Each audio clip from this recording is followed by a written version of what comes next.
Mic audio is on, audio is on, everything is on, everything looks good. Hello, ladies and gentlemen, and non-binary pals to Higurashi When They Cry.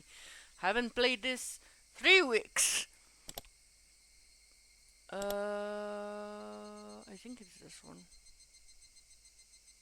Yeah. I'm gonna play more than an hour. Oh my Barabasan, you're quite sharp, you know that? Of course I do believe that's something we need to be untainted of. But there's a bunch of other suspicious things, but this is about all I can tell you at this point. Oh, by the way, you should... I don't know, is police in Japan like this? They talk to a non-police person and give out vital information? Because that seems like a very bad idea. Or maybe small town cops, I have no idea, but... Hmm. What about the mayor? Have there any clues? Having exhausted the topic, I changed the subject, otherwise he might turn the conversation on me. We investigated his movements on the day of the disappearance. We didn't find anything that could provide any clues, but I'll tell you about it anyway. Why? Why are you telling me this? I am not a cop. This is not a good thing you're doing, Mr. Cop. This is a very dumb thing. The mayor Kichirao Kimiyoshi. Apparently he was suffering from a severe... Are you kidding me? Hemorrhoids. People who lived in a long time have unusual amount of pride, so the mayor hadn't been telling anybody he was going to proctologist at a certain university hospital in Shishibone. On the day he disappeared, he had an appointment for a checkup, so he went out first thing in the morning. Even I knew the big hospital, like University Hospital, had a really long waiting time. Apparently, people who get in live hours before, even if they had an appointment. Yeah, that does happen here too. My appointment is at 8. I get in at 9, and then you're just like, why? Why give me an appointment at 8 when you get? Then I have to wait till 9 till I get there. But also, that's the problem with like the hospital system. Like, we have shortages here with doctors, I think. And that sucks because, I mean, the country doesn't pay the doctors as well as it should. Like, the doctors, the teachers, the police officers are like, they get way underplayed. Given the fact that they heal people, they teach people, and they protect people. Just saying.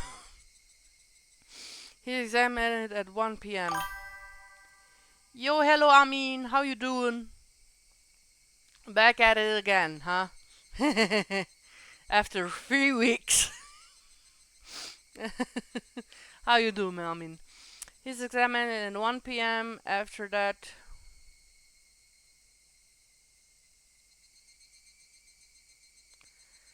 David, I cannot control it when you're... I don't know, David. Sometimes that's how life is. They give you weird games, they didn't give you like normal games when you can watch. It's the same like when I was watching like Markiplier. As a teenager, you can watch Markiplier anytime. But as an adult, you see that you can't. The opposite for me, I saw a Syrian but was in uni. Just perfect thing for Higurashi. Yeah, boy. Higurashi be cool. I like playing it on... Wait, today's Sunday. My brain... Wait. My brain. He's... Wait, you have a uni at Saturdays? Okay. Uh, question mark. Oh wait, no, Saturdays there is university, even here in Slovenia. Oh yeah, I remember. No, now I remember. It is the dark days. It's the Vietnam flashbacks to like university times. They are unpleasant, especially if you're a first year. Oh, when you had to like go to school at 7 a.m. at Saturdays. Oh no, I remember it now. Oh god. His exam ended at 1 p.m. After that, he ate a light meal in the hospital restroom, passed the time reading a magazine. We know this because of the receipt we found at his wallet at his house. There was nothing suspicious at all about that.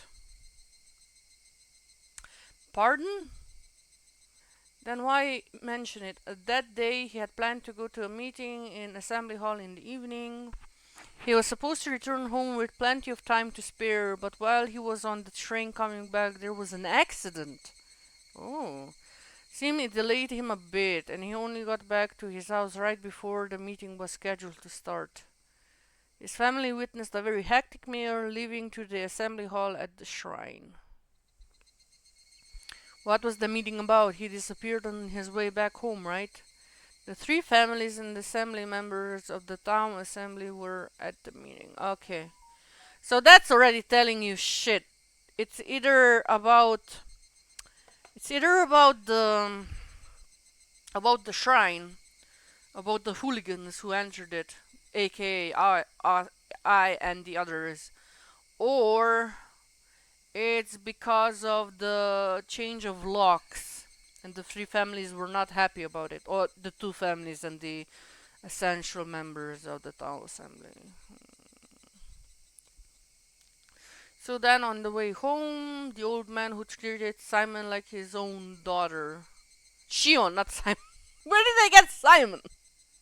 Oh my god. Shion. He was the dependable person who would encourage Shion whenever she felt pressured by anxiety, and yet Shion's painful words struck me right in the heart. Yeah, basically you are at fault that Rika got taken. Hmm? Huh? What's the matter? I was thinking about how strange my own voice sounded. What was it that just surprised me? I squeezed my head with my hand and tried to drag it back out when I had only realized for a split second. Remember, Keiichi Maibara, you just realized something. What did you realize? I am Confucius. Something important. The night of the Watanagashi, that was when everything started. That night, Tanako-san and Tomitake-san died. Yes, we know this. The next morning, word of the incident spread throughout Hinamizawa. The plan to talk about it during the evening meeting. Okay. The mayor, however, had an appointment at the hospital and planned he went there without telling his family. He got a checkup at the hospital. Ate something. And then there was an unexpected delay on his train ride back. When he returned, the meeting was already about to start. The mayor changed clothes, got on his bicycle, and hurried to the assembly hall at the shrine as fast as he could. Okay, I'm not seeing what you're seeing. From what he heard about the incident about the night of Nagashi until he showed up at the assembly hall, everything he was doing that day was done in secret. During that time, nobody found out that he went to the hospital alone, he ate alone, and he got on the train alone. Wait, that's a good point. How the hell did they all know that he did all these things? Basically, how did they know that he went to the hospital? I mean, only if there was like a paper trail or something. There has to be. And he ate alone, that was the receipt. You know, I'd gotten a train. Maybe the car. I know in Japan you have like Sueka card and stuff like that. You can. Oh yeah, but this is like not even the 90s yet. So that wouldn't leave a paper trail, would it? That's all meant he absolutely no contact with anybody else. You couldn't have even called him on the phone. Okay, but what does that mean, Keiichi Maibara? Exactly, why does that matter, Keiichi Maibara? Ah,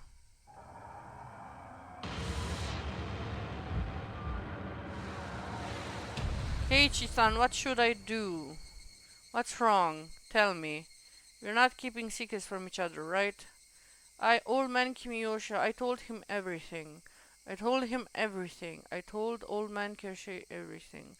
That night I told the mayor that we snuck into the ritual storehouse. Also, also that someone saw us and was out to get us. Right. What then? Old man Kiyoshi didn't get angry. He smiled and told me if I was properly sorry about it, there was no way I'd be demoned away. By the way, isn't that like the truth? Like if you're guilty and then you express like, "Hey, I'm sorry, I didn't mean to." Actually, they even told people that, "Hey, we did this." Doesn't that absolve them in some way, or am I just being hopeful and an idiot? Like if you admit to guilt and you get punished. Okay, they didn't get punished though. That's the thing. I mean, does the disappearance of the mirror and Rika-chan's disappearance count as punishment for them? Probably. I mean, he's guilty. Like a lot. He really smiling. He told me to leave it to him. She burst out. Sweat burst out my body like bullets. They became one long strand and slid down from my forehead to my nose and fell.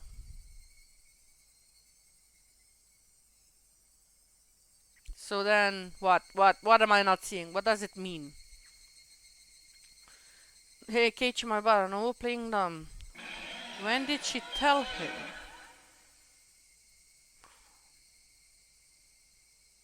Wait a minute. Wait a minute. Okay, the disappearance happened the next day. Was it the same day as the Watanagashi? She only said she learned from the incident from a phone call her father had made that morning. The mayor had left the house first thing in the morning for his appointment at the hospital. He didn't tell anybody where he was going. Nobody knew about him going to the university hospital. Furthermore, his train ride back to his house was delayed by accident. As soon as he got home, he rushed out to the assembly hall. Then the meeting at the assembly hall began and continued until it was dark out. Then everybody left. How? No way. Did she lie? Oh, she lied. Nobody saw him after the meeting was over. He just disappeared.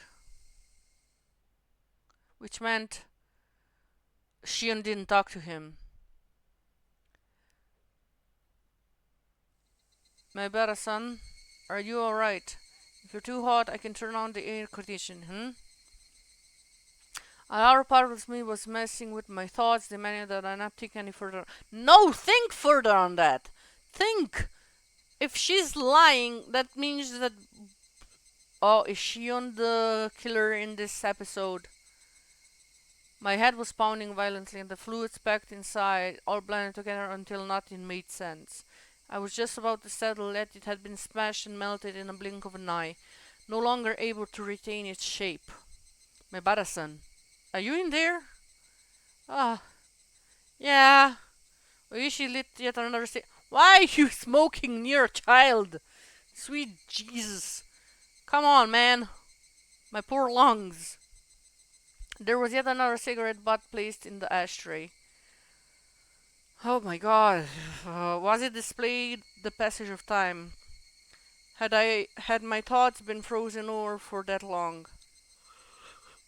Uh, I try to tell you everything I know. In return, feel free to tell me anything you want, my Barasan.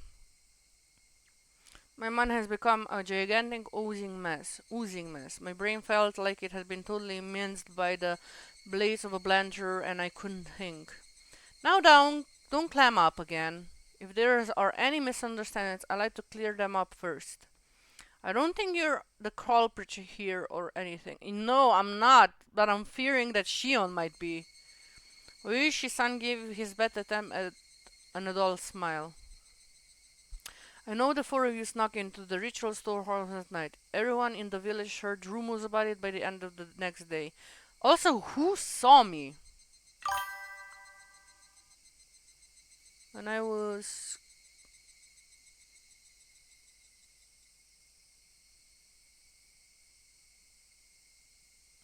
Oh my god, David, why? How did that happen? Oh no. That just reminds me of the videos where people like stop the smoke or stop the fire by putting it out on their tongue. I'm just like, why are you doing this to your poor body? Oh my god! Like there was movies, and I even saw it one time. A guy did that, and I'm just like, why? What's the point in that? Also chewing it. I don't get it. Is there nicotine in there? I'm pretty sure there's not when you come to the end of it. But goddamn. Thank you for that image, David. Now it's stuck there. That in itself means we should take you.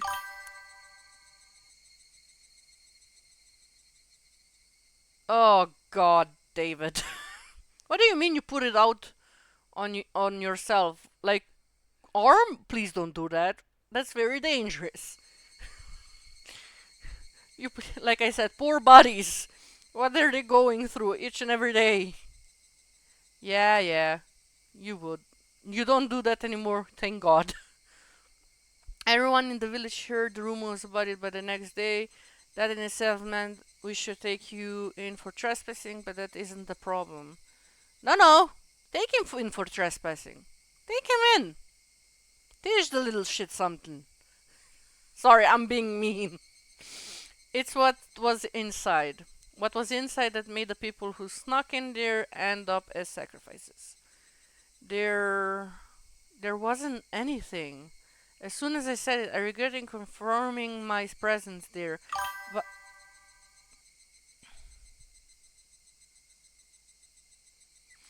yeah,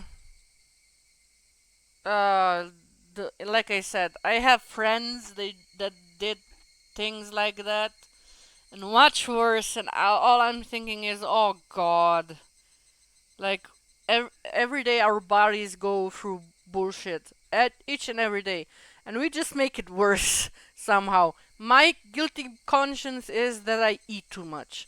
That's my thing. I eat too much, and I know it's not healthy. I'm trying to get healthy. I'm doing exercises. I'm eating well, but at the same time, god damn it, when sugar calls, it's like a siren out in the sea, just saying one bite, all be well. No, it's not. Fuck that. There wasn't anything. As soon as I said it, I regretted confirming my presence there, but I knew I didn't matter anymore. Was there really nothing in there? I mean, everybody who went in it is being sacrificed one by one, you know. Even the mayor and Rika-chan, who switched the locks on the door, were sacrificed. What was inside that could have caused such a terrible thing to happen? Well, technically, it's not the fact that the thing inside, it's the fact that you were given a rule.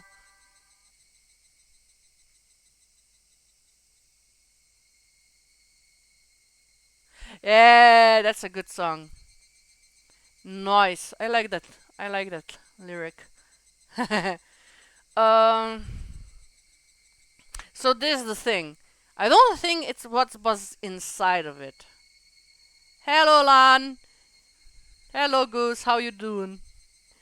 I'm trying. I'm trying not to think about dead people right now because Higurashi is like, why would there be sacrifices? And I'm just like, because a lot of people died, and Higurashi was the center of it, and Higurashi's a little bitch. Soft play, do something. Wait, I'm gonna write that down. Uh,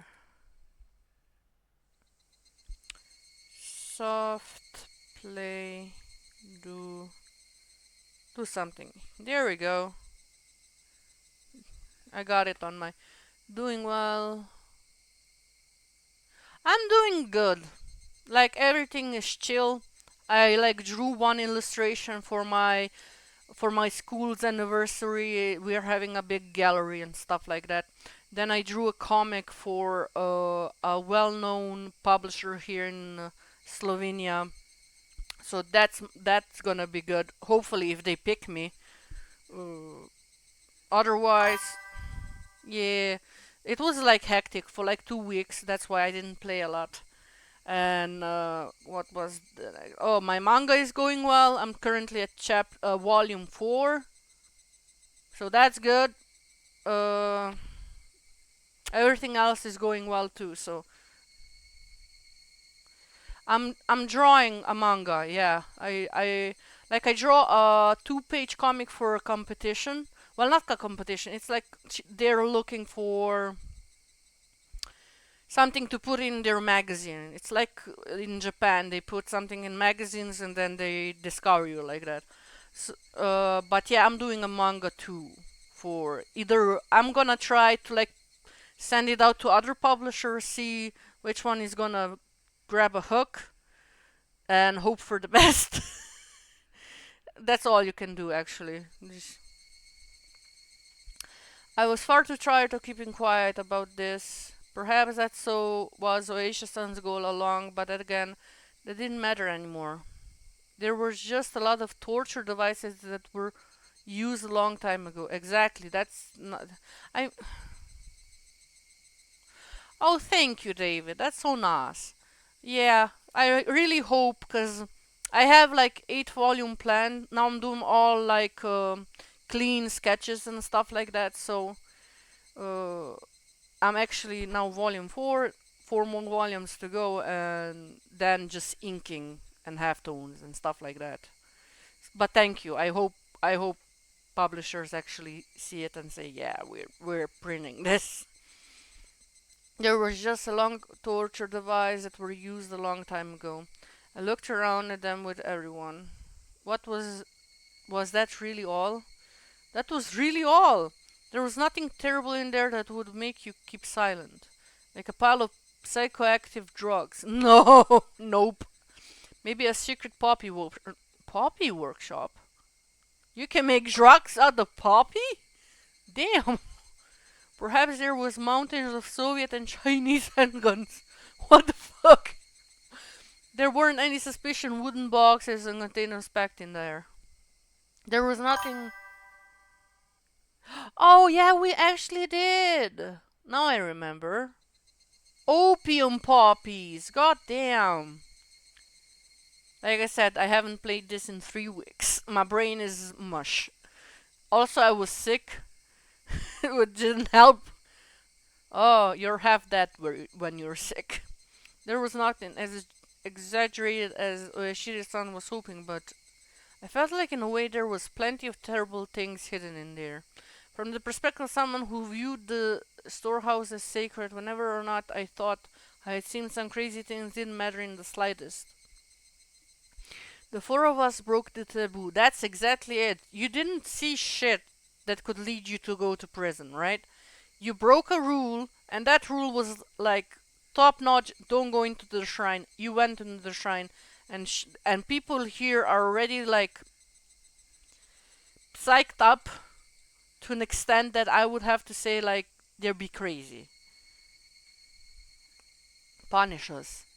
That should have been what happened. We put in a request for search warrant thinking that there might have been some secret hidden in the storehouse. It's been the sabotage of the century. They said it would be an insult to religious figures and something about the right to free religion in the Constitution. See, I see. Yeah, yeah, yeah, yeah, yeah. I can see that, especially in a religious country as Japan. Free religion in the don't they have like a lot of cults there? Am I dumb? I'm pretty sure there's a lot of cults there. They're in America. Oh jeez. That's why I really don't have any other recourse but to ask you since you were there in there. There really was just old rusty dusty torture equipment. Nothing else stood out. Hmm. Then Tomitake-san and Tanako-san were only killed as punishment for having broken the taboo. I didn't have any answer for the only part. Why are you angry? I suppose I won't be hiding it anymore. You're the only one to escape harm so far. No, Shion was there too. Everybody but you has disappeared and yet you are alone are safe. No, there's Shion! What's the difference between you and them that would protect you but bring harm to others? That's what I want to know. There was something wrong with what Oishi-san was saying. You alone. You alone. What? Wait a second. What do you mean by you alone? Oh, don't laugh in the moment of pure confusion. I'm saying that you alone have been left alive, right? Out of the 4 people who tiptoed into the storehouse for ritual implements, I mean, what happened to Shion? The only one left alive.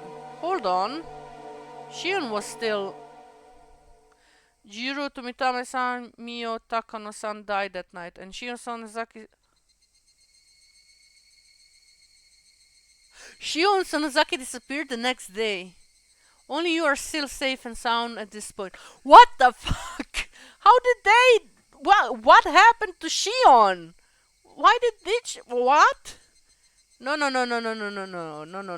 Why only you? I'm saying that's what I want to know. Shion disappeared. Thank you, my Bara-san, for actually reacting. That's impossible. I unintentionally raised my voice, but I didn't care about that. Tomitake-san died, Tanako-san died, and Shion disappeared. When did she disappear? What is this guy talking about? Oh well, now I thought you were long since aware of this. No, nobody was. What the fuck? This is the first I heard of it. Shion disappeared when? Well, going back a bit, she disappeared the day after the what? No, we talked to her the day after the Watanagashi. Going back a bit. Stop saying stuff like I don't understand. Shion Sonozaki spent the night at relatives' houses depending on her mood or any given day, so no one thought much of not knowing where she was.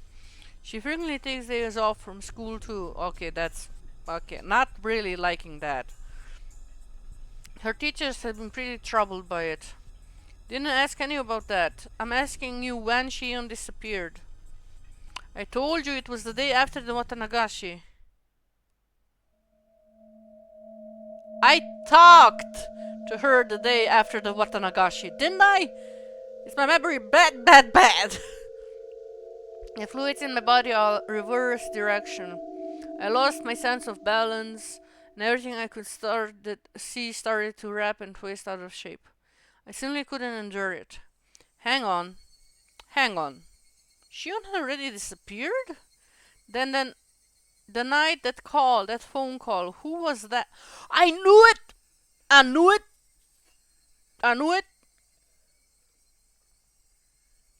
Because we talked, and it was Shion's voice.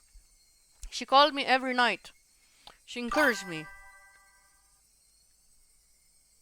A little bit. Okay, I didn't know, but it's something people say to sound smart.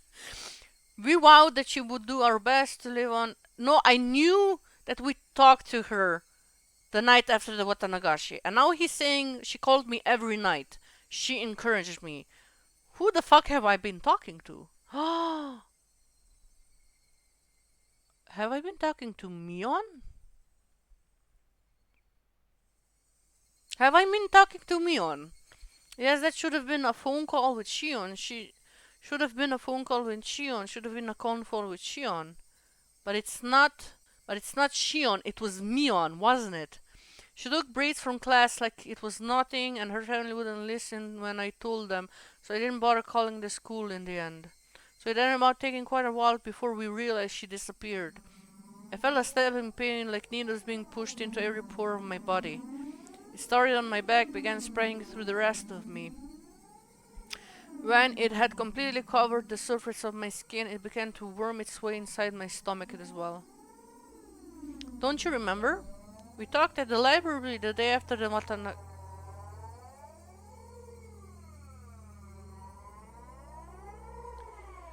Don't you remember? We talked at the library the day after the Watanagashi. That wasn't Shion. That wasn't Shion at the library. That wasn't Shion. That was fucking Mion. Shion was there then. That was the last time we saw her. One knows where she's been sent. Oh wait, okay, maybe I was wrong. That's that can be. That day, Oishi-san had only caught me and Shion bounded away, lying that she needed to go to work. Didn't she call me that night? Her job at the restaurant called Angel Mode, right? She hasn't been there since that day. She's been completely absent ever since. The person at the restaurant couldn't get in touch with her. He was really worried. That can't be. It can't be. It's only circumstantial evidence, but after she left us at the library, but before she made it to work, I think it's appropriate to consider her having disappeared during that time.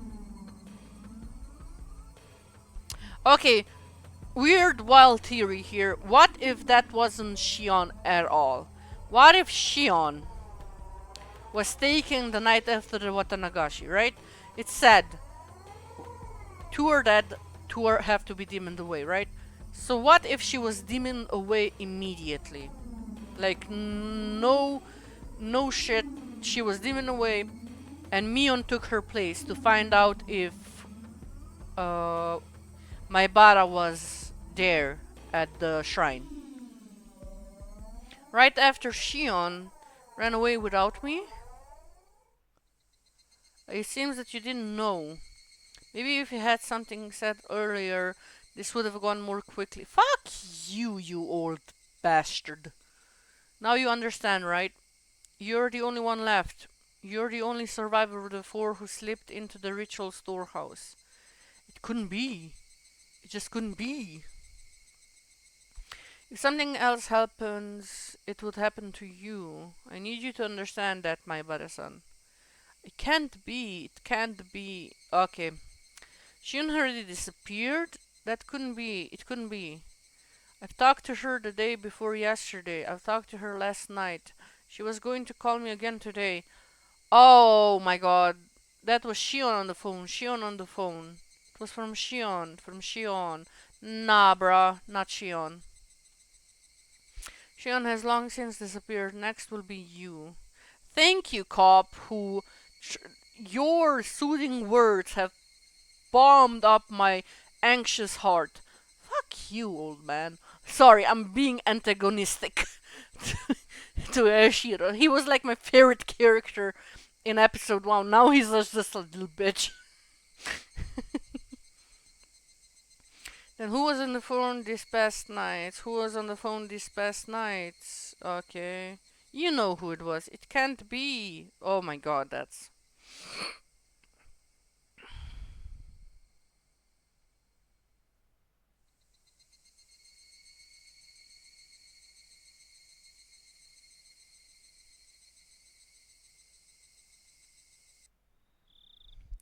I lay down on the couch and stayed there dazed for a while. My mind was completely blank. I couldn't think about anything for more than a few seconds. There was a note in my house saying that mom and dad would be home late and I should have some ramen or something for dinner. I could make it whenever I get hungry, but I had no appetite, so I just stared blankly at the ceiling without eating anything. The hands of the clock were already pointing at 10. Would I get another phone call like that today? Even though Shion had already disappeared, would she still call me? Where were they calling from, and who were they? I don't understand how Keiichi, you are not this dumb. You can't be. This is insanity. Who do you think is on the other line? There's only one possible suspect, or maybe two, depending on how you look at it. It could be, it's most definitely Mion, because A, twin, B, she has motive why she would do that, and C, oh my god, they're twins! And second of all, the second option, it could be somebody from the Mion Shion family, somebody who also looks and sounds like them. That's the only thing that comes to mind. But given the fact that we only know Shion and Mion from that family, my money is on Mion. The more I thought about it, the more I started to tremble. I even thought about just disconnecting the phone line. Please do. If I had been thinking a little less logically, I really would have done it too. Hold on, Keiichi Madabara. Oishi-san admitted to it himself, didn't he? That Shion went missing a lot. Couldn't she have just gone to relatives that Oishi-san didn't know about and have been there ever since? Shion and Mion both being targeted by somebody, so it wouldn't be strange to think she went somewhere she usually didn't in order to hide. That must have been why Oishi-san couldn't locate her and why he labeled her a disappearance. Yeah, that had to be it. Shion hadn't disappeared at all.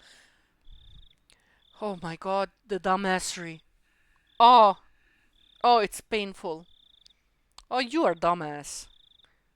Then my right hand moved on its own volition, slapped on me on the other cheek. Its cold sting let me calm down a bit. A little. Don't just convince yourself of the most convenient possibility, Keiichi Maebara. I know I didn't want to admit she disappeared. Admitting it would mean that something terrifying was definitely happening. I mean, given the fact that Rika-chan, the mayor, Tomitake, Tanako, now Shion, everybody's gone. Some are dead, but mostly everybody's gone. And you don't think something definitely terrifying happening. Okay. I'm sorry, I'm having one-sided conversation with a 2D character. Not even a 2D. There's not even 2D avatar for this person, but you know. I just needed to figure out whether Shion was the only one on the phone or not. Would I ask her if she was actually Shion? Please do. I really want to see how that ended. That seemed like an incredibly absurd thing to do. Why? You just go out and say, bitch, I know you're not Shion. Still don't run from this, Keiichi. If the person on the other end still believed that I thought she was Shion, that gave me a tiny advantage. No, it did. What advantage? You're a dumbass. You don't know how to use advantages. Casually, completely casually, I would listen to what she had to say and fend her off. I would tear her skin off the monster. It would definitely be really scary for me. However, as the last survivor of the people who went into the storehouse that night, it was my duty to perform. Still then, who would call me and pretend to be Shion? I may have only heard her over the phone, but her voice shouldn't be that easy to replicate. Dumbass! Come on, use the brain. That was definitely Shion's voice. It sounded just like her. It could have only been she. Oh, could it have been? There we go. There was someone though, wasn't there? Someone who sounded just like Shion. Mion. Mion.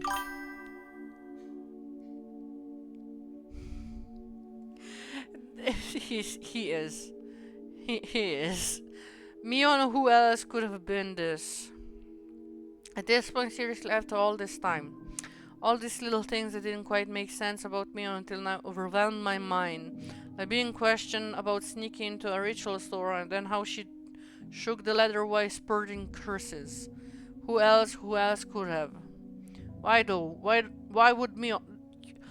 Why do you think? Why would Mion? She is the leader of the fucking family. She next leader, but still leader. She does everything. Oh, of course she would be pissed. I thought back to the things about the Sonozaki family and I heard from Yashi and Ueashi-san and Shion. Mion was always entangled in the incidents in a position where she was omnipotent. Some of that information, including things like Shion had told me after she disappeared. I madly scratched my head. Courage, give me courage. Just a little bit of courage to pick up the phone. I know it will ring tonight. It will be so easy to run away. Though would be the same as making it easy for them to erase me. I cannot run. I must stand up and face it. Dumbass! The whole village is against you. First episode told us that. You're not good. Also Yakuza. I don't know how well one can run away from the Yakuza. Because I'm pretty sure they are Yakuza members in the police. Just saying. After all, the next sacrifice would definitely be me. I was sure Shion would use tricky words to try and trap me. Be careful, be careful. I'm scared, I'm scared, I'm scared. I don't want to do this, okay? Uh, just answer it, say, hey, I know it's not you. At that point, it rang. That phone rang, and I didn't know where the call was coming from. Shion had disappeared. Disappeared a long time ago. Disappeared the night after the Watanagashi. Yet, until today, she had been calling me like nothing happened. Now again tonight. The people that had disappeared, the corpses simply haven't been found. I really didn't think they were alive.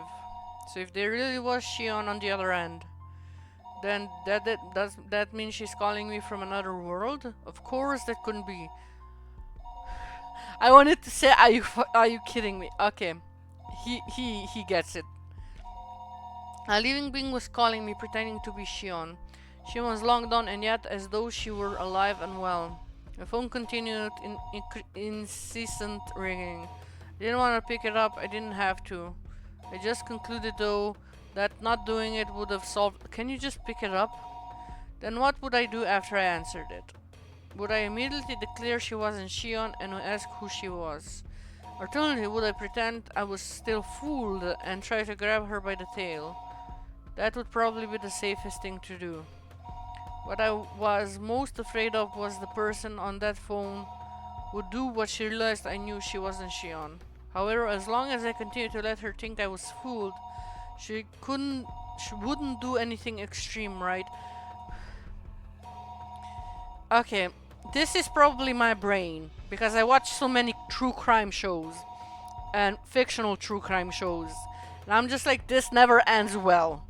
Ever. You are going against a lady, Mion, most specifically, who is manipulative, tricky, and most likely aware of everything you are, which makes her 10 steps ahead of you. Now you're trying to pretend that she's still Mion. I mean, that she's still Shion, and to get a one up, dude, she's 10 steps ahead of you. This is not gonna end well for you. You just make sure be careful, that shouldn't be the safest option. I made up my mind. I'll answer the phone. Once I do that, I'll talk to her as if nothing happened. That wasn't a doll to do this time, no. I scoop her out. Who was she? What was she thinking? And what was she after? Why was she doing this? Was she really the one who killed Tomitake-san and Tanako-san? What happened to the mayor? What happened to Rika-chan and Satako? I reached for the receiver, my arm trembling. There were too many things I wanted to know, too many things I wanted to ask. I was scared.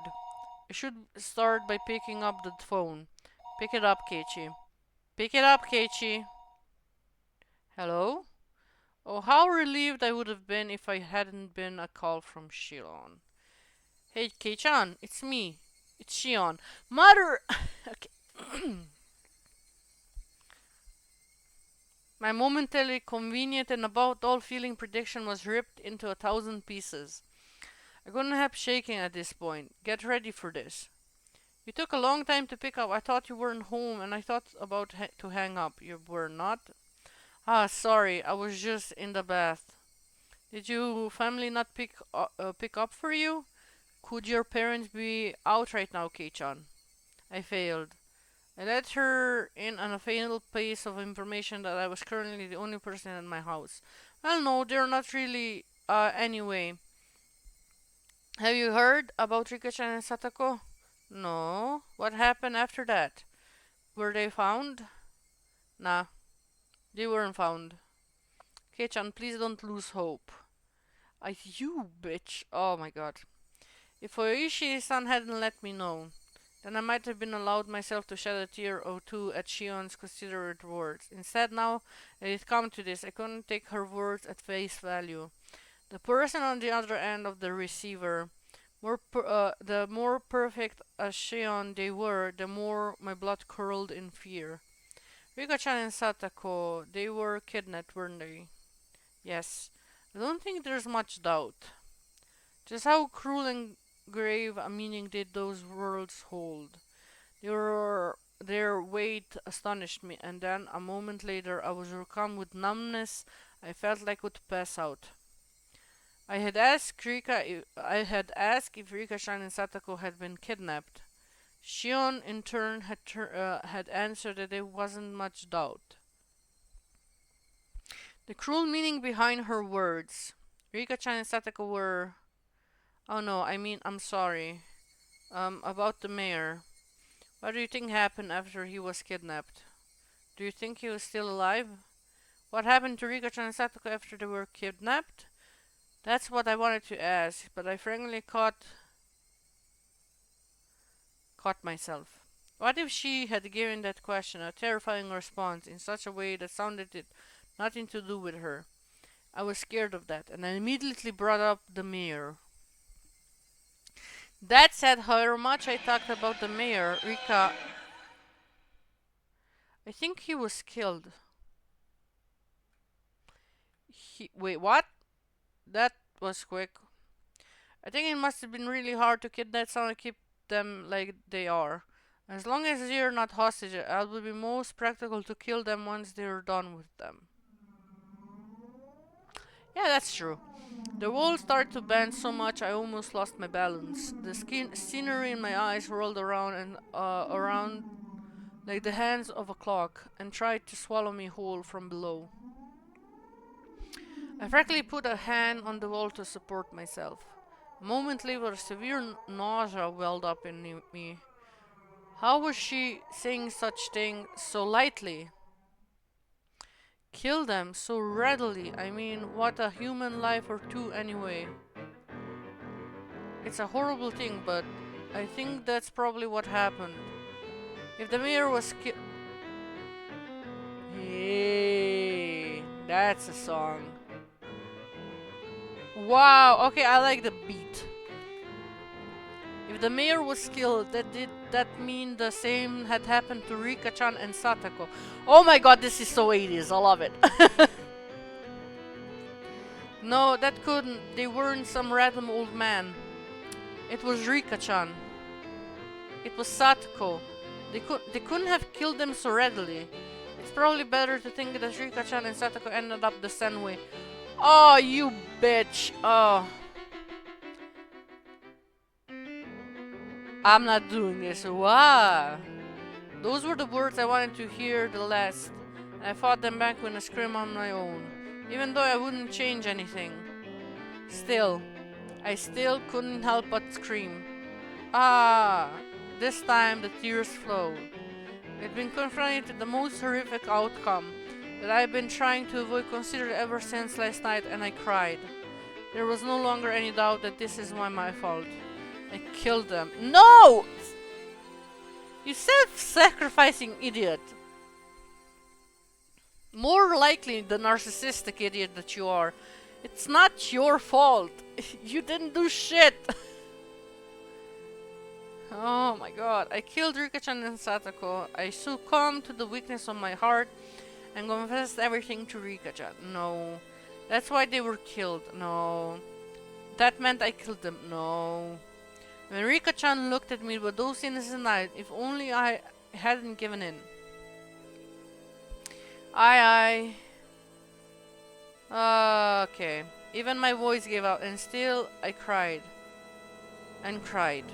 Kei-chan, please just try and calm down. Rika-chan and Satako, they've been killed. We couldn't even find their remains. I wouldn't even be allowed to even apologize to their faces. If that was my punishment, then how brutal a punishment it was. Oh my god, I love the music, man. I think Shion tried to comfort me, but I didn't hear any of it.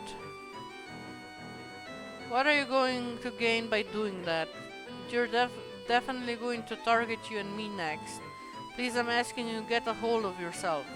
Please, please. Shion was shouting, imploring me with a voice that sounded like tears were in her eyes. However, I was coming to hate the sound of that voice more and more. This Shion killed them. I had no doubts that this person killed them. Why? Why? Why? Why kidnap someone and then kill them? Screw curses. All people's lives really that cheap. Erasing them and killing them without a second thought like this. You're right. You're absolutely right. It would take a demon. I felt like crushing the receiver in my hand. How long did this person plan on acting like it was someone else's problem? There was miasma in the pit of my stomach. It felt like I was going to erupt at any moment. Hey Shion, please tell me, why did Hinazawa start needing someone to die at the night of the Watanagashi? That's what I like to know. The fighting over the dam project is already over and done with. Haven't enough people been cursed already? Why is it? Why? If there is a reason, then say it now. I was incoherent at this point. My emotion has broken through the dam inside me, rushing forward and couldn't stop them. These were not simple questions, this was an interrogation. She and herself didn't realize it. It was just too funny. It was just so funny, I couldn't stop crying. I understand how you feel, Kishan, I really do. The damn wars ended a long time ago, yet murders and disappearances keep happening every day under the guise of the Yoshida-sama's curse. Why? Why is it happening? Some of them had nothing to do with this, and some of them didn't deserve to be cursed, so why? Why? That's what I'm asking you. I want to know as much as anyone. Ha ha ha. Both of ragged brats could be heard over the phone. Listen, Yoshida-sama's curse never existed. It's too unrealistic. Just like you said, someone in the village is using the grand name of Yoshida-sama's curse as a justification to continue with the murders and disappearances every Watanagashi. They were cunning. They were being used the curse as a convenient tool and make a system where they would get rid of 2 enemies in the village every year. And this year, the system killed Tanako and Tomitake-san. And why wasn't that enough? Why did the mayor and Rika-chan and Satako have to get killed too? I don't give a shit about the past. The only thing I care about is why Rika-chan and Satako needed to be killed. Why is that? I didn't say a word to Satako, and you know. Why even her? Why? A silence fell between us. Shion didn't answer for a while. Kei-chan, please, stop being mean. Hick. A sob. Was Shion crying? I don't have any idea what's going on either. Everything changed when we went into the ritual storehouse that night. It's not Shion, for the love of all. Just say it. I hate this. It was the same for me. As I listened to Shion bitter weeping, I could feel my agitation. Why is it subsiding? When I heard that Tanako-san and Tomitake-san had been killed, I doubted my ears. Then I realized it instantly. I realized what sort of position I was in now. The 4 of us snuck in there. Kei-chan, you and I won't be so conveniently forgotten. When I thought about that, it made my chest so tight. It was so terrifying. You know that feeling, Kei-chan, don't you? Don't, this son of a bitch. There was nothing fake about her voice.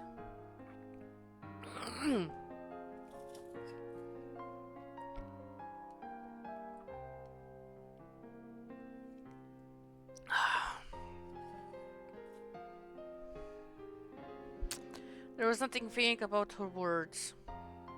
She even understood how I felt.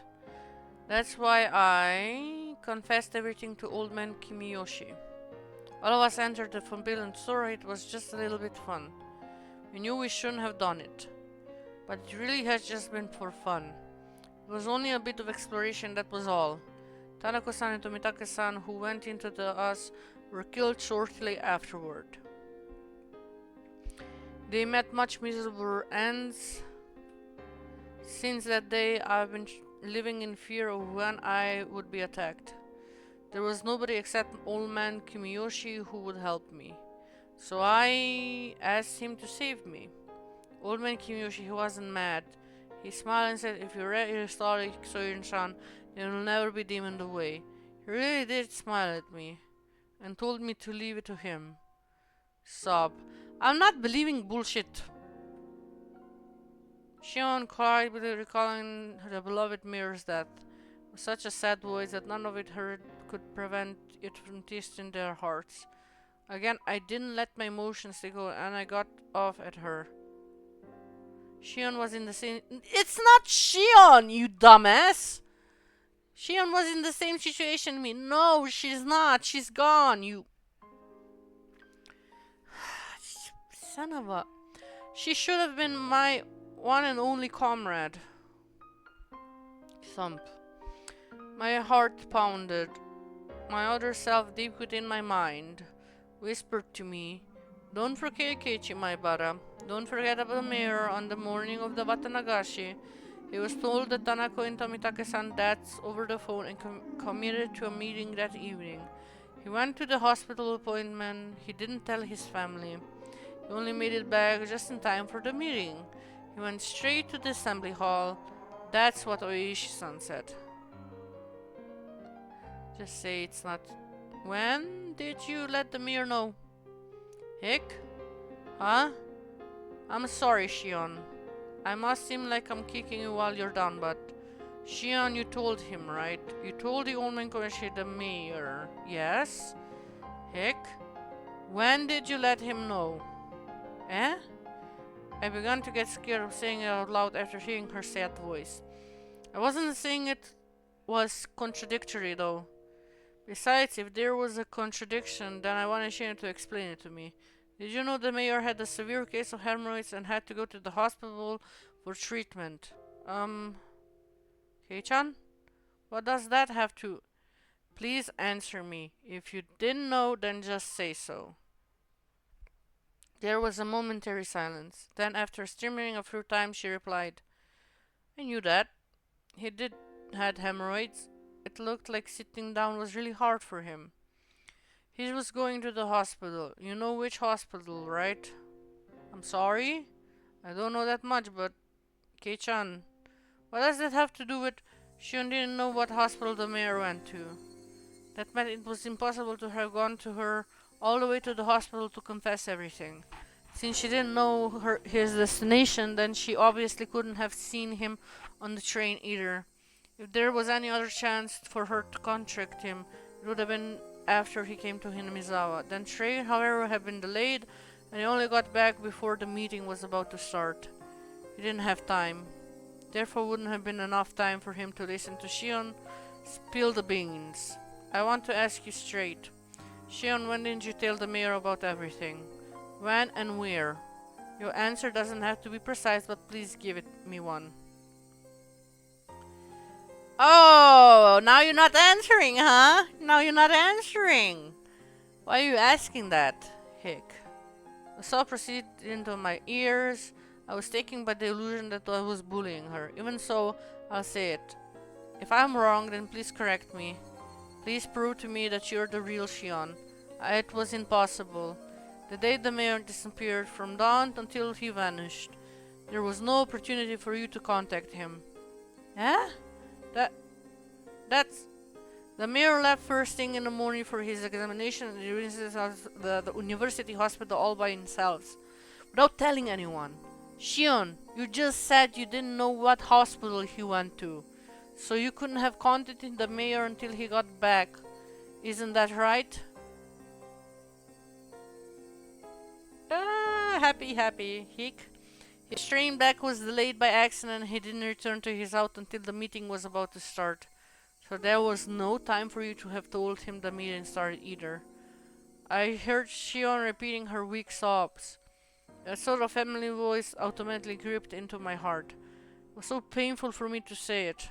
Shion, did you go to the meeting too? Did you attend it and tell him there? If you didn't, then there wouldn't have been any time left. After the meeting was over, the mayor disappeared on his way home. Shion went to the meeting, didn't she? Did she or didn't she?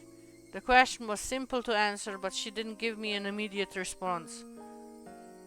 Actually, with the meeting, you didn't even go to the part-time job you said you went that day. I'll say it more directly. You haven't been since we were at the library together. Kei-chan, Well, Shion Sonozaki disappeared the day after the Watanagashi. That's my boy! That's my boy. That's how we do. We lay out the facts and then we stab. Sorry. That sounded like I was Ghostface or something. The elder Anne fell silent as the grave. It was so quiet that it felt like the phone cord had been cut. It couldn't sense anyone there. Uishi-san, you've been missing. Despite that, you've been calling me every night like this, haven't you? Hick. Hick. Ba ba ba. Okay, so many hicks. Shion's sobs were torturing me. Still, I'm pretty sure I haven't said anything wrong. Please, Shion. If something I said was wrong, please say so. Shion, I'm begging you. Oh, imagine her hicks turning into laughter. Oh, that would be a perfect villain move. Come on, give me that. Shion, there's no way you could have seen the mayor, but if you did see him, if Shion ever did have the chance to meet him with the mayor on that day, then that meant then you saw him after the meeting. In other words, it could have only been right before he disappeared or else afterward. Oh, for fuck's sake, stop crying. I knew it! I knew it! That's what I'm talking about! The hicks turning into laughter. What did I say? What did I say?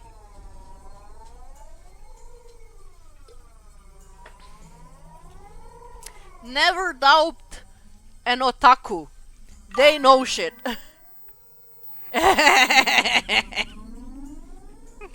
Nice.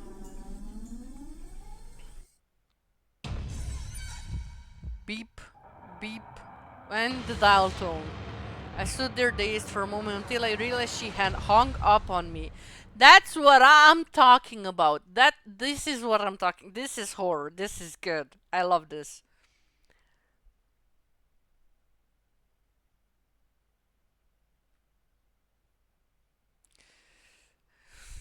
Can I just say I I I don't know how I knew that was gonna happen or what I wish that would happen, but goddamn am I happy that it happened because that means look, I'm drawing a lot of mystery and a lot of thrillers and a lot of horror. Shit like this goes through my mind. Uh, Scrapbook. The problem with twins. This is not limited to just Hinamizawa, but in Unifakuchi village especially. The three families destined to giving birth to twins as successors.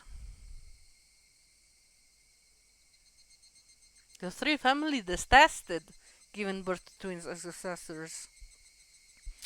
The long-term dictatorship built on the precarious balance of the three families must have feared collapsing under the weight of internal strife from things like family quarrels. According to the literature, if twins are born, then they had to be called. What the? With that, the very fact that both the Sonozaki family successor Mion Sonozaki and her twin Shion are alive in itself is deeply interesting. Perhaps its current leader Oyuru is sympathetic. Of course, the twins were not cared for equally, and as their heir, Mion received special treatment. From what I've heard, despite the two of them looking exactly the same on the outside, the talent lies solely with Mion. My own observation of the two of them don't leave me with that impression. The tradition dictates that the leader of the Sonozaki family is said to inherit a demon, and they tattoo a magnificent one on his on her back. Oh, okay. In accordance with the tradition, there is extremely high possibility that Mion has such a tattoo on her back. From what I know, that's not possible. I would have seen, like, they would have talked. They would have a tattoo. Like, she has gym clothes on. From what I heard, there's apparently a magnificent demon tattoo on Oyura's back as well. Then I wonder what sort of tattoo belongs to her, to the hair Mion. I really want to see her back.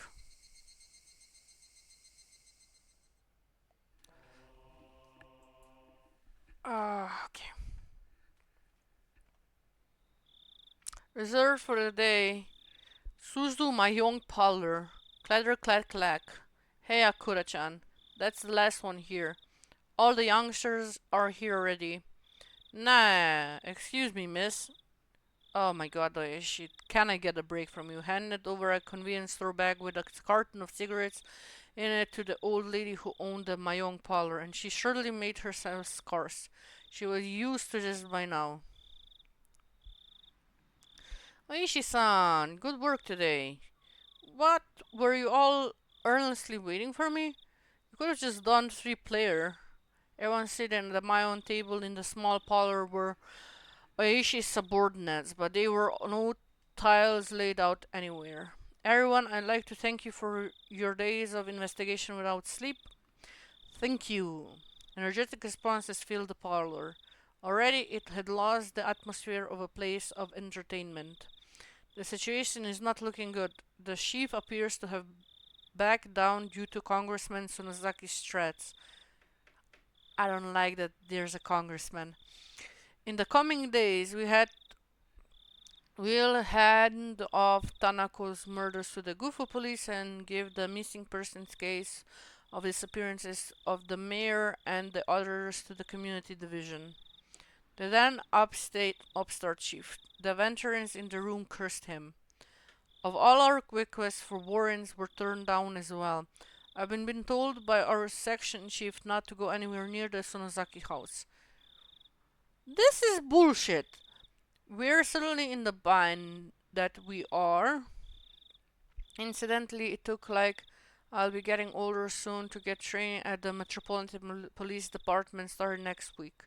After that, I've been told to take a paid vacation in Izu. Well, I suppose that ain't bad. He heard a few dry laughs. It wasn't anything to laugh about, but that was all they could do. This always happens, but it isn't a lot like locking your keys in the car. The keys you need to unlock the door are always locked inside. For cars, you call GF and they pry open your door. For incidents, Kuma-chan, show the map. Kumatani flipped over the whiteboard. On the back was a map of Sonozaki premises with magnets. Now, I've been doing this job for a long time. I got a lot of faith in my gut, but this could be the one time it was wrong, no? Anyone worry about their retirement money has until the count of 10 to get out of here. We should begin to count to 10 and everybody counted along with him. It was their famous 10 count resolution. 9, 10. Ah, no one's leaving. Oh, are they going Black Ops? Are they going underground? Oh, nice. Nice. I know I shouldn't be happy that they're doing this, but damn do I like this. None of you love your families too much, is that it? Nufufu. Wahaha. Everybody laughed uproariously, cheering things up. I want everybody to go over their materials, memorize the locations and blind spots of all the security cameras. Kuma-chan, you'll stand by the command car. If something happens, you'll switch with me and take over. Komiyama-kun will head up to infiltrate Team A. Ayushi will lead Team B. Observation teams will be set up to the points 1 through 8. Bonchi-kun, you're responsible for keeping a strict timetable. Control your rotation so HQ doesn't get wise. Now the teams on standby has the most important job, alright? If the section chief asks where I am, play dumb. I'll handle escorting our guests. I'll probably take them to the venue, so wait patiently, everyone. Wonderleaf Hill Cave. Keiichi Maibara, that is. From what I've seen, we're sent for tomorrow or the day after that regard. What the fuck am I? Why did I get roped into this? It'll be easy. No foo.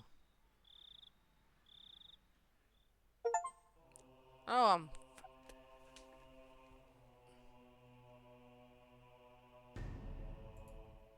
I read all the notes. Holy shit, is the last chapter... Oh my god, is the last... Save and load. Am I nearing the last chapter, my dudes? How many chapters does this have? Oh my god. Oh. Oh. Wait. How many chapters does Higurashi? Uh-huh.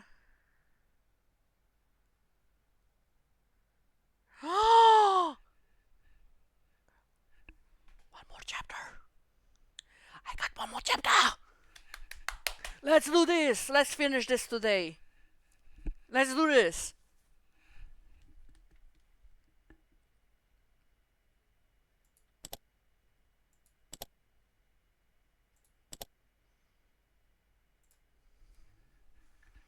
Let's do this. Keiichi. Come on. Why am not? Why is it not? Keiichi. Just leave him alone. His friends went missing. It must be really hard for him. Normally my dad never shows me any consideration, but this time he had. Shouldn't Keiichi stay home from school for a little while too? I think it would be safer not to go until the police do something about this. Maybe. Compared to what could happen, taking a few days off wouldn't be that bad an idea. Anyway, how is it logical not to close school during such a dangerous situation? That's exactly why. What do these teachers think our children are? Mom and Dad were getting pretty riled up, but at this point I couldn't care less. Besides, that wasn't the only thing I couldn't care less about. The breakfast table, the food in front of me, the time and date, myself. I really had no interest in anything. This feeling was like a dead fog in my mind. It felt like getting dizzy after taking strong medication. Keiichi, how are your studies going? You gotten further than the other kids, haven't you? If you have, then you can have a few days off, alright? I didn't even feel like answering. Oh, poor Keiichi. Everybody dead. Today was Thursday.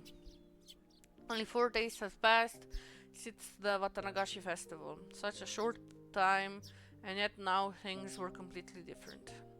Everything has changed. The tranquil village brought bright and clear as if it were an Indian summer had undergone a total reversal. People were made to disappear every night, and we couldn't even relax when walking out in broad daylight. The village has become a world of fear. I had no right to curse this outcome. After all, the one responsible for everything was me. That night, I couldn't resist my honestly tiny little and incredibly stupid curiosity and broke the taboo. This isn't somewhere we should be going, is it? That's not. It's a crime to force your way into a locked building, even if you don't steal anything. Shion, now that you know, they weren't having some secret and you had enough, right? I don't want to do something like this. What if Rika-chan's dance ends while we messed around here?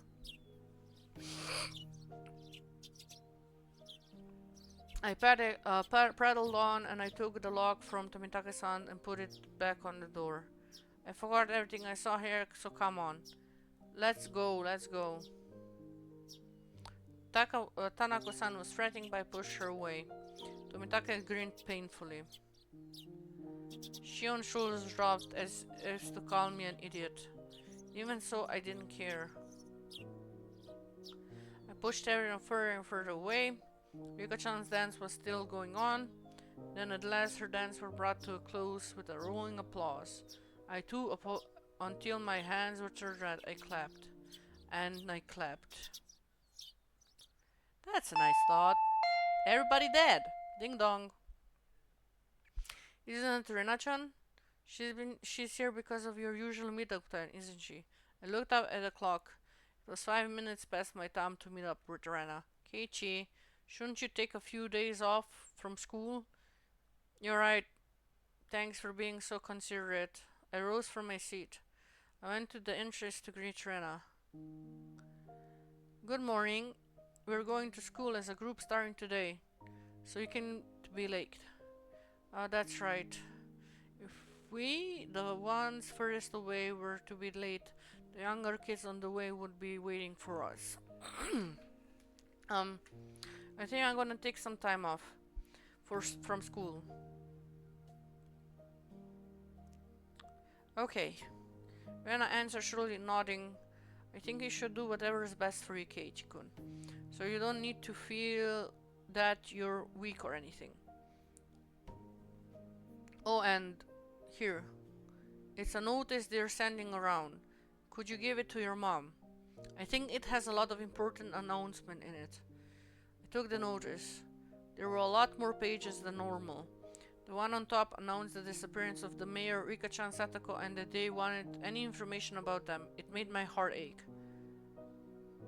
The police are looking their best they can too. They'll find them for sure. Just be patient. Okay?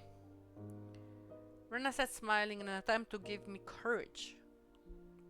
Rather than that, though, her smile looked like it was because she herself wanted to believe they were safe. Rena, you're not going to question me? Nope. Rena, you know, don't you? About that night, you mean when you snuck into the ritual storehouse? I was speechless for a moment, but I bit my lip, made up my mind, and nodded a little. So it's all out in the open. Really, I shouldn't do bad things like that. Mii-chan was really mad. So she was upset. I suppose she would have been. I don't think she was as angry about you sneaking in there though, as much as about you hiding it from her. Maybe, Kei-chan, maybe you should just have told yourself and apologized. I should have told her by myself and apologized. That troubled me. Just 1 week ago, I did something that I myself should have apologized for Mion for. I hurt her badly. However, I hadn't realized that at all. Plus, with all the confusion that Shion appearance had brought, I still hadn't been able to talk to Mion about it. Rena, you're right. I never realized anything until you tell me. Keiichi-kun. Hypothetically, if you had admitted you done something wrong right away and apologized to Mi-chan, I wonder if Rika-chan said wouldn't have. I couldn't answer that right away. I couldn't admit that. Wasn't Rena telling me right now though that I should have admitted my crime sooner? If I had done that and apologized, would things not have gone as much as horrible direction? Rena's eyes were filled with kindness, but they weren't naive enough to forgive me for keeping silent. And they stared fixedly into my own. Yeah, you're right. If I admitted my crime sooner, then Rika-chan and Sataka. Oh my god, I remember these are like teenagers. They're kids. And that's a lot of fucked up responsibility you're giving them. I swear. They can't even cook eggs. Ah, oh, wouldn't have had to die and disappear. Thank you, David, for being here. See ya. Bye-bye. Smack. The palm of Rena's hand slapped me in the cheek. I stood there unmoving, my head still titled in the direction I'd been hit. It didn't hurt at all.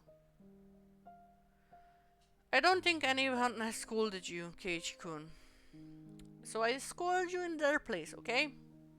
I pressed a hand to my cheek, now warm with embarrassment, and quietly stared down at Rena's feet. Going somewhere you're not allowed to go was a very bad thing to do. Do you understand that? This is like a mother with her finger up. Uh-huh. Answer me with a yes, Keiichi-kun. Yes. Also, what's even worse, you didn't admit to having done something so bad. You should have never done anything bad in the first place, but not admitting to it or apologizing for it is so much, much, much worse. Yes, I was wrong. For a few moments, Rena stared at me silently, intently, as if gauging my remorse. Then finally, the tension on her face softened and she smiled. Okay then, it's about time. I should be going. Alright, be sure to give me a notice to your mom, okay? Also warn her not to go out to pass it on after it gets dark.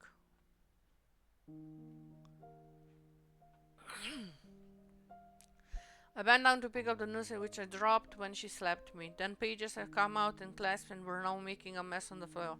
I gathered them one by one. My hand stopped at a single more light-headed page with a peaceful sentence dancing on it. We still have plenty of homemade soy sauce in stock. Feel free to come to the Sanazaki house. What is this? I picked up the page and scanned the rest of it. They were stockpiling high quality soy sauce they got in from faraway relatives in Akita Prefecture. They'd gotten a big shipment recently. They couldn't use it all, so they wanted anyone who wanted some of it to feel free to come over. Is it what said? As a PS, it said it arrived in barrels, and to please bring a 2-liter bottle or other container for it. That's how it tied together.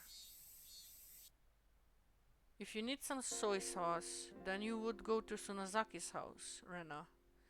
Did you know all along? Yeah, I knew. Rena had been suspicious of Mion as soon as she noticed the big bottle of soy sauce was missing. Rika-chan has taken the bottle and gone to the Mion's house, and there she was erased.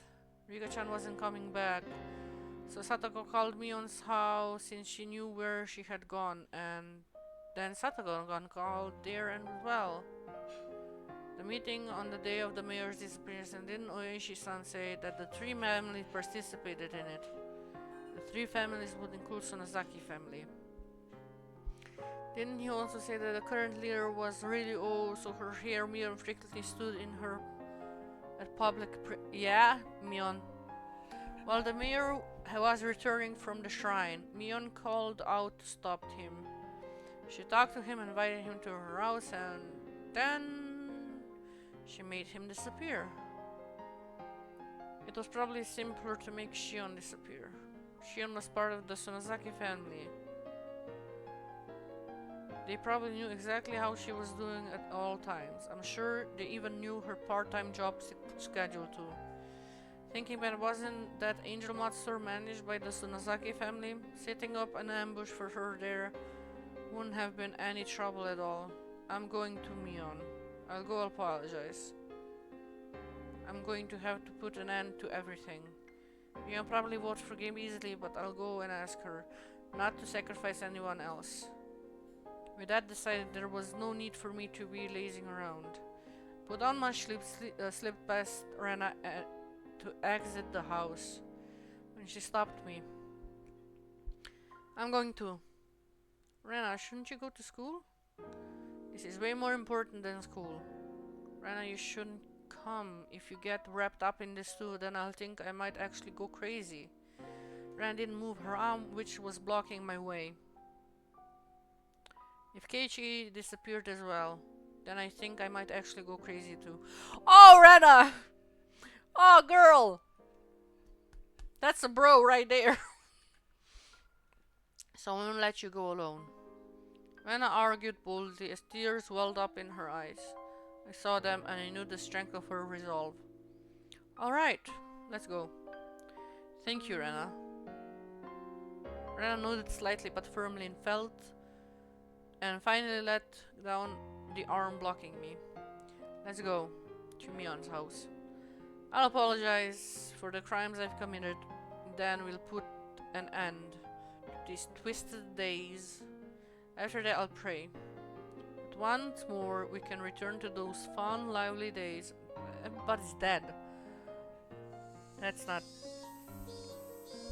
With Rena following me, I left the house. In front of the house, there was a car waiting. It was Oishi-san's. Hey, good morning, my Bara-san. To you too, Ryogo-san. Together so early in the morning, you make me jealous. Nufufufu. What a truly praiseworthy man he was, if he had been lying in the wait so early in the morning just to pressure me into talking. And this morning, though, maybe this was actually a good opportunity. You're from the police. Oh, I have not introduced myself to you, Ryugo-san. Please excuse my rudeness. My name is Oishi, from the Okinomiya Police. Am I saying this right? Am I saying Okinomiya Police Department? Japanese name is like hard, very hard. Pleased to meet you. Are we telling Oishi-san? Yeah. I think my palm is enough punishment for your crying, but we should leave Michan to these people. Pain, pain and sadness. I look down as those emotions build up in my heart. I have something to tell you, Ishi-san. Well now, what about? Should we stand here and talk, or go inside the car? In the car, please. I only continue to look down weakly. All I can do was to be thankful for how dependable Rana was.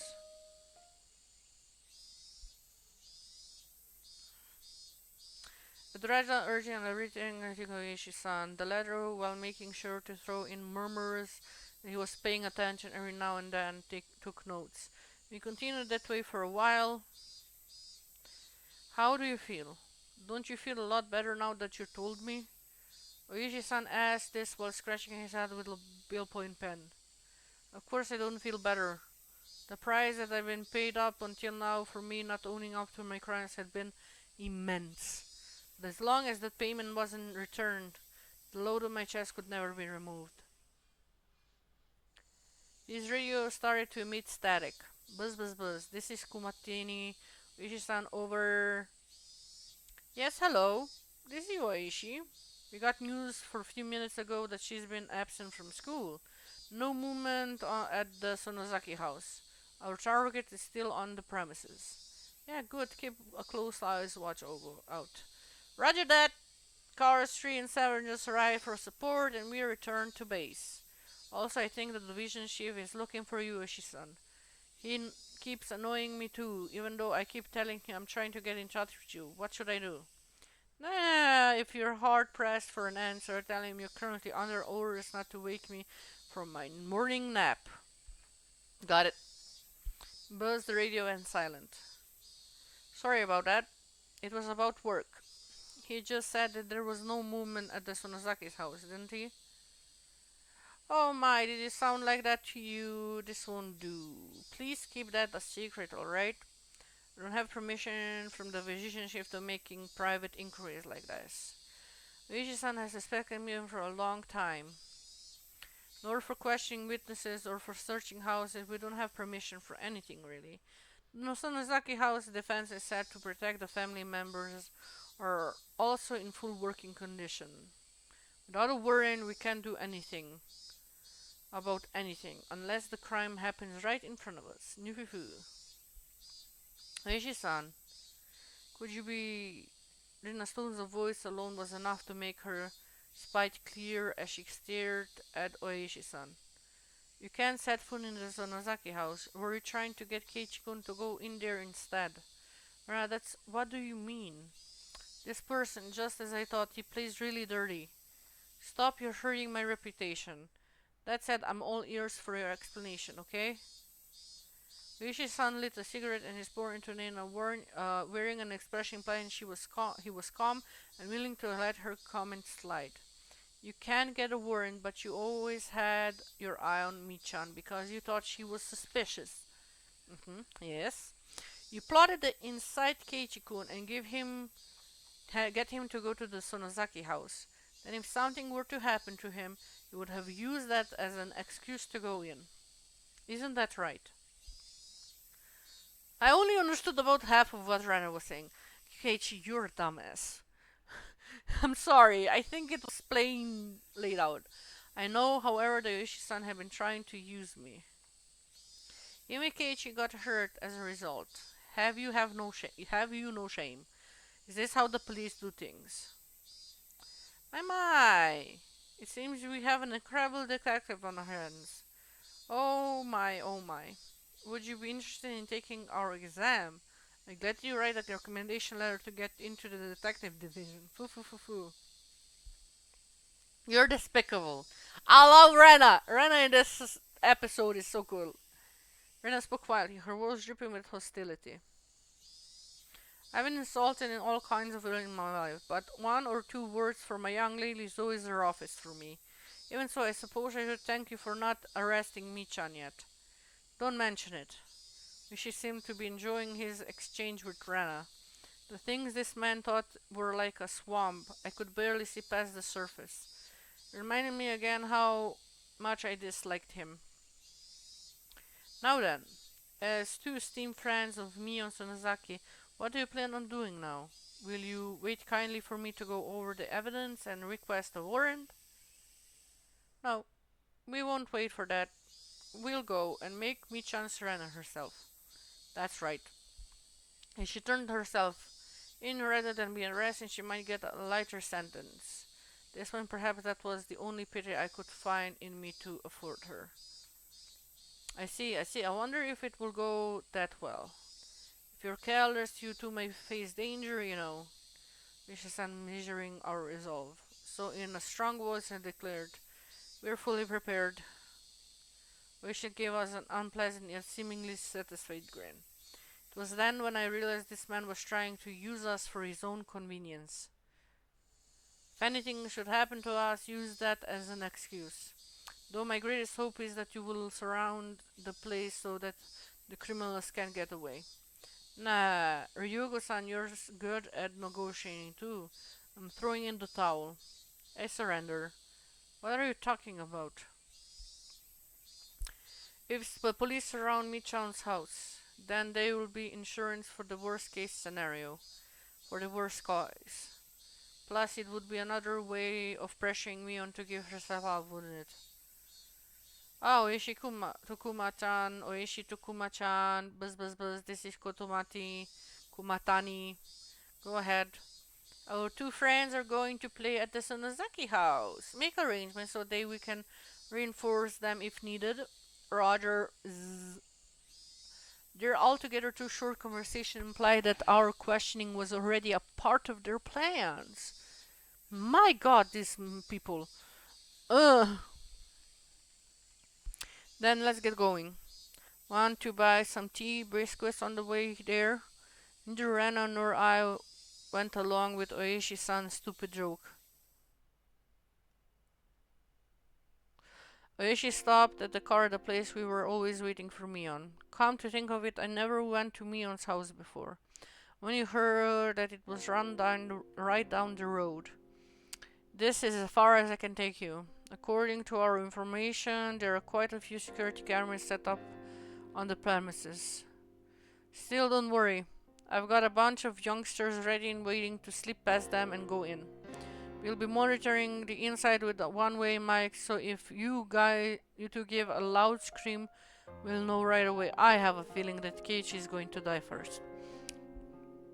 We'll persuade her for sure, so please be ready for her to turn herself in. In both our eyes with determination.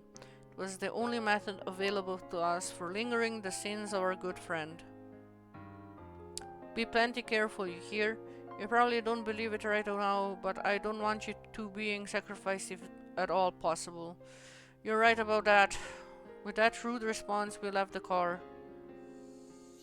The clinging humidity and voices of the cicadas greeted us. Cicadas. I never have expected this would have been happening today. Let's go, Keiichi-kun. And I took the lead and began to walk. Down the road I've never been. I know you've been to Mio's house before, right? Yeah, a few times. It's a really big house. You can fit a mountain in the backyard too. You can pick mushrooms and stuff through there are fences everywhere. Big house to fit a mountain. That was amazing. One of the few families controlling Hinamizawa and the head family of the Sonozaki clan. Perhaps there was something to be said about its magnitude.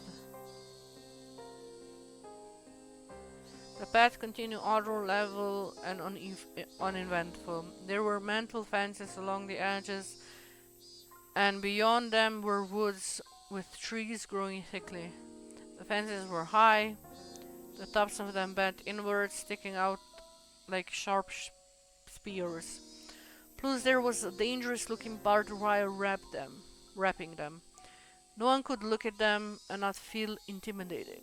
In addition, there were signboards hung up there and there along the fence. Private property of the Sonozaki family, entrance forbidden. Beware of venomous snakes. Fuck me. Active security cameras. Intruders will be charged an entry fee of 1 million yen. This forest, or should I say mountain, Is this all their yard? It's more like their domain. As you can see, it's private property, nobody maintained it. The forest isn't really the kind can go hiking in. She could say that again. It really did feel like a neglected savage woodland. It was dark and damp, and certainly not a forest that made you want to go for a nice walk. Maybe that's just what happens when a landowner has too much land. Like Oishi-san said, there were security cameras high up all over the place. Though they had been watered by wind and rain, casting doubt as to whether they were even functional. I wonder if Mion is watching us. As if I could come to, as if, as we came to her. I don't think she is. The only people living in Michan's house are generally her and her grandma. After all, there's nobody to watch the cameras. What useless security system. Well, Michan's father seems like a pretty tough person to get along with. So never everyone in the family is getting together. The cameras are apparently working properly. That's right. Mion's father, he was a big shot yakuza, wasn't he? Rana smoothly danced around the answer as she explained. At last, a huge gate as big as I'd imagined appeared. Was she living by herself with her grandma in a house with such a grand gateway? I wonder if she's here. Beep. The old buzzer made a dull no sound. Was it cut off in the middle and not getting to the house? We waited long enough without response to start thinking like that. However, we finally heard footsteps walking the gravel on the other side of the gate. I noticed while my hail my palms sweating into fists. There was a kind of bolt releasing and the gate opened slightly. The person peeking out of the gap was none other than Mion. Well, this is unusual. Aren't you two going to school? You didn't seem all that surprised at visitor arriving in the morning, which wasn't a normal time. In fact, she seemed relaxed as she knew we were coming beforehand. We stayed at home today.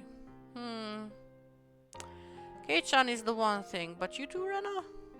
You two are such troublemakers. Mion smiled lightly in a way that made Mion we all always knew. Well, let's not just stand here. Come in. She gestures for us to follow her. I hesitated for a moment looking at Rena. Let's go. Rena smiled cheerfully as she was passing through the gate of a good friend's house and then did just that. I rally myself and go through the gate too. Wow, okay.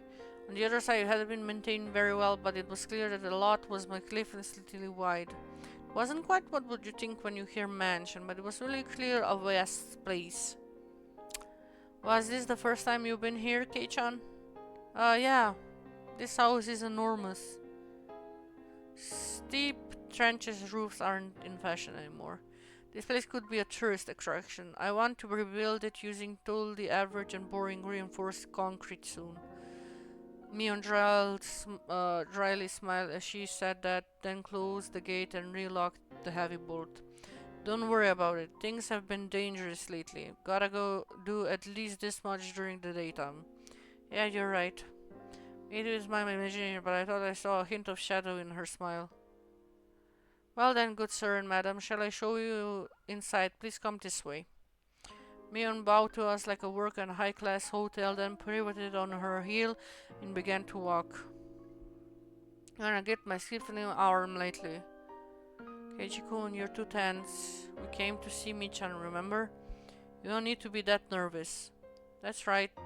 When I get nervous, I tend to let everything show on my face. I'll stop tensing up. Even if something were to happen, there were two of us. Wishy-san and subordinates were waiting outside the gate of us too. There was nothing to worry about. After thinking about that much, I realized my nervousness was already gone, and I laughed at myself. What's this? Mion, what's it with the stone on top of the newspaper? It's in the way. There was a pile of newspapers on the floor of the entry and there was a large rock on top of them. I didn't understand why something like that was here. Rena noticed me like questioningly and giggled. Rena, do you know? What is this? Some kind of good luck charm? Ah, if you don't really know, then feel free to move it out and put your shoes there.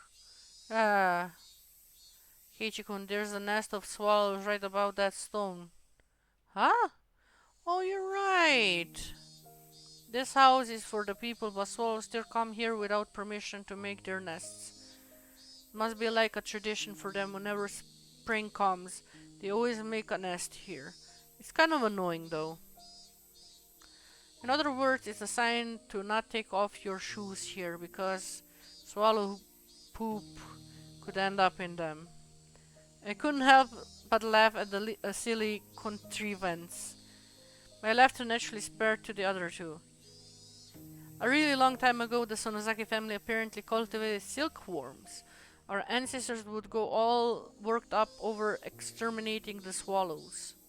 When you think of it that way, maybe this is just our just desserts. Uh, anyway, come on in. The inside of the house wasn't really bright at all. It was dimly lit, in fact, but mysteriously I could still feel an elegance to the place. Mion seemed to hate more modern building, but traditional houses like this aren't bad either. You're kidding, right? There's a terrible draft and the winters are freezing. Don't go making my house into property of cultural significance and getting it in the way of renovation, got it? What I want most is a house like yours, Kei-chan. I'm pretty jealous of it. It seems like it would be warm in the winter. Oh, but snowfall seemed like it would be a problem. Snowfall is a problem? Does Hinamizawa get so much snow? Our latitude is in the south of Kanto, isn't it? Isn't this region warm? Ah, you don't know, Keiichi. Hinamizawa is in an area that gets heavy snowfall. When we get a lot, everybody gets buried. Sometimes you can't even get out of your house. Sometimes your car gets totally buried too, and you can't find where it is. Wasn't aware of that. Hinazawa was that bad a place in the winter. Come to think of it, my dad, he said sometimes like this place got plenty of snow, so we couldn't have fun building igloos. Still, your front door getting buried, not being able to find your car, that's way too much snow. Uh, you remember from geography class, right? The western side of Japan gets cold winds from Asia.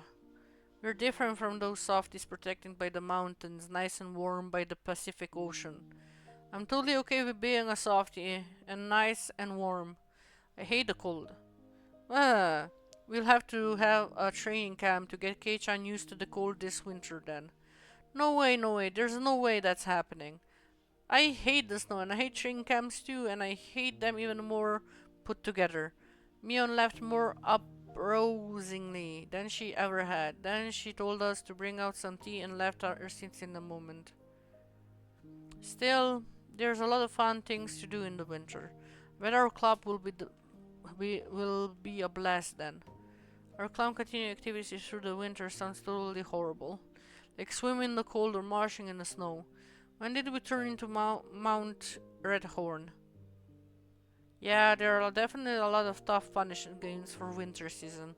One time she made us have a Rio carnival in the schoolyard while snow was falling. I see the terror of our club cared not for the season. The victor will be decided who could best adapt to the winter only events.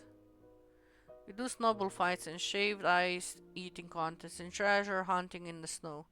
Wait, why is everything outside? Why can't we play tabletop games in the nice and warm while it was snowing? Whoa, Keiichi, if you're saying things like that, then you're gonna lose a lot this winter. We'll have lots of punishment game and Rina won't lose. How? Don't give me that how. I startle things with a cross chop to the head. You're sure having fun. Our wars aren't very thick, so be careful not to go flying through anything, okay? The paper sliding door opened and Mirai turned with a pot and coconut tea set. Do you want sesame seeds on your rice? Sorry, we don't have much on the way bean paste or any good stuff. It's okay, it's okay. We didn't really come here to drink tea anyway. And with those words, a smile disappeared from Rena's face. Ah, she did it. That one careless statement reminded us of what we had been able to forget. I had wanted to enjoy this peaceful time for a little longer, but we put an end to that with those honest, careless words. When she noted the smile which disappeared from Rena's face, Mion too changed hers. It was as if the cheerful air had been was like a warm spring day until a moment ago. It slipped through the cracks in the paper door and together disappeared. There was no point in regretting it now. We did not come here today to chat and enjoy ourselves. Mion silently poured the tea. During that time, both Ren and I sat kneeling without uttering a word. Here you are. Drink up. He couldn't even mutter a word of acknowledgement of those natural words of courtesy. There's no poison in it or anything. Do you distrust me that much? That's upsetting. Mia gave a bitter smile at that and let the shoulders drop.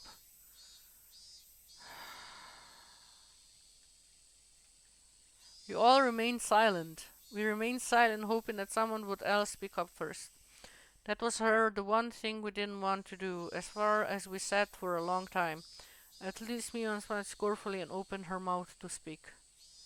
Hey now, Kei-chan, Rena, you're the guests. Didn't you come here for something? If you don't speak up first, this old man won't know what to do. Rena and I exchanged glances and both resigned ourselves. Rena opened her mouth to speak, so I stopped her. Keiichi-kun, it's okay. I need to come here. Let me talk first. Okay, I understand. What would Kei-chan have to tell me? Please give me your daughter's hand in marriage, Mary? Can't do that. My little Rena and Kei-chan aren't meant for each other. Go wash your face with miso soup and try again later.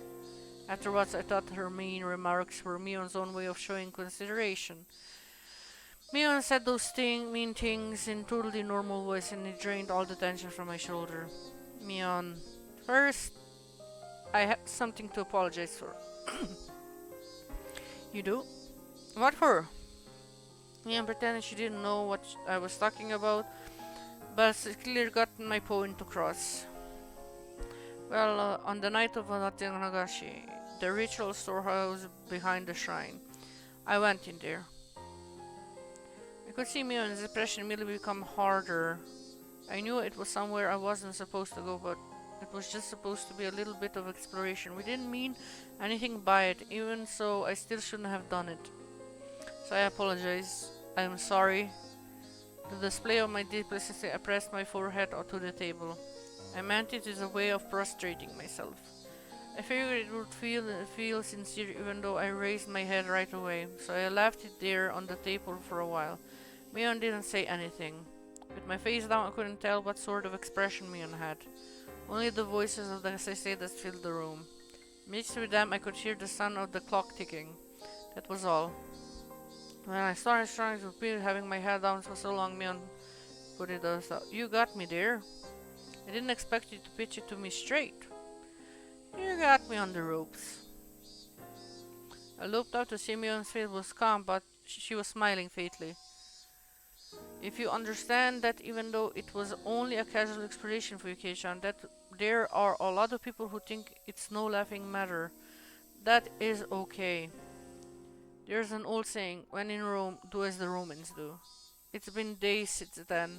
Maybe too late, but I apologize. What I did was wrong. Please, please forgive me.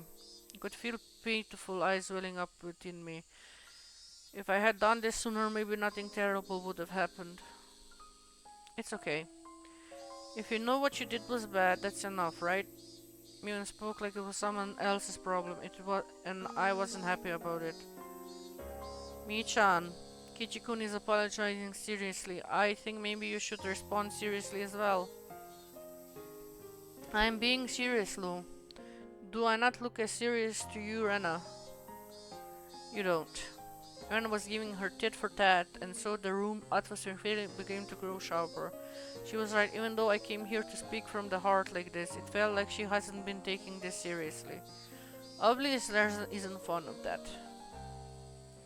Hey Chikun, you can get up now. Let's tell her everything. That looks like what Mi-chan wants to. I had known it would turn out like this from the beginning. Hadn't I come here prepared for that? I mustered my well-being and bit my lip. Mion, you called Rika-chan and Satoko the day before last, right? I don't remember doing so. If you have a reason to think so, could you let me hear it? It was evening before dinner time. Rika-chan should have come here, bringing a big bottle of soy sauce to have you share with her. He was trying to keep it from showing any reaction. I didn't miss her eyelid twitching just a little bit. Why do you think that? It's not hard to understand. Mi-chan, you saw it too, didn't you? Rika-chan's room. Mion put a finger to her forehead and acted like she was thinking. Therefore, it was chilled for but no soy sauce. Plus, the big bottle of soy sauce that should have been under the sink was nowhere to be found. Ah, what? Is that why she would have come here? Mion dropped the act. You wrote yourself on the note, didn't you? That's that you share your soy sauce? Mion scratched her head. Oh god, that look is not, that's discomforting look. Scratched her head. I heard her ever so faintly kicking her tongue. It was as though we found out she purposely giving too little change to the servant. That's all I could feel from her. Then Mi-chan, you, Rika-chan, your era, you, you hit her. Rena hesitated for a moment. I could tell she didn't want to use the word erased, and that she was struggling to find another word. That was really supposed to be the end, wasn't it? For you, anyway. What are you talking about? You didn't foresee that Rika-chan would tell Satako-chan that she was going to your house, did you, Mi-chan? Then Satako called, might Rika be imposing on you? Yeah, probably just like that. Haha, you sound just like her. Mi-chan, you were a bit of a bind then, because someone knew that Rika-chan had come here. So you decided to lure Satako here too.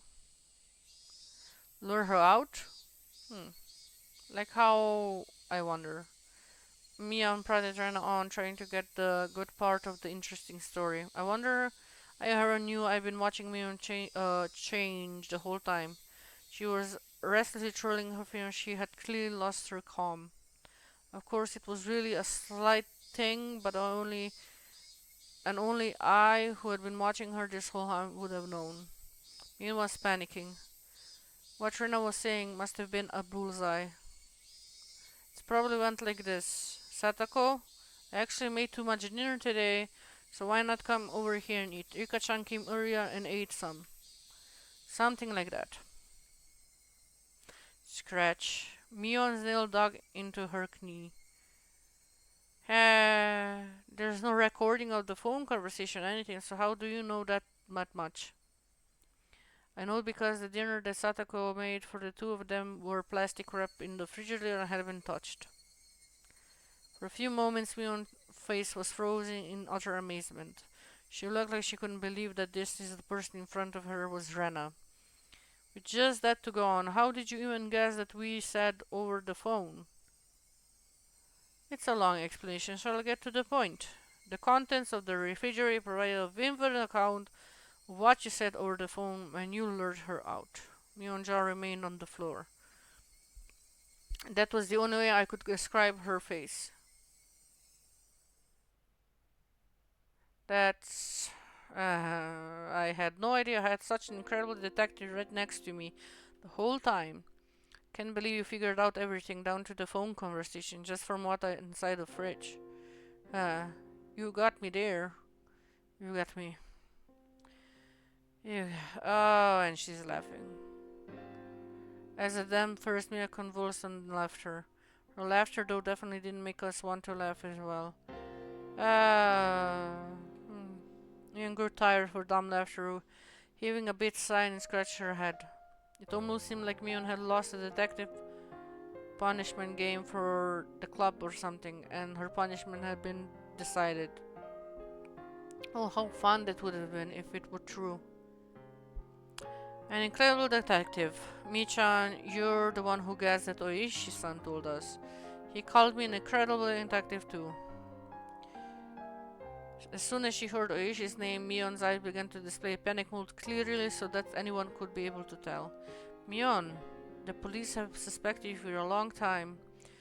Oishi-san officers had the house under observation so they could break in at any time. Mion attempted to remain calm, but it looked like she was having a hard time with that. Baraha couldn't believe that the police had her surrounded, and she clearly examined Rena's facial expression. However, she couldn't detect a hint of falsehood. Finally, Mion seemed to accept the fact that the police were encircling the house. Was the mayor Michan too? Were Tomitake-san and Tanako-san as you as well? Mion didn't answer our rapid-fire questions. I could clearly see impatience in her eye, which was starting to were still feigning calm. At least Mion, who had been sitting there lazily, readjusted her cushion and set herself upright. At that moment, the atmosphere in the room completely changed. Mion's expression also changed. The impatience and wonderment of her expression disappeared, and she became as solemn as you would think she was about to conduct a tea ceremony. I could sense it. It was now, in this moment. Mion has ceased to be Mion and has changed into Mion Sonozaki, the current heir to the Sonozaki house. The solemn atmosphere about her was clearly abnormal. It was entirely different from that of that Mion that I knew. Now I could believe it. Now I could believe that she was the young leader of the commanding of an entire Sonozaki clan. Mion quietly placed her hands on the tatami mat and gave a beautiful, elegant bow that this really was a tea ceremony and named herself. We met for the first time. I am the current heir of the Sonozaki house. My name is Mion. Mion mimos were so elegant they could cut. Oh. Ooh. All Ren and I could do was baffled by her action, which I could never imagine the normal of her doing. I would like to welcome you to the Zaki main house today. I will greet you all in the place of our leader, Oyuru. It seems as though you have various things you would like to ask. If I can be any assistance, then I would like to answer without concealing anything. What did Mion just say? Mion said she would answer anything we asked. There was a strong light of resolve in her eyes. It's really alright if we ask anything then. I shall tell you everything I know. That is why you have come here after all. Verna and I exchanged glances. There was a mountain of things we wanted to ask Mion. However, we hesitated for a moment what we should ask first. The first question Rena gave was extremely abstract, but it was the question everybody wanted to know right away. Why? What would you do this? That was what I wanted to ask as well. Why would you do this? They didn't go for Rika and Satako. It went for the mayor, Tanako-san, Tomitake-san as well. And even further back for all the incidents that been occurring. For a little while, Mio couldn't respond. For right when we realized that the question was too vague and tried to put it in more concrete terms, she finally opened her mouth to speak. To answer that question will take some time. If that's exactly her, I would by all means like you to hear it. She spoke clearly. She spoke with clarity that a grandmother might use by telling a story from a long time ago. Do you know that the Hinamizawa village used to be called Onigafuchi village?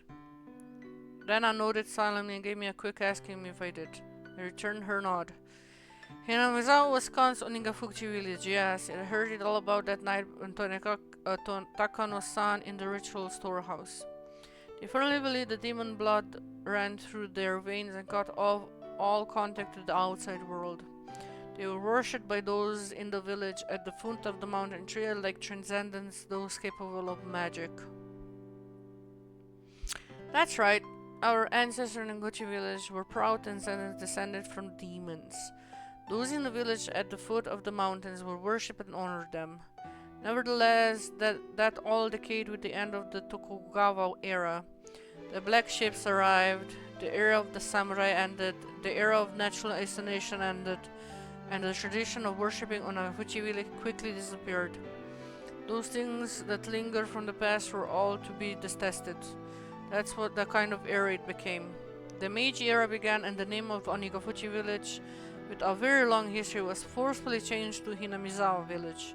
I have heard the Meiji government strongly wished to erase the old customs, the abolition of feudal domains, and the job establishment of prefectures. The herald began seeing Japan sprinting up the stairs that were beyond the mains to try and reach the same level of rest of the world. All things in the Western style were to be extolled, with all tradition things were to be scorned. That was the sort of era that it was. Our ancestors in Gifuchi were proud, transcendent, descendant from the demons. Onigafuchi, the spirit in the flesh. Japan, provoked by the great European powers, colonized countries in Asia one by one, began a policy to increase its wealth and military power so that it could stand as a global power in its own right. Constriction began, and they won war after war. The first Shion-Japanese War, then the Russo-Japanese War, until the Pacific War broke out. They recklessly climbed the staircase toward modernization. At the time, Onigafuchi really lost its impenetrability. The villagers once worshipped as transcendent were now on the receiving end of the inhuman treatment. The surrogate Onigafuchi village had become groundlessly labeled as an isolating village of those afflicted with incurable disease, a mere shadow of its former self, and stood on the principle of an era of hardship. Thus began harsh days when one would suffer unreasonable discrimination just because people knew one was from Onigafuchi. The children in the village at the foot of the mountain were taught not to go near Hinamizawa because filthy germs were rampant there.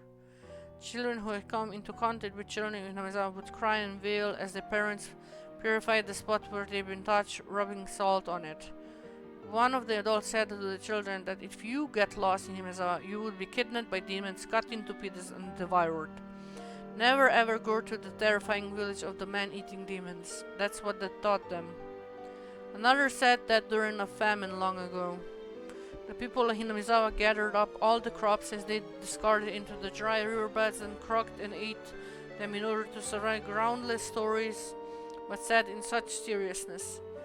Baseless slander added baseless slander, making Onigafuchi village historically accurate, thrilling history all the more believable.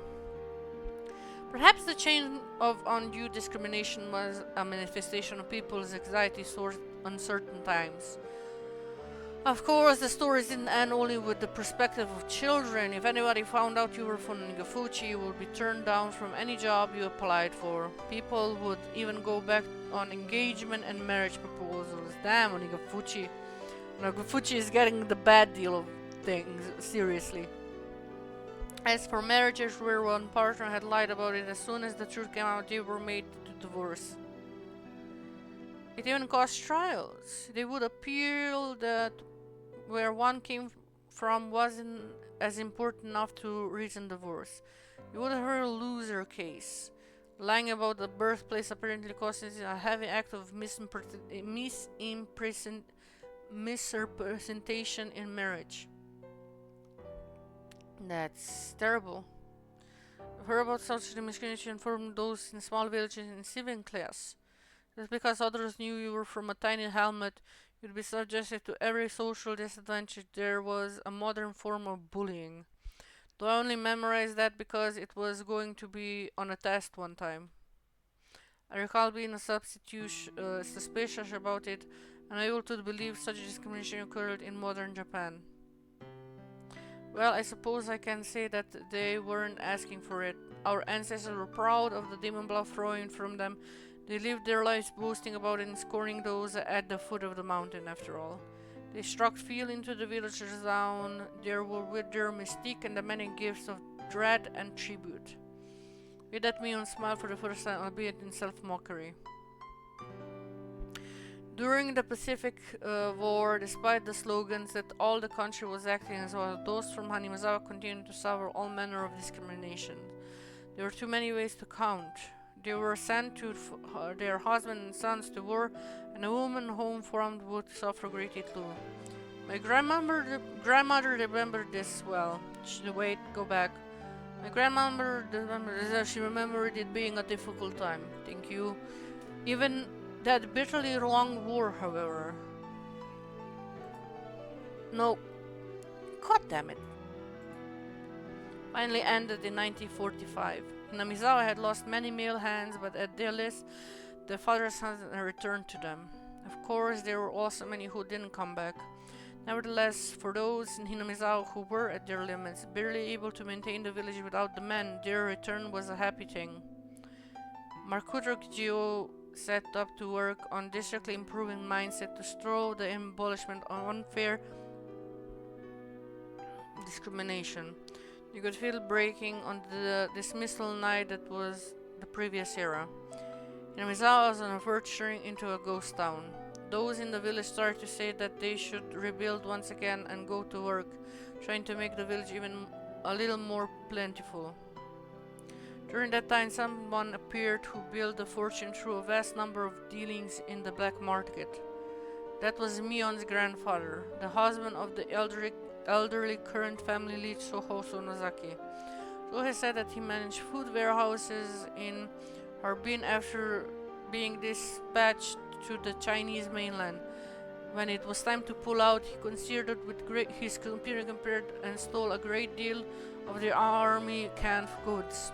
He hid them somewhere in the Sato Island Sea and sold them widely at high price on the black market, thus earning a fortune. So he didn't spend the fortune on his own pleasure either. He entrusted the entire amount to his wife, the head of the Sonezaki house. Let's review this ruined village. Let's revive this ruined village. All who lived here are family, and this fortune is our collective property. So he proclaimed to my grandmother, the current head of the family. That vast fortune was a huge reason why Hinamizawa was revitalized after the war. I see. With that, Hinamizawa came back to life, and that's how the Sonozaki had established its current prosperity.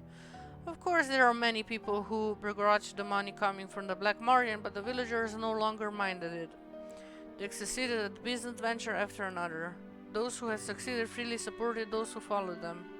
The giant family of Hinizawa, tied together with a strong bond, kept on expanding its influence.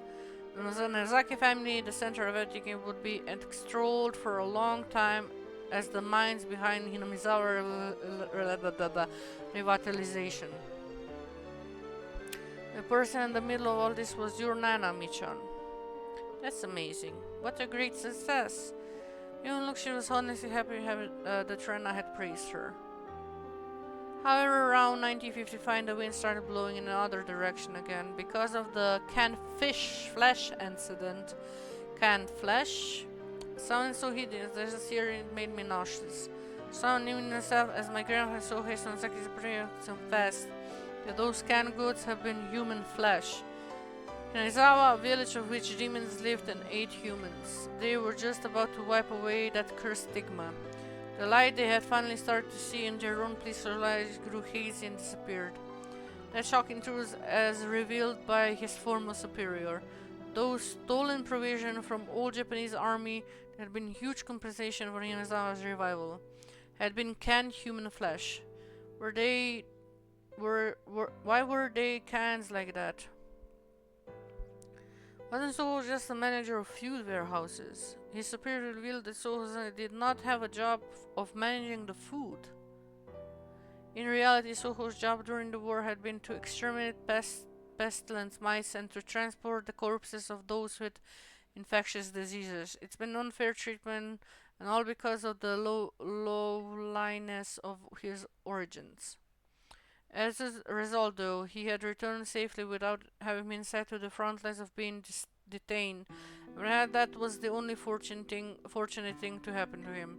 Finally, so he was enlisted as an assistant at the military medical institution. There, however, he found something even worse than the low, scorned, depressing customs of Onigafuchi village. In the research they were carrying out, could that have been, well, the bacteriological corpse in the old Japanese army or whatever? Keiichiro, you have heard of that? What could it be? I was pretty sure it was Unit 731. It was a nightmare unit that devoted itself to researching telefiring bacteriological weapons to break the deadlock in the war. Oh, fuck me, yeah, I heard about that too. Oh no! Oh shit, Hinamizawa is more fucked up than I thought. They use many innocent people as fodder for horrible human experimentation. They methodically observe how many days a new strain would take to kill the victims, how many days it would be when injected, how many days it would be when swallowed. They dissected many people to find that out. Sometimes they wouldn't bother waiting until they were dead and dissected them while they were still alive. They wouldn't strap them to configurates while still alive and crush them in decompression chambers while still alive. When a live human decompresses, all the holes in their body get pushed outwards, and their intestine gets pushed through the anus like a snake winding out of it. I have a feeling I saw something like that in a documentary one time. That makes me sick. And they still hate Hinamizawa, huh? You said it. Mion agreed and gave me a faint, sad smile. Holy shit, is this a thing? In like Japan? Oh my god, this is horrifying. That they had that small villages that much. Oh my god, like, is this an example of just Hinamizawa or just like all small villages in Japan? Because that's terrifying. Oh my god. Mion agreed, giving me a faint, sad smile. It wasn't much of a community, but for some reason I was happy to have it right away. The unit Sohei was indeed way kinder research than that. They were researching concrete methods of reducing the difficulty of delivering food on battlefield. The military then at the start of the war completely fell apart and a chronic food shortage broke out all over the battlefield. The food shortage led to malnutrition as their natural resistance lowered. The soldiers fell to one disease after another. Spirit and morale lowered as well. Oh my god, how long is this? Wouldn't be able to maintain their forces at this rate. Apparently that's where the research started. At first it was to find methods of delivering food to battlefields. It was very bored and included things from violent menace like stealing it from citizens to survival methods like how to cut unfamiliar insects and plant life. As they were working on the details they kept straying off course and going out of control. Until finally they knocked down a door called Taboo. What do you think the easiest source of protein on battlefield is? Oh fuck, it's human meat. Rena and I knew the answer without being told, so we didn't answer. That's right. They were researching ways to handle using humans as food. Fighting onwards, something eating the flesh of enemies and something's that of allies became the ultimate sacrifice paid to their country. They were deathly serious about this doctrine. It really is a riot. My grandfather was so despised as someone who ate human flesh that yet they had gone above and beyond that. Apparently he has always thought about it too. Even if he was a vulgar man-eating demon, they were far more ugly demons than he. So no matter how much he was scorned, he wouldn't put up with it. At last they had a handful of test prototypes. When the soldiers learned it was human, the scientists couldn't make anyone eat it. It was apparently sent to the front lines. The cans were labeled med substitutes, and so that they wouldn't accidentally eat themselves, they stamped the bottoms with a circle. The starved soldiers of the front lines apparently loved all the prototypes that were sent.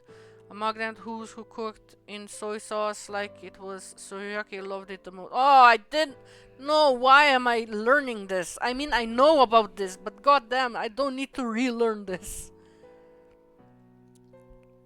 Come on, Michan, stop. I'm getting sick to my stomach. I had a really pale face, and she looked like she was having difficulty to sit on her knees.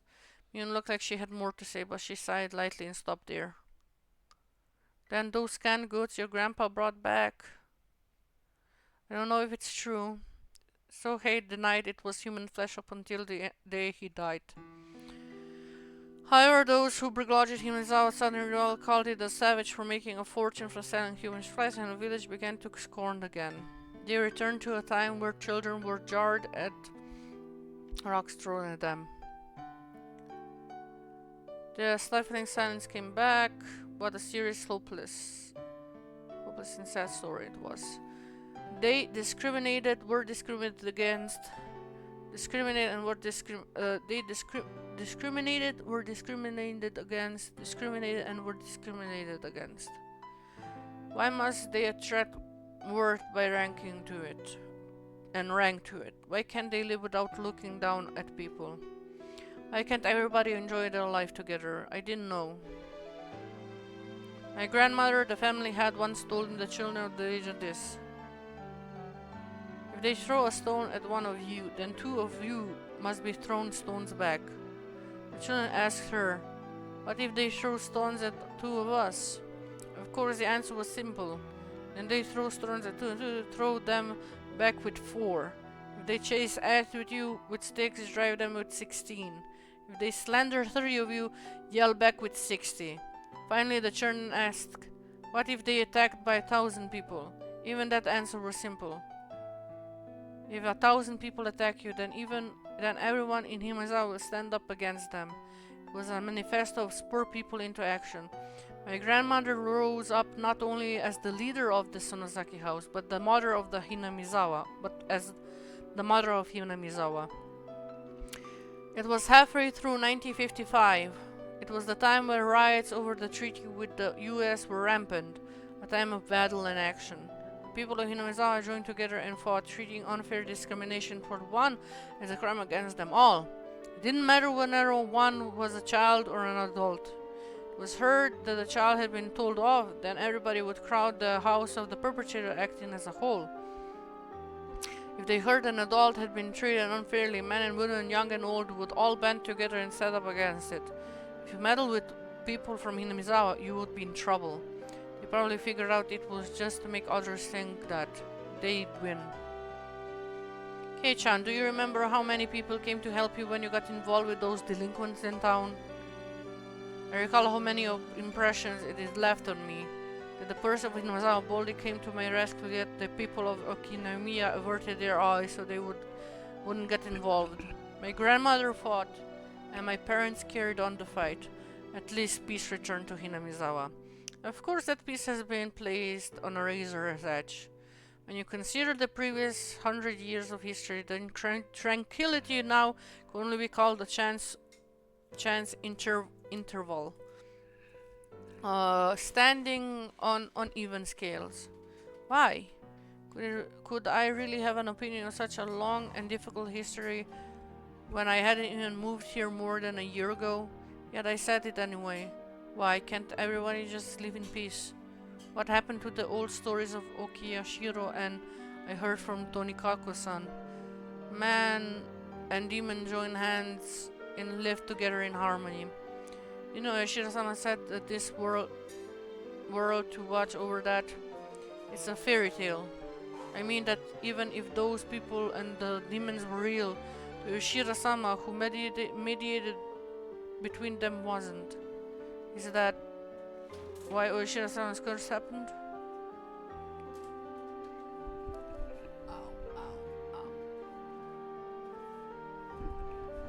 I'm good. I'm back. I just needed... my ears are hurting.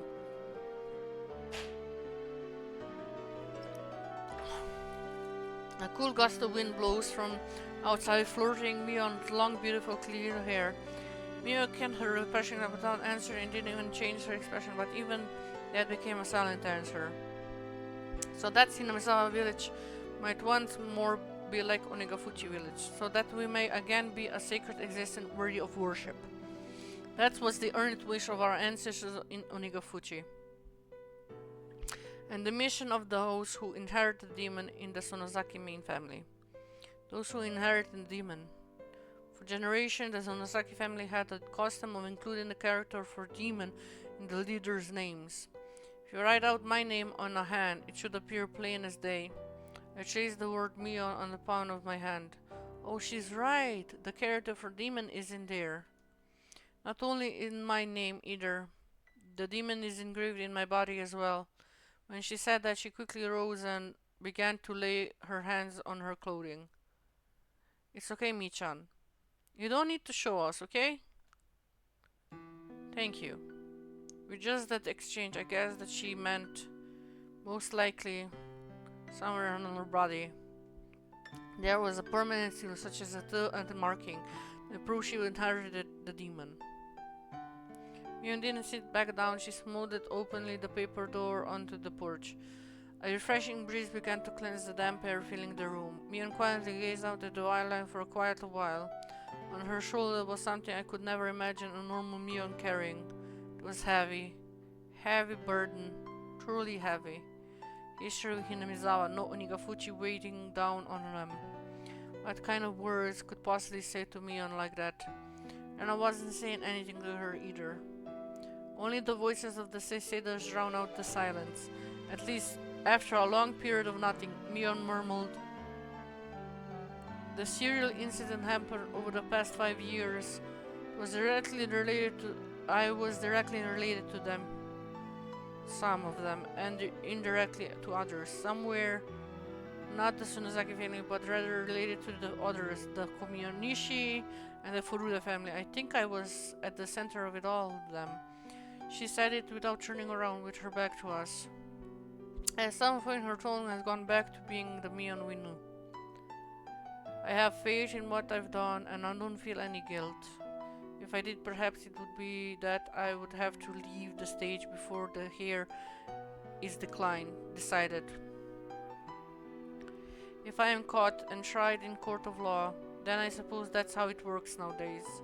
Being able to retire with Hinamizawa at the most peaceful it's been in 100 years could be the happiest thing that's ever happened to any of the Sonozaki leaders of the past generation. Mion leaned the shoulder against the paper door, then slid down and flopped on the ground. It was an act of such resignation that just seeing it made my heart inside. The numerous tabler crimes Mion had part of suddenly began to fade from my mind. Hey Mion, I don't care what happens after this. Can't you just try to struggle as much as you can, to try to run away? As soon as I began to think that way, Rena's ringing voice filled my room. But Rika-chan and Satoko-chan, you killed them, didn't you, Mi-chan? The sharp points of a word stabbed into my chest despite not being directed at me. And I'm saying that's okay if you killed other people. Regardless, Mi-chan, you killed Rika-chan and Satoko-chan. Rena's words were more biting than any I have ever heard. Even now that we knew all the heavy history pressing down on Mio's shoulder, she has criticized her for clearing our friends. Just as I bear the duty of the Sonozaki family, Rika-chan bore the duty of the Furuda family. That duty was to protect the ritual storehouse. My chest tightened. I learned around last year that Rika-chan had said something about it. The bars on the storehouse door were too heavy for her, and she wanted to change them to a simple lock and key. Even the priest before her had complained about it being heavy. He was very aware how hard it was for Rika-chan. I will make sure to guard it, so I went to replace the lock with something lighter. I replied on the behalf of the Sonozaki family leader. Ever since the string of freak dance incident, there seem to be people who are insolent toward Oyoshiro-sama, so you shouldn't replace the lock with a simpler one. That said, the leader of the Kimiyoshi family, Old Man Kimiyoshi, if it's that difficult for Rika, then I think it's okay to replace the lock, he said. The very fact that it was locked with a key was an indication maybe in someone you mustn't enter. The nobility had enough to break through it and go inside, he said. Even if it wasn't alike as a leader, I couldn't find it in my to argue with old man Kimiyoshi, since I owed him so much. In the end, we decided to change out the lock and storehouse and switch to a really cheap and light padlock. Old man, is it really alright? Nana says that if possible, we should keep the lock the same. It'll be alright. You're quite the worrywart. If something happens, this old man will take all the responsibility. Do you promise? You mean that you will take responsibility as the leader of the Kimiyoshi family, right? You should be well aware how sacred the thing inside really are. It's okay. There aren't any bad cats in Hanazawa who'd open a lock and break in. Meow meow. I sob escaped my mouth. Something hot and wet dripped down in spades and fell onto the tatami mat. I had already heard of all the teens entering ritual storehouse during the Watanagashi festival. There were 4 of them. We decided to act within the day. At the same time, we needed to demand that those who have allowed the thieves to break in, Rika-chan and Furuyati and old man Kimiyoshi, to take responsibility. My tears dripped and dropped. Until just now, I had decided that it was Mion's fault that she killed Rika-chan and the others. It was wrong. The one who killed them was— Fuck you, you self-sacrificing idiot! Of course it was Mion! Oh, I might as well have killed them. Keiichi-kun. I had a chance to stop this tragedy from happening, yet I didn't.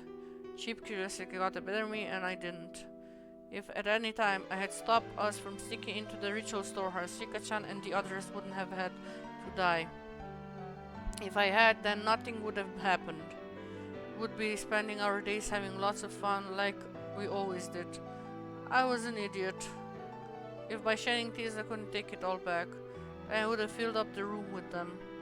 However, such a meager act wouldn't be enough to redeem myself for the crimes I've committed. You didn't do shit! You just went into a fucking shrine! I get the importance of the fucking history. I get the importance of the taboos. I get the importance of, hey, if you're given a rule, don't break it. But for fucking sake, nobody thinks that breaking one rule would result in the deaths of 5 people. My god. Mion grabbed back to me. You're not at fault. Mion grabbed me to speak to me, trying to reason with me. As the leader of the Sonozaki family, I needed to act, but given the history of the Sonozaki family, thinking about it now, it's no big deal. Maybe I should have saved my friends, even if it meant casting all that aside. I yielded to it, and that's why I killed those 2. I, Mion Sonozaki, and nobody else killed them. I had hundreds of chances to stop it, but I didn't stop. I gave in to the easy rule that was handed to me and abandoned all thoughts of fighting for my friends. So this is my crime. I killed them, Mion Sonozaki, with these hands. I killed them. Nothing whatsoever changed. Nothing. Oh. My suggested lad was sad, especially becoming Mion boasting club that she would turn the tables on her predicaments presenting themselves. It was painful. Still, Mir-chan, you saved one person of your own violation, eh? As I looked at her, surprised, Rena struck her finger right at my forehead. You left Keiichi-kun alive. As strong as you are, Mi-chan, it wouldn't have been no trouble for you, but you didn't kill him. That's right. Mion was so cunning that nobody could ever stand up to her, even in our club. If she had seriously tried to kill me, it would have been dealt with one way on the very first night. So many people had been sacrificed, but I was always left out of the cold. When I did my first realize it, even though people were disappearing one after another, for some reason I had this vague belief that only I would be left alive. Why didn't I kill him? As a demon, I can't even begin to guess. Maybe Mion had some reason she didn't want to kill you? What is that supposed to mean? Shh. Mion put a finger to her lips to say that Rena didn't need to talk. It's Oishi. Is Oishi waiting outside? Yes. Any way out? No. They said they have the place surrounded. Seemed like they called a lot of cars over the radio. I think they have your entire property surrounded. Mion fell silent.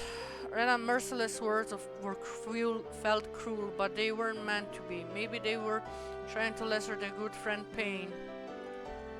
Or only by a little. Maybe they were considerate, like she was trying to help. Please, turn yourself in. Mia didn't open her mouth, but she smiled just a little. We'll go with you. We'll never leave a friend by herself. Crying children and Rena are the only things I can't beat. She rose, scratching her head. Her face had returned entirely to that of the usual Mion. I'm well aware of how serious my own crimes are. Even if they're accepted turning myself in, I'll probably never be able to come back here. I couldn't say anything. The numbness of deaths of Mion was involved in was just too large. So much that maybe recommending that she turn herself was in a way extremely cruel. So I'd like to hear one less selfish request. What is it? 30 minutes is fine. Just let me have some time alone with Keichan. Oh, I'm going to die! Oh, immediately! Huh? My name suddenly came up and it looked like I was the only one surprised about it. Keiichi-kun, is that okay with you? If you don't want to, then I won't make you. You're right. It's okay if you don't want to. After all, I'm a demon. And Keichan is a bona fide human who moved here from somewhere else. Wait, what? What? What? No. What just happened? I have no idea. Nishida-sama doesn't exist to me, it simply isn't possible. There was no reason for me to hesitate. Mion had been engulfed by heavy, unstoppable tradition. Right now, the two this have fallen to me and me alone. In fact, with me cornered, I would have been okay for her to blame me. However, Mion didn't say one word of blame. Far from it, it was guilty of the same crime. And she let me go. Amidst the fate she couldn't oppose, she saved me alone. I didn't know whether I should be thankful for that. Think about it now. I didn't know how much easier it would be if I were to be granted the same punishment as Rika and the others. The only thing I knew for sure was that I had an equal duty to bear the sins that Mion shouldered. So when it came to Mion's latest request, there was no reason for me to hesitate. Sure, it's fine. Thank you. I'd like to thank you too, Keiichi-kun. Rena stood up, looked like she would keep her promise with Mion and leave. It's fine, Rena. You can wait right here. I just want to go around the yard with Kei-chan. If you're bored, you can go to my room. You can read any manga you like. If there's any volumes you like, you might as well take them. I don't want to. Michan books belong to Michan, and I couldn't bring them back home with her so freely. You're such a good kid, only at times like this. Mion took Rena's head, rubbed it violently like she always did. Okay, let's go, Kei-chan. I began to walk after Mion, who headed for the hallway when Rena simply stopped me. Take care. Oh, Michan. Yeah. Michan really does believe she won't ever be able to come back. I didn't know how much about laws, but with as many deaths as she's been involved, the chances of her escaping a heavy punishment seem non-existent. Watch out so don't you make her lose her temper. Okay? Mion might be not surrender herself to justice, so I might have to put an end to it myself. When I had already thought that far ahead. Right. I won't let that happen. Rena rubbed at her teeth, which had fallen without noticing them. Okay, then go after her.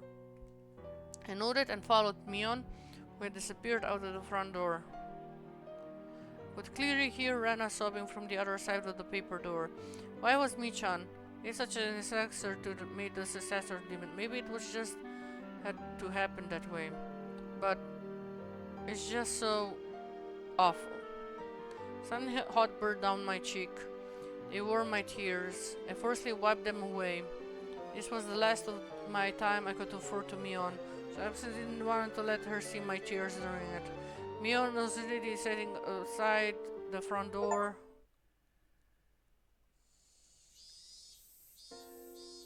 Sorry about that.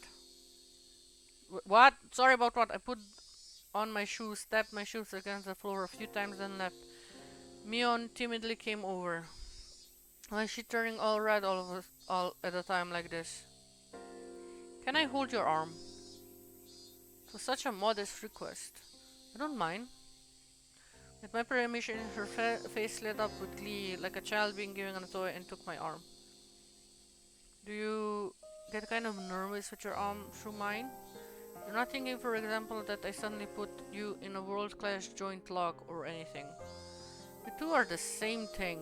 I don't think that. At all. Well, nothing had gone wrong yet. During those nostalgic days of bursting common with Angel Mort, went back, and I counted back and was amazed. It had only been once 1 week ago. I had been arm in arm with Shion then too. Linking arms with Mion like this really reminded me that they were twins. How much strength they put into it, the sensation of their arms, their warmth, the blood flowing. I could feel that their living sensation were all exactly the same. I think Shion liked you, Kei-chan. I see. If this were a likely conversation, I might have jumped back right in the face. Right now, though, no matter what I heard, my mind remained at peace. Mion and Shion, you got along well, didn't you? Well, I wondered.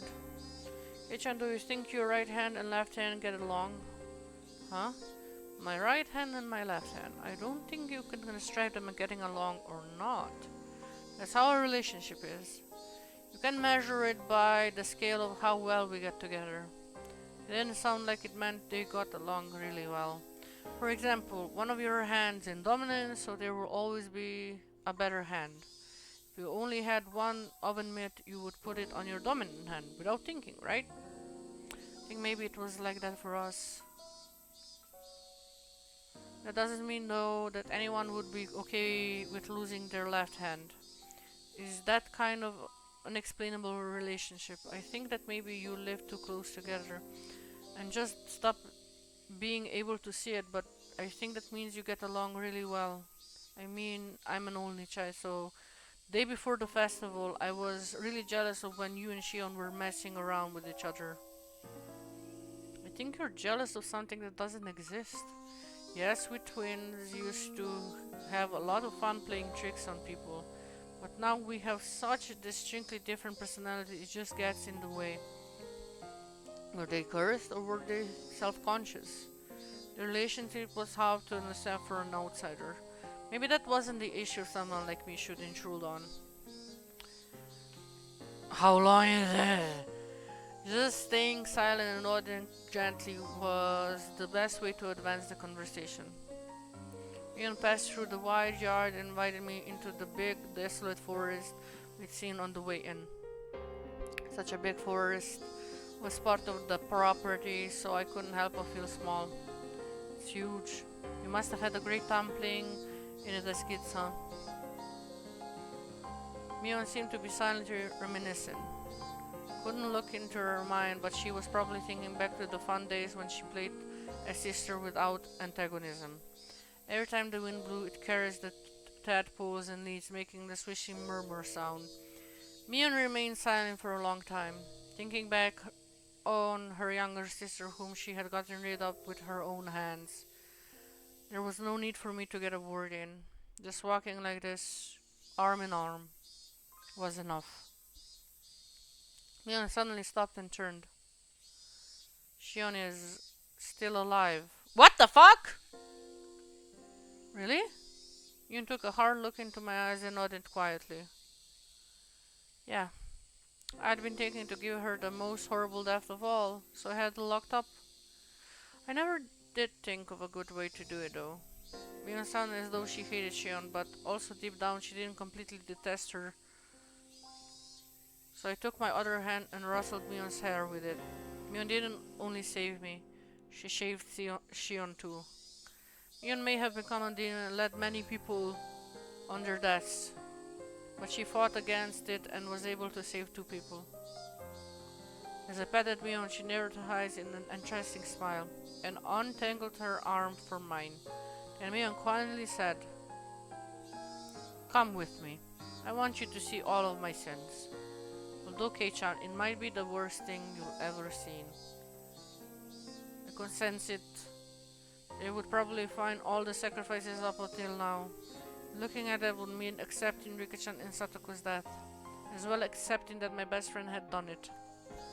It's already happened, and it's in the past. You can choose not to look, Kei-chan.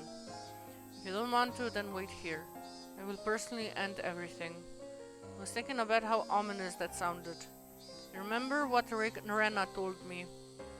Mion might not surrender herself to justice, but instead chose to put an end to things herself. I couldn't leave her on her own. Besides, I agreed to her last request, didn't I? Even if it was hard to me to accept, I still do it. Oh fuck, is she gonna die by her own hand? Even if I avoided looking, it was something that had already happened. It doesn't matter what I see, yeah? Mion Sonozaki is the best friend I could ever have. That won't change. It never will. Softly swaying the winds. You and Rena both. Why do you only get real cool at times like this? Normally I said something rude right back at her, evading the question, but today I didn't. I just answered with a smile. At least Mion started walking into the thick forest into the deepest part. After following a thin path to that looked like an animal trail for a while, we finally came across a steep incline with a tunnel that reminded me of coal mine and bomb shelter. We were surrounded by shallow hills. It had only been created a spot not visible from the outside. There were many silhouettes of crows in the trees here and there. The abnormal odor I'd been smelling for a while was doubtfully escaping from the inside this place. If you want to turn back, now is your chance. I don't know what kind of person Mion Shunazaki is to you, but if you get inside, that Mion will probably... She won't change. I'll stay it as many times as I need to. Mion Shunazaki is the best friend I could ever have. Clenched my fist. Inside there was probably a sight beyond anything I can imagine. If I let my guard down, I might end up vomiting. Even so, I'll endure it. I'll overcome this pain and this suffering. I will never change that Mion is my greatest friend. I'm nothing more than a demon, so I don't understand humans' feelings anymore. I have a feeling, though, that I know why Mion fell in love with you. I know it! Don't say like it's not relating to you. You're Mion. You're not a demon. You're a human with human blood, and you're my friend. Made a gesture like she was wiping tears from her eyes and placed a hand on the big door on the tunnel entrance. The lock on it was dauntingly strong looking. Seemed like the man in the appropriate resolution from whenever would enter, just like the ritual storehouse. When the double door opened, a stifling rotten air and bunch of veiled insects came rushing out. I remember accidentally killing a hermit crab a long time ago by leaving its stank out on the porch, and then intense odor it left was the same smell of a corpse. Then that's certainly what this smelled like. Inside it was pitch black, but Mion flickered the switch and turned the light, illuminating the area. The path turned into a series of intricate wooden tunnels. We passed spaces that looked like they were storage. We passed places that looked like someone had lived there. All this indicated that it had been used as a bomb shelter and stockpiled during the war. It didn't give any impression of a dug-out bomb shelter that had just been there, though there was a sense of dignity, as though this was a second Sonozaki house constructed underground. Despite being in pitch-black darkness below, the voice of Cicedas were entirely through an air hole somewhere, giving it a very mysterious feel. You saw what was in the ritual storehouse, right? The piles of torture instruments, all of them were created to uphold the strict religious laws of the Inugefuchi village. They were tools used to kill those who broke the laws in terrible ways as a warning to others. That was a long time ago, when Nagashi, originally a ritual meant is different was overseen by the three families. But thanks to the Kamiyoshi and Furuda going into decline, the way the times changed, actually carrying it out became difficult. I can imagine why. You never think people could be okay by drowning people in the swamp and killing them in modern Japan. That's why the Sasaki built this, a secret place so that we can continue to conduct the rite of Watanagashi in modern times. Mia opened a large, strikingly different door, and inside was none other than Shion, a modern storehouse for original implements. There's quite a few, isn't there? Some of them were actually brought here from the original storehouse. All of the things that had been rusty and covered in dust, so they didn't seem that real. But the things here were different. Even one of them had a wall maintained and kept in state that they could be used right away. Blades, gleam, and spikes were sharpened. Also, perhaps as a precaution for the splinter of blood. The walls were still were covered in the kind of tiling you would see in bathrooms.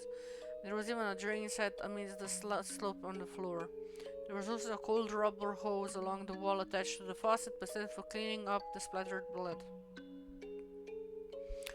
According to something a leader from a long time ago wrote, blood splatter has impact despite the fact that it doesn't tax the sacrifice. Watanagashi was meant to deterrent after all. My ancestors thought up of different kinds of things to show off. As she sat then, we were pointing deeper into the torture room, to a spot veiled in darkness. There was surprisingly room for it with tatami mats, and the corner was a pile of cushions. The seats were for an audience. Watanagashi was meant as a deterrent, after all. It would make sense if there were no guests. I couldn't speak, and I couldn't think of anything to say anyway. Except that Mion revealing all of this made my heart feel any lighter, that I was prepared to listen for as long as I needed to. Right here is where I killed everyone. There was no spectators to watch me, but I did the Nagashi very well. Well, perhaps there was one spectator. Huh? A spectator? Me. I, the demon, was watching the entire time Mion held the Watanagashi ceremony. Mion cracked in self-deprecation. It wasn't a nice sudden laugh. Back there is the prison. Is Shion there? She nodded slightly. Mion Watanagashi had ended today. I needed to tell Shion that she was safe without a moment's delay. After she probably trembling in fear at this moment, worrying about what she would be killed. The onset station door on the other side opened, revealing that must have been an incredibly expansive space based on the echo it made. Mion groped around in the dark as a helpful dark naked light bulbs came here and there. As my eye adjusted more and more to the great cave showed itself in a faint light. The walls were bare rock surface.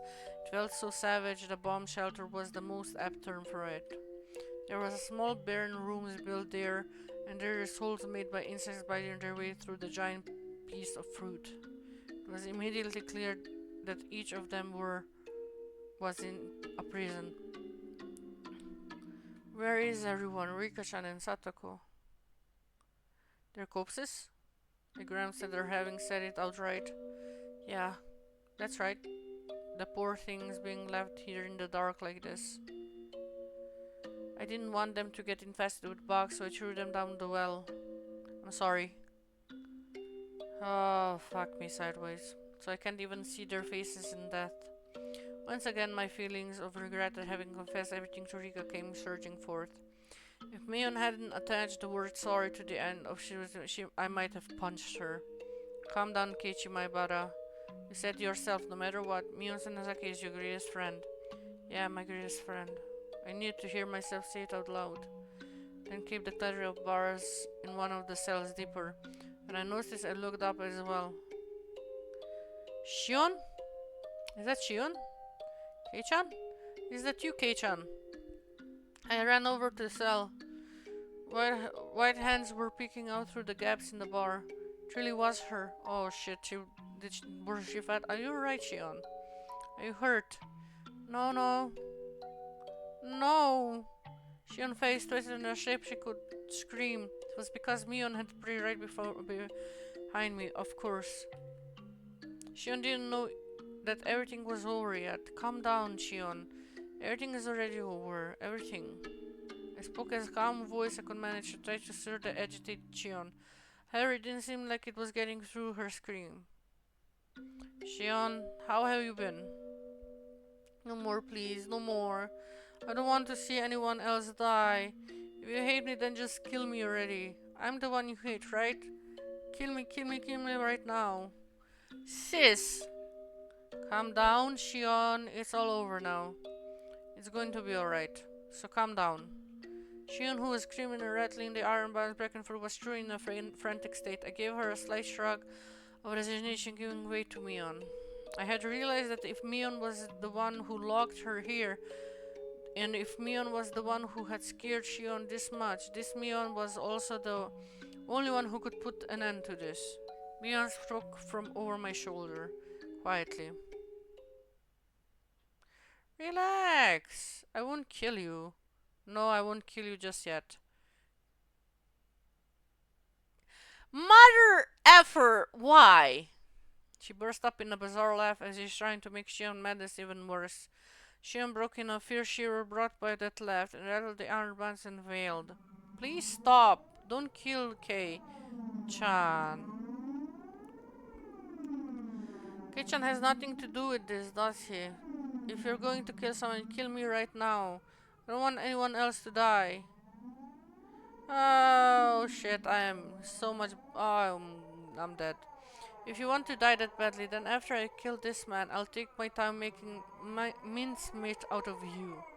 According with the ancient rites, I'll do it slowly, starting with your extremities. I'll shave you down and mince you. I had a mincing machine set up specifically for you, after all. Or would it be funnier if I would be to mince up Kei-chan in front of you? Hey, quit it away. What do you have to gain by scaring her at this point? No, Kei-chan, run away! You tried to rebuke me for fighting terrible words at her this late in the game, but when I turned around, Mion's mouth so much so that it was hard to believe, had twisted into a shape even thinner than a crescent moon. A smile. Could sense it was like a jolt of electricity. The person here wasn't my best friend, Mion. It was the Mion Sonozaki who had been tossed about by her heavy duty of succeeding the Sonozaki family elder. Then, who was she? BAM! I saw sparks flying before my eye like happened when you hit the back of the head. The strength of my body drained instantly and my head suddenly became heavy. My knees buckled under the temptation and hit the floor. Then my whole body abruptly collapsed. My face should have hit the floor, but it was comfortable as if it had fallen on down-filled futon. My conscience is really then decided. It was the kind of sensation like if you took a nap in a car, but you were still half awake and could listen to your parents talking if they were far away. No, you wouldn't be listening, you would only be hearing it. It was happening so far away and the conversation was completely unrelated to you, so you wouldn't have no interest in it. So when Shion was yelling in my ears or Mion was verbally hysteric, I didn't think annoying nor did it interest me. Now then, I wonder how I should go about preparing you. Oh yes, what will you think of a bed of nails? I tested it on those little brats, but their hands were too small for the restraining table. Let's do that, let's do that. Oh my god. Held me up from behind and dragged me across the floor. The soles of my feet scraped on it, and then one shoe fell off. No, please stop, sis. Please stop.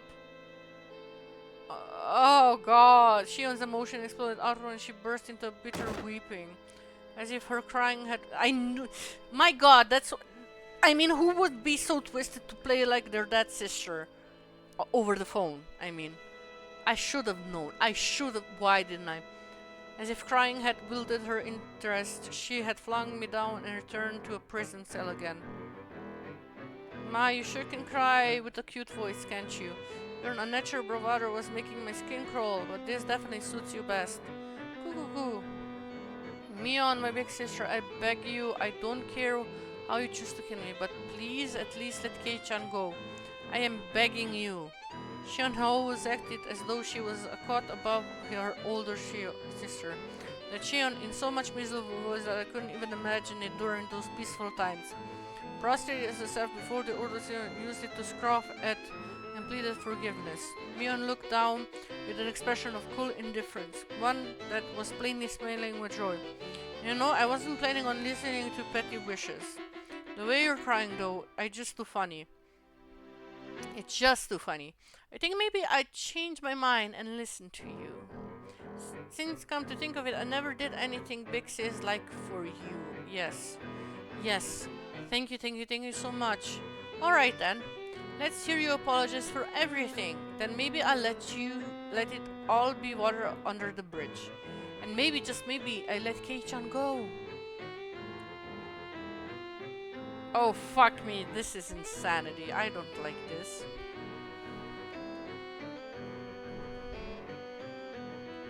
This will only end badly, I swear. She never said anything about letting Shion. Before long, Shion got on her hands and knees behind the bars and began to speak with quick words of apology. They were too faint for me to hear, but their intention got across. Despite having watched her with magnificent jubilant expression, Mion kicked the bars and declared she was unsatisfied. You think you can make up for years of grudges and hard feelings like that? That just will not do. I guess I'll make a mincepiece out of you both.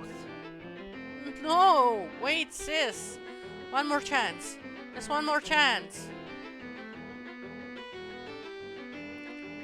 This is...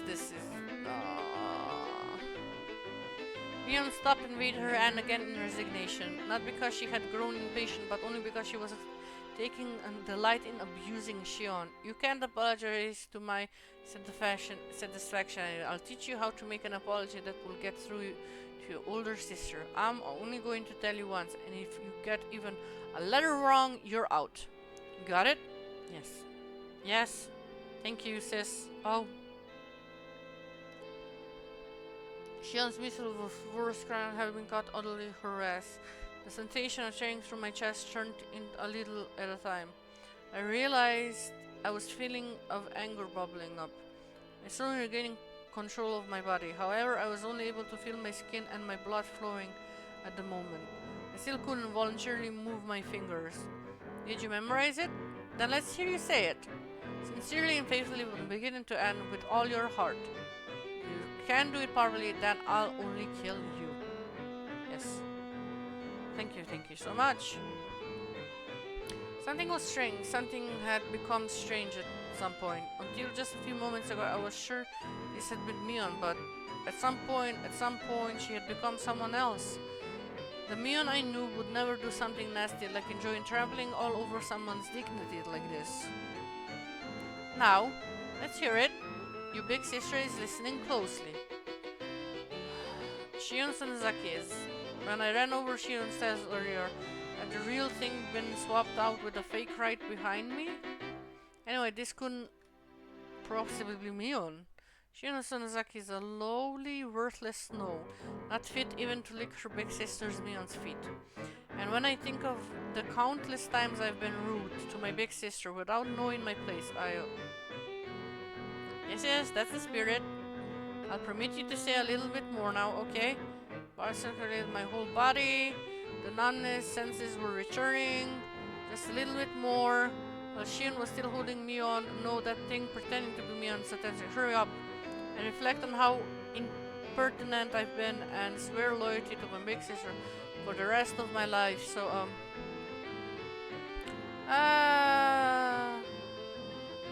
Mion burst off laughing through the big cave, glowing a terrifying level. That was not the laugh of someone who was alive in this world. It was none other than the laugh of a demon from the bowels of the earth. She laughed from her stomach until she grew tired of it and stopped smiling suddenly, if snipping a wire. Alright already. That was funny enough for me. I didn't think you would throw away that much of your pride. That was plenty enjoyable. Mion began to drag me again. Finally, I got the feeling in my body back and pulled towards the torture chamber. Sis! Only kill me, please. Forgive him. Don't worry, alright? I'll make sure to kill you real good.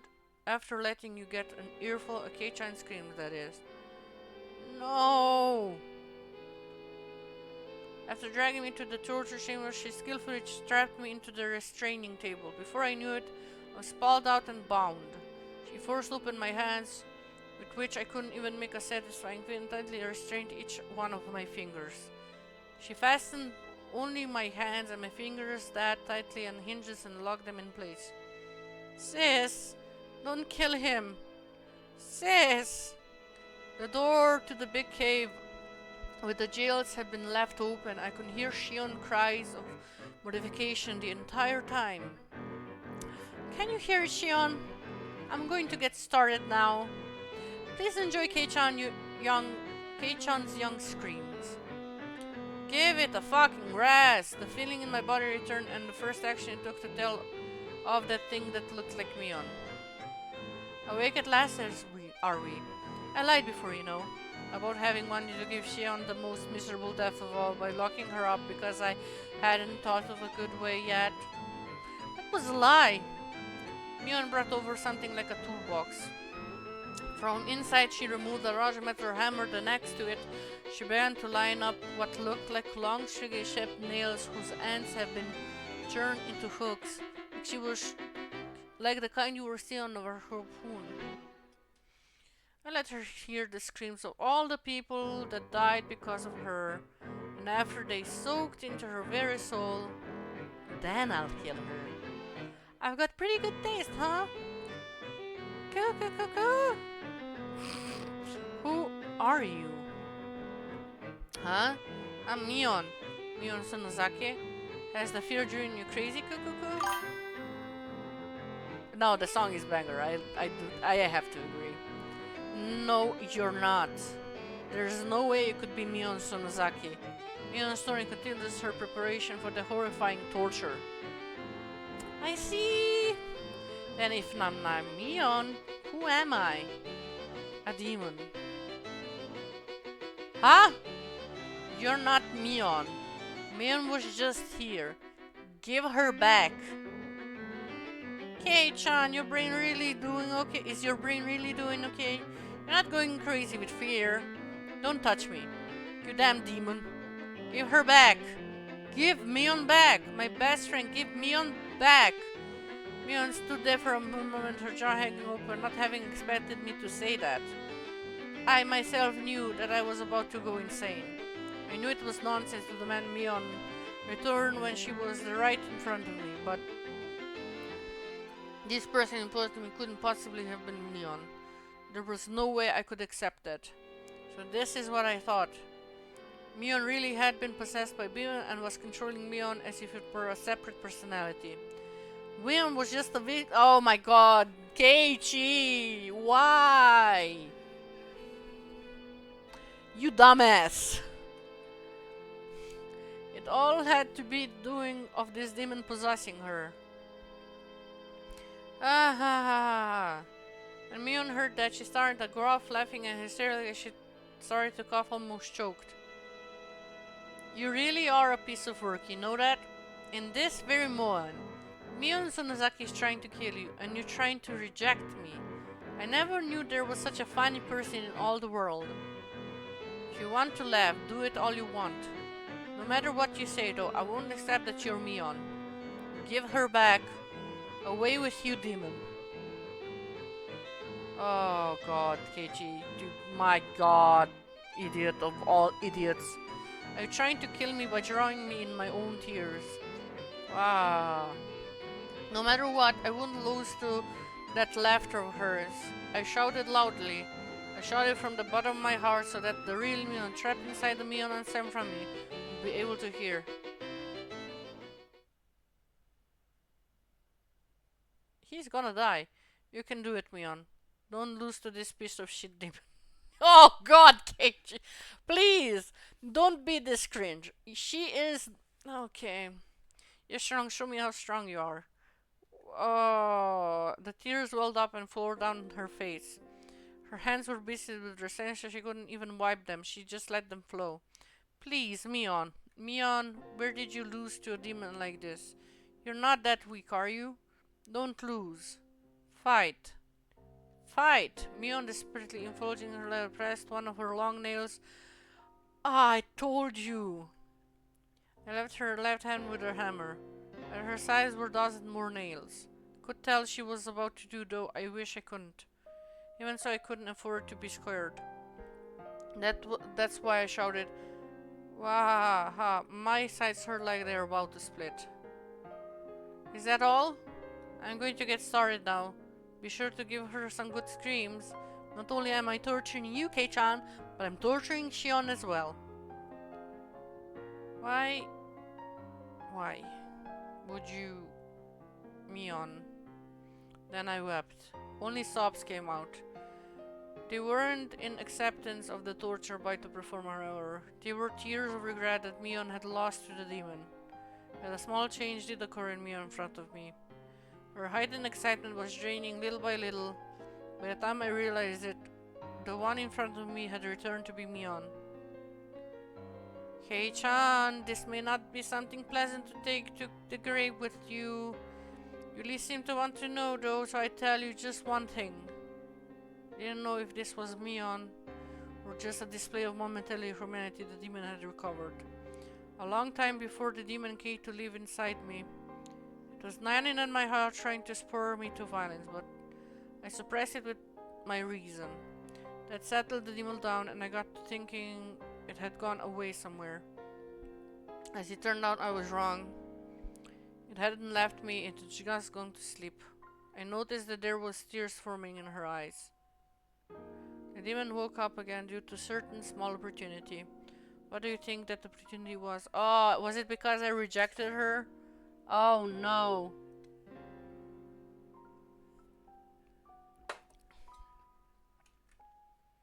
There was a sad yet a reproachful light in Mion's eye.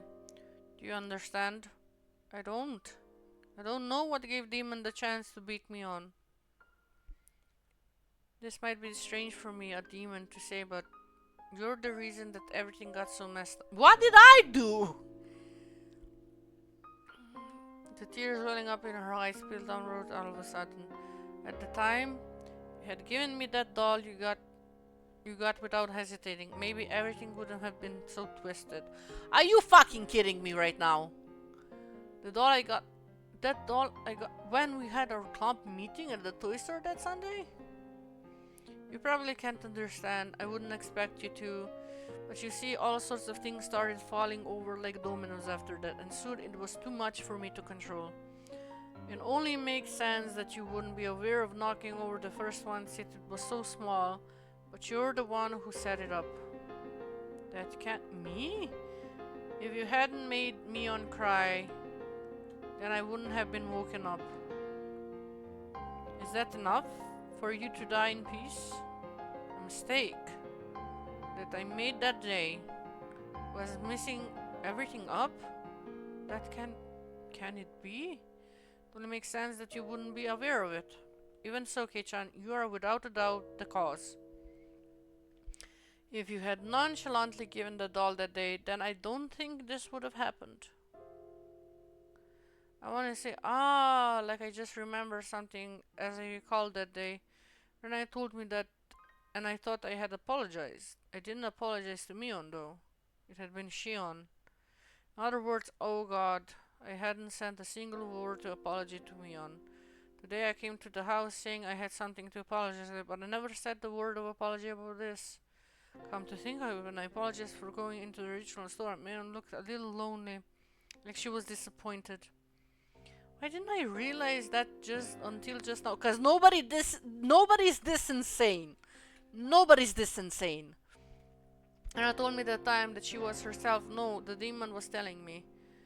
It's the only way for a dancing demon like me to be cured, to die altogether. Oh. I could no longer hold back the hot tears pouring out of me.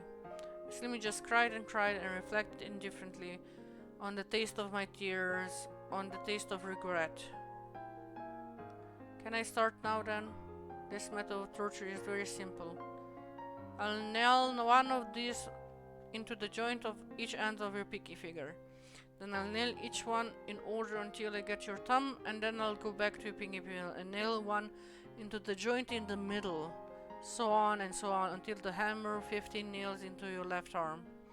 When that's over, I'll do your right hand next. After that, if you're still conscious, I'll tell you. There are a lot of nerves bundled in your fingertips, so it hurts far more than you can imagine. Some people pass out before you finish hammering 30 nails into their hands, so... Mion pressed the tip of the nail into my pinky finger. My wrist, my arms, and the joints in my fingers were strapped so tightly it hurt, and I couldn't even twitch. I didn't even hesitate at all when I was torturing the others. Why do I hesitate now? If this will satisfy your demon, Mion. If it will state the demon, then do what you need. Are you serious? Compared to how much I hurt Mion, this is nothing, right? Do as much as you want. In exchange, promise me 2 things. Mion was silent. She did, however, wait for me to speak.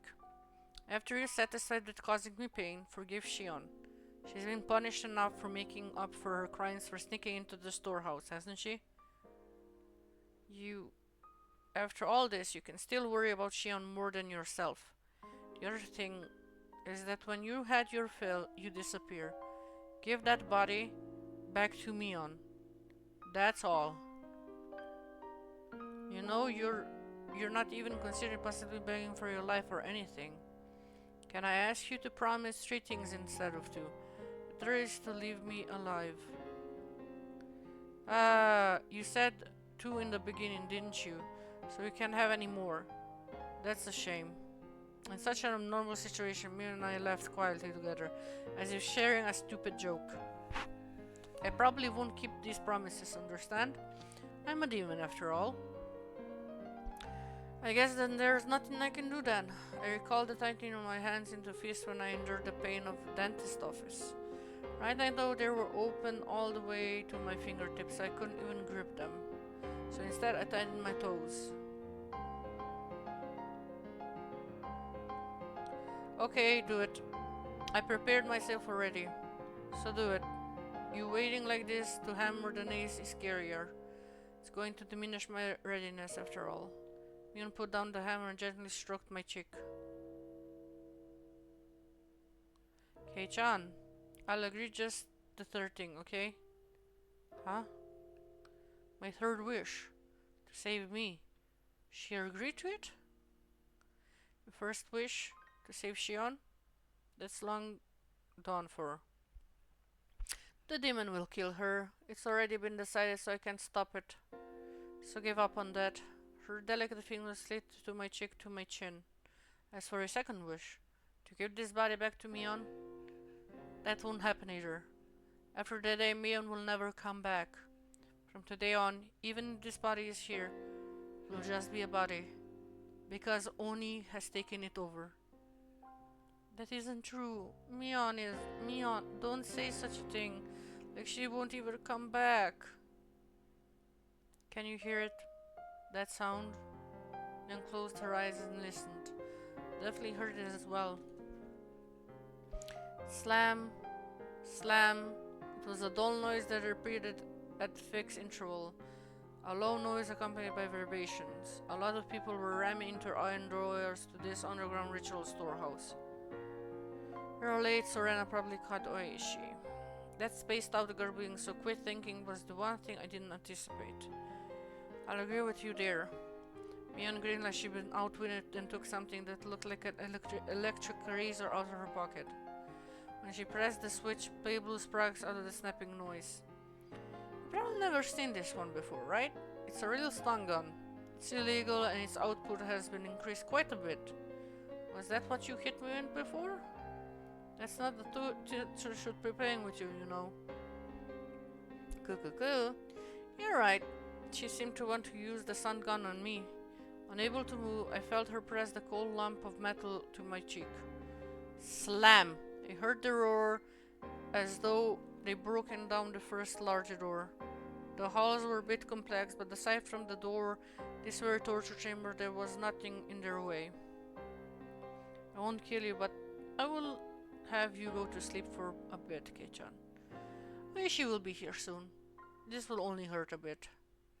You said you put it on the highest setting!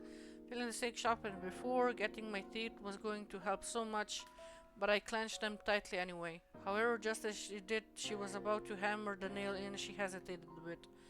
I cracked open tightly and closed eyelid.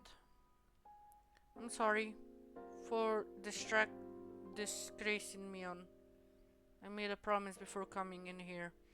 Whatever happens, the Mion inside my heart won't change. Look, forget about that. If you ever see me after today, don't come near me. By then, it will be the demon that inherited my corpse. What are you talking about? This is a try to say that much stronger light than before shine like a television being switched on my consciousness in but blank. Oh my god, that was a sound effect.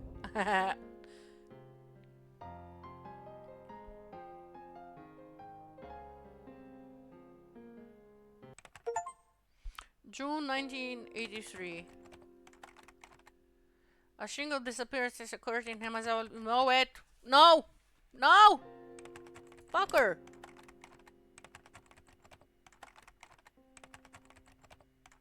Wait! Dude, you can't do this. The suspected Mion Suzaki, 14-year-old, was suspected of having kidnapped 5 Hinazawa residents, and imprisoned them and killed them. Primary investigation on the incident were delayed at the time to incision evidence, but result incident shockingly. On the morning of the 13th, the vehicle patrolling the Sonosaki property heard screams from inside and rushed to emergency measures. They secured the suspect missing younger swinger Shion Sonosaki and her 2 missing classmates Keiichi and Maebara and Yayugo. The suspect fled the scene. Deep in the detached basement of the Sonosaki property, which is believed to be used to kill those who disappeared, we discovered hair, flakes of skin, blood, and other 4 missing persons. Including the missing person was tortured in the torture chamber. However, their remains have still not been found. Classmate advice, we continue searching the detached basement of the Sonosaki property, which is where we imprisoned believe they were there. However, we still not located the suspected escape route. In addition, investigation has continued as there are participants in serial freak deaths include recent years. I think I would give some clues, but evidently that mission either directly or indirectly has been found. There are still many unclear points.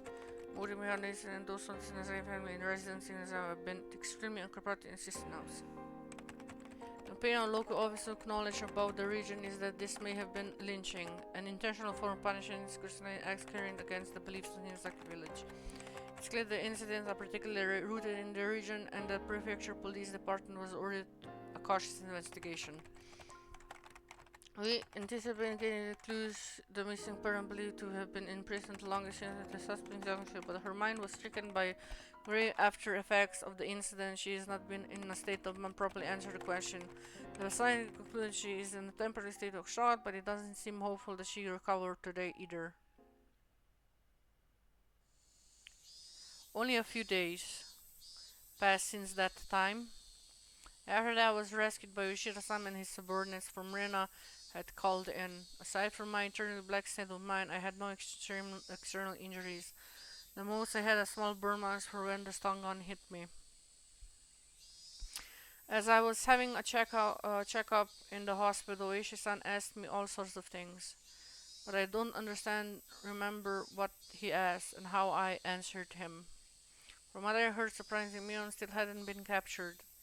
There were apparently a great many hallways and smaller rooms extending from the depths of the prison. It wouldn't be strange if she had fled to one of those and hidden herself.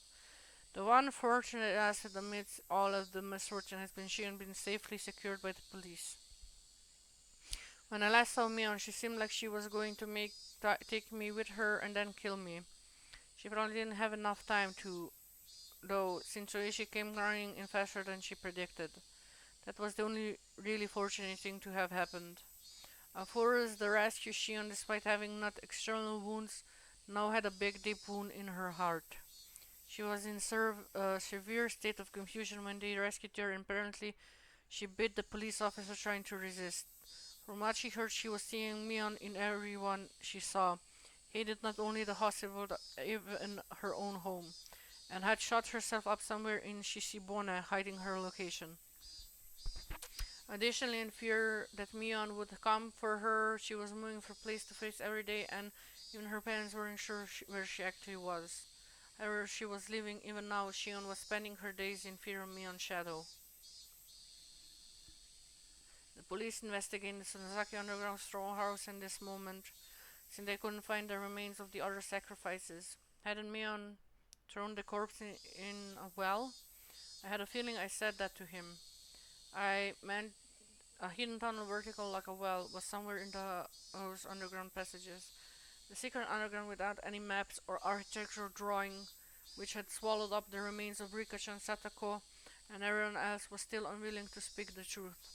I was brought back to the basement again for one on-site inspection or something, but I didn't remember being of any help. I never wanted to go back there again. For days after the Sonazaki living in Okinoyama, in other words, Mion and Shion parents, the big name Yakuza would come to our house to apologize, bringing many of their followers with them. However, much of the parents refused it. They piled up many 100,000 yen bill, calling it consolation money every day. The amount of money they grew, and after it passed 2 million, they were then given an envelope containing a letter. I don't know what was written in the letter. My parents talked about it themselves for a whole night, 2 whole nights, and decided to move away.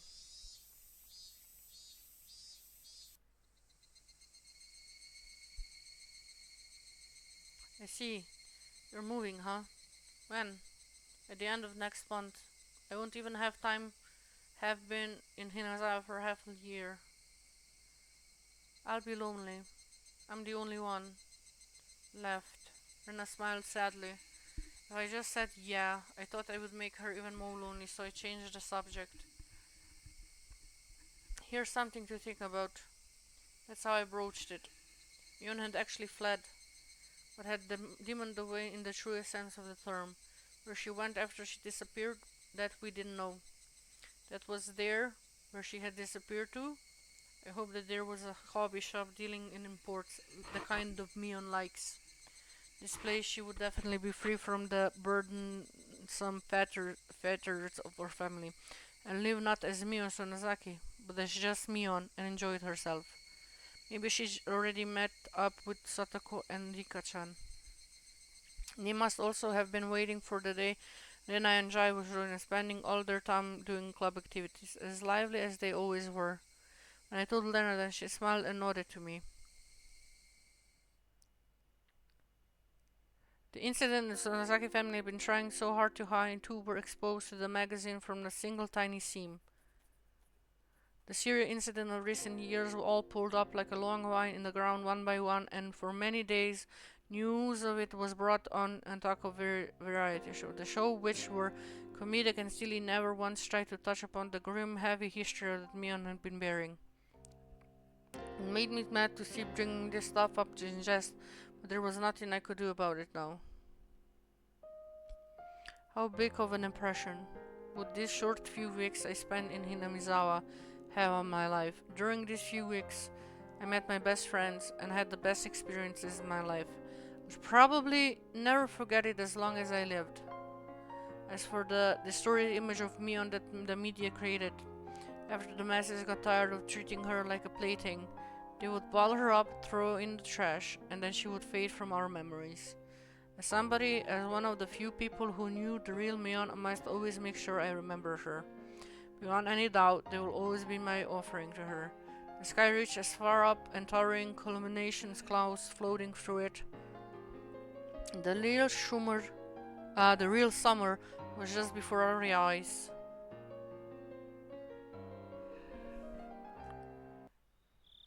Oh, I'm dying. Oh, I'm dying. Even whenever time came around, I would expect a phone call from Shion or Mion, rather. Not everything was over, of course. She would never call me, but it was precisely because she wouldn't call me that I was scared of who would call me this time. Plus, Mion still hadn't been caught.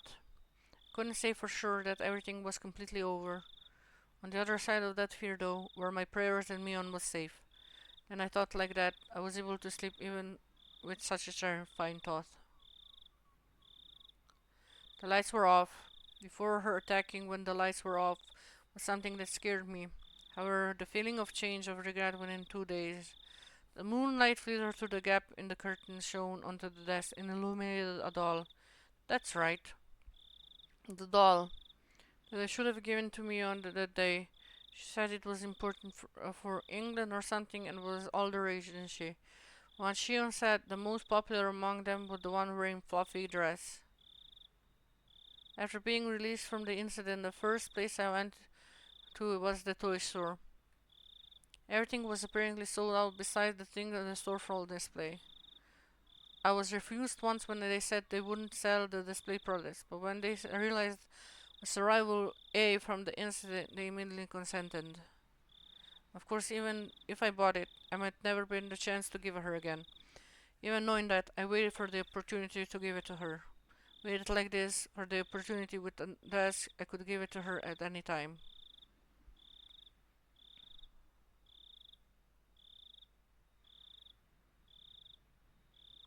Plunk. There was a weird noise. It was a noise I wasn't used to hearing. It was too big to be rendered and was completely different from the sound that lost bugs make when they ram into fluorescent lights. I feared it must be a misheard and nestled back to my futon. Plunk. The noise happened again. I wasn't hearing things. I definitely heard it. Where was it coming from? I got up and turned the lights on. If there was a second, there was be a third. From where I thought, I listened carefully. Plunk. The window. Some sort of pebbles were colliding with my window. When I realized they weren't being blown there by the wind, but rather being thrown by person, I gave it a start. I looked at the clock. It was 2 a.m. Who'd be at a time like this?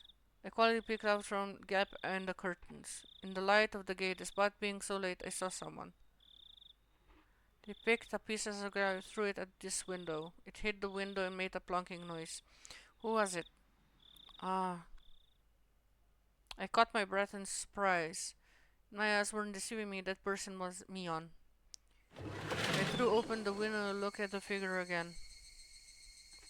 My eyes certainly weren't deceiving me. It was Mion.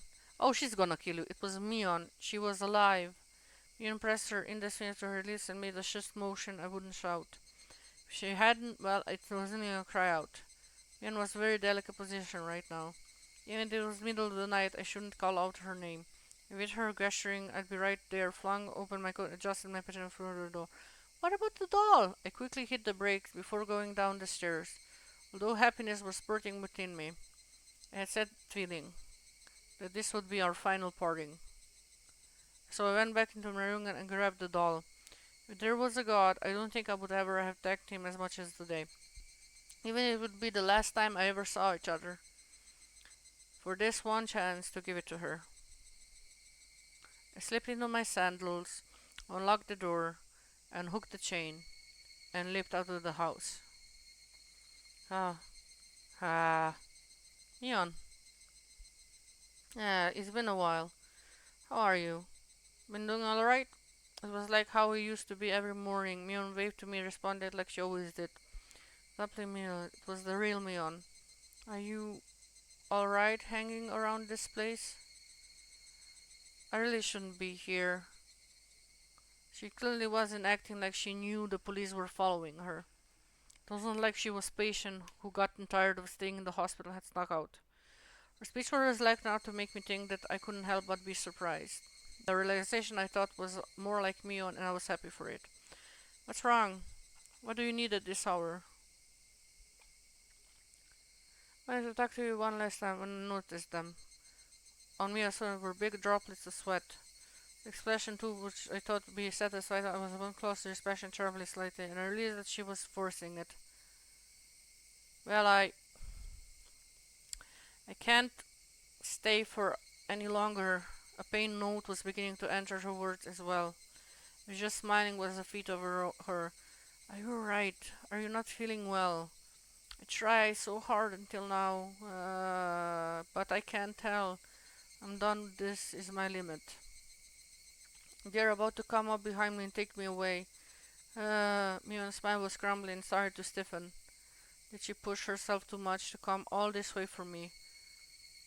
Oh, shit. Her laughter cut off and changed into a rough breathing. I reached out to rub her back, but she knocked me away. Are you okay? Don't force yourself. Oh, that's right. I had something to give you, Mion. This doll. I had wanted to do this one last thing, because I know how little time you had left. But this last thing, it... No! Oh, she stabbed me.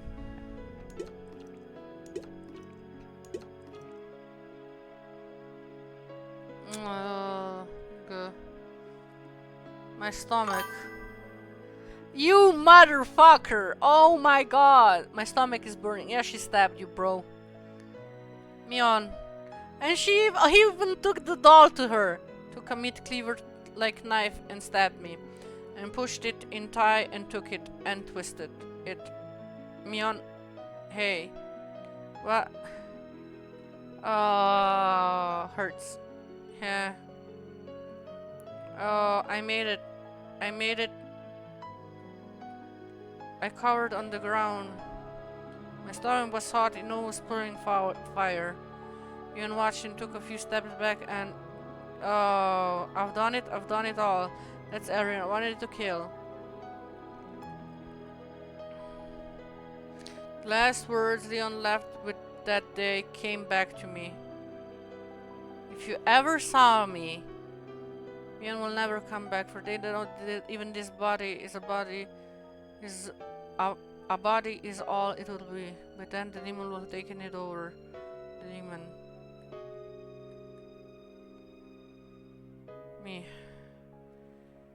Me, oh. This can't. I thought we had finally be able to meet. This can't. Mion. In a pool of blood of my own design is the doll I brought for Mion, dyed in red. So red. Mion. The good fortune of having been allowed to meet Mion once more, and the misfortune of that meeting being torn apart before my eyes. Should I be grateful or curse it? My emotions were neither of those, as my consciousness sucked back into the black swamp. The doll I bought for Mion, the blood, had ruined it. No matter how I scrubbed and scrubbed, it had needlessly been ruined. The sad moon was so white, it looked frozen.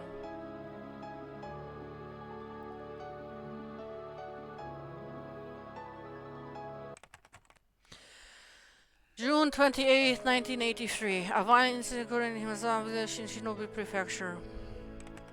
The vending was Keiichi, my brother, also victim of the previous string of disappearances. Around 2 a.m., he was stabbed in the stomach with a blunt object suspected. The last case, Mion Shinzaki, was gravely wounded. He was discovered when his parents woke up and when transported to the clinic, he escaped death. The criminal fled the scene. On the same day, at approximately the same time, a foul incident occurred in the Kimishiki apartment complex in Shishino Prefecture. The victim was Shion Sonozaki. Late on the same night, the neighbors overheard having her fight someone, informed the manager. The manager used the master key to enter the room and discovered the victim had fallen from her 8th-floor balcony to her death. No! The room had been torn apart and showed traces of a fight. One neighbor had frequently visited the Sonozaki house for a long time and testified that he heard what sounded like the two sisters having a fight, trading insults back and forth. We believe that this was the lady nature of the case occurring at the same time in Nazama village. And the location would apply anyone but the victim was present. The victim fell straight into the foliage of a parking strip. Her neck broke and she died immediately. Why? Occluding was the shelf and markings that would imply a scuffle. She also believed that it would have been an insanity-induced suicide attempt based on the particular mental state of the victim after the incident. We are considering to examination of both front suicide and homicide. Well, this shit. This is shit. This sucks. I hate everything right now. No, I like Shion, and I actually like Keiichi to an extent in this game. Everybody else can suck it. Rena is my number one in this game. Only 5 minutes to understand. Please try not to excite him. Yes, yes, I'll be careful. Clack clack. The door opened and as expected, Oishi-san came in. Hello. Wait, I'm alive? I thought I was dead. What the fuck? Yeah, Rena is like badass in episode 2. Hello, hello, my buddy-san. It's been a while, hasn't it? How am I not dead? Tell me, how have you been since then? I don't know that I was stabbed. But I think I got worse when I saw your face. Nah, you wound me. She gave a laugh that smelled of sweat and handed Mom a bag of assorted candies he purchased from the souvenir corner of the floor at the hospital. Excuse me, Miss Maibara. Would it be possible for me to talk to you just a moment? No! Have the matter with them. Mom clearly wasn't pleased at the thought of a police officer talking to her son without her there. However, I insisted.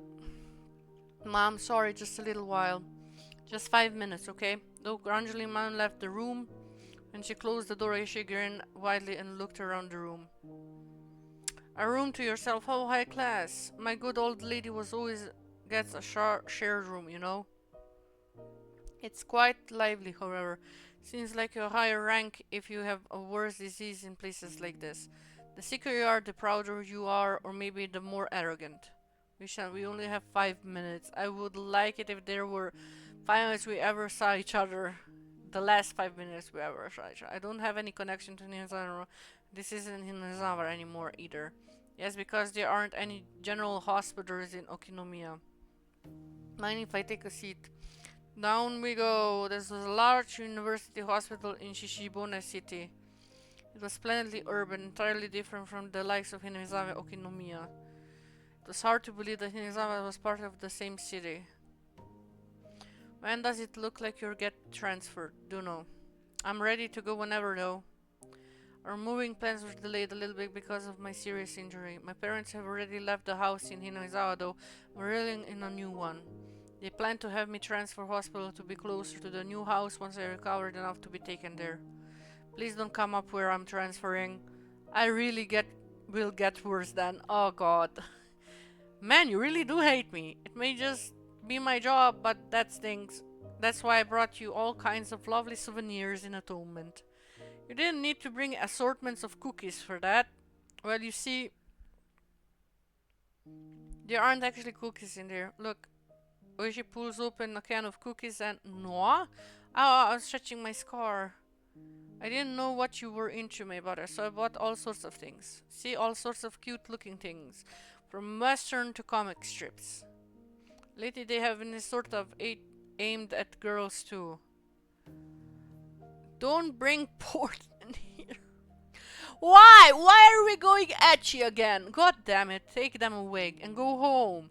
Ow, ow, ow. Nufufu, I thought for sure a healthy young person like you would be feeling a little needy being cooked. Why are you this? Why are you like this? Shiro-san, why? If you stay here for long, even if you end up with the nurse one, you know. There are plenty of other beautiful things in this world besides nurses. Oh my god. Don't decide what to major. Now keep your option open. You need to be more all-around type person. Nufufufu. I gave Yoshi the most world-less European grin. Somehow or other I understood. The fact that Yoshida-san bringing it up like this meant that he must have something important to talk about. The incident with Shion-san really was unfortunate. The night I was stabbed by Mion, Shion fell from her balcony and died. They said the police were investigating all the possibilities, accident, suicide, homicide, but it could only have been Mion doing. Mion found where Shion sighted and pushed her down to her death. Nothing else was convincible. It couldn't have been an accident. It was Mion. It had to be. The criminology guys are saying it had to be a suicide, but I'm on the same opinion as you, my Bara-san. She pushed Shion-san and also stabbed you. in one night. Has Mion still not been found? Oh, that's right. That's what I came here to tell you today. Yes, we actually did find her. What? Ow, ow, ow. Learning that felt rather strange to me. I was partially revealed that the incident was truly over, and I was partly sorry that my best friend had finally been caught. It felt many other things too. My heart was a maze of emotions. That's not all. In the Sonozaki house catacombs, we found a hidden well.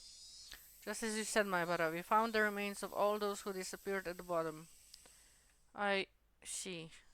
That silver hope, that possibility I believed in, that Rika-chan is alive. Okay, so they are dead. I was incredibly well hidden in those catacombs. I mean, it was in the blind spot of another blind spot. It was a vertical hollow dug in like a well. There was a ladder set in there, and when we went all the way down, there was another tunnel bent through it. Then we followed it 100 miles. We found ourselves at the mouth of an old unused well in the mountains. I wonder if it was a secret escape route for the previous Nozaki family lead builder built. Probably was. Maybe it was made in the Meiji era. Still, I'm impressed they built something like that. So everybody's remains were at the bottom? Yes. Even deeper down the escape path there was a pool of coal of tar, very casually thrown into there. It had fallen from a fairly high spot, so their remains were totally burned in it. Took a lot of time and effort to pull the bodies up. Did you find them all? I hope they at least wouldn't find Rikashan and Satago. That's what I wished for when I asked, but my shallow hope was crushed in the blink of an eye. Yes, all of them. In fact, we also find human bones we think are over a decade old. We think there are at least three people. I saw the dark side of Hinazawa history. I wonder how many people's bones we'll find when we sucked out all the mud. It's a scary thought. That weight had been pushing down on Mion's shoulders the whole time. Mion, Mion. We couldn't identify people who disappeared from Shibone City decades ago. People are thinking about how this opportunity might let us resolve the disappearing person cases that have been abandoned. Oh, my butt hurts. Oh, ow! I hit the funny bone. Ah! Ow! Ow! Oh no! Ow! Oh. After a deep silence, he breathed a heavy sigh. No, she just had some cigarettes past the time, but realized that the horn smoking in her, so he shirt pocket. Alright, this is a bit of a detour, but you know Rika Furate-san, right? Of course. She's my friend. Did she ever tell you anything along the lines of her leg and taking insulin injections for diabetes? Rika-chan had diabetes. I didn't know he was talking about. Actually found it in her skirt pocket, a syringe. It was destroyed though we couldn't identify the medicine. It was a bit out of place, so I got interested. I really don't know anything. I didn't know anything about Riko-chan carrying syringes around with her. The Sonozaki family corporates, or the Yakuza people. Anyway, there's a rumor that they deal in psychostimulants. I was thinking that might have something to do with it too. Are you trying to tell me that Riko-chan is drug addict? Oh, come on. No, not at all. That's what isn't what I'm saying. It's only just however I look at it, that she would bring a syringe with her on her way to get soy sauce. Oh my god, Rika-chan tried to protect you! She took the syringe, she was trying to protect you, my Bara-chan. Oh, my eyes are feeling, I feel sick. Are you alright? Should I call the nurse? I'm fine. Please continue. Well, that's all I have to say about the syringe. It was the only thing that personally struck me as interesting. Riko-chan.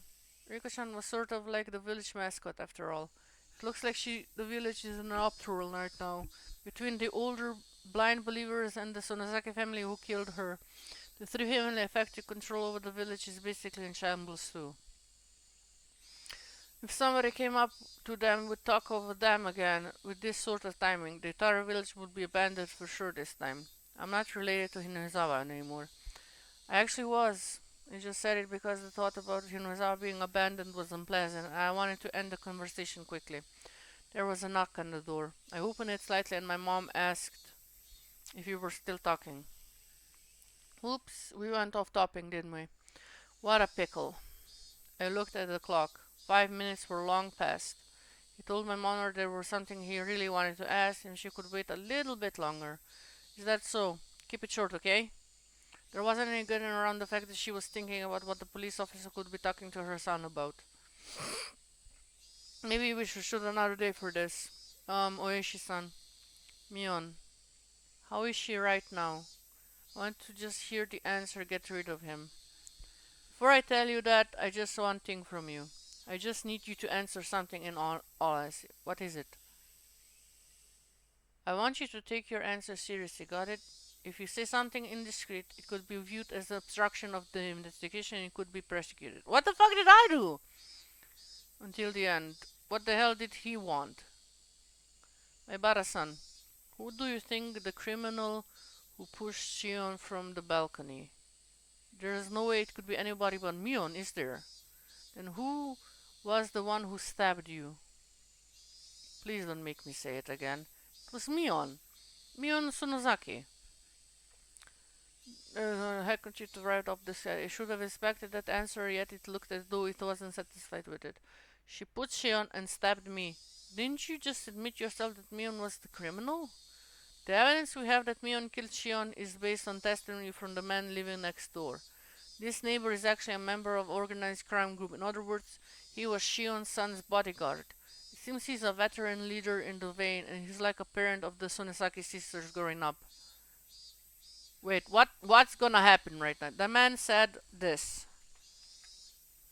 The noise he heard next door was just like the sounds of fighting between sisters that he was used to hearing when they were still lived together. And not there was no doubt about it. He said he heard Mio and Shion insulting each other and had heard them struggling.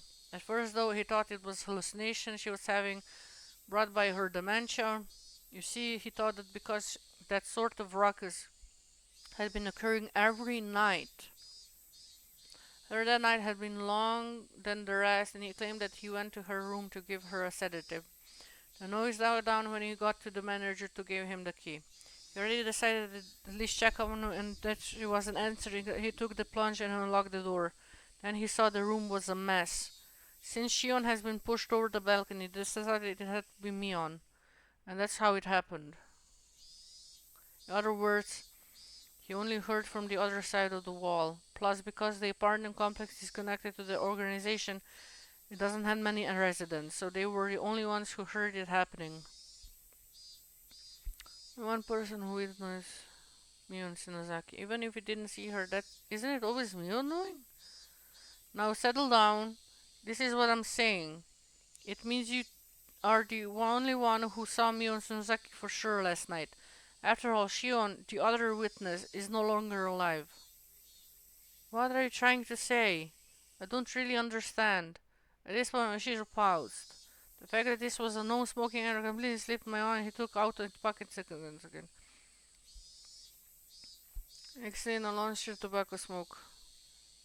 Were you really stabbed my... Yes! I had a conversation with her. Did I have a hallucination or something? Yes.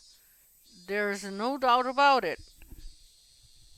Oh, have I lost my mind? The smoke she breathed out and floated away, and Turtle's quiet set away by the wind. You can't smoke in here. The nurses will get mad. Actually, we found Mio Sasaki at the bottom of the...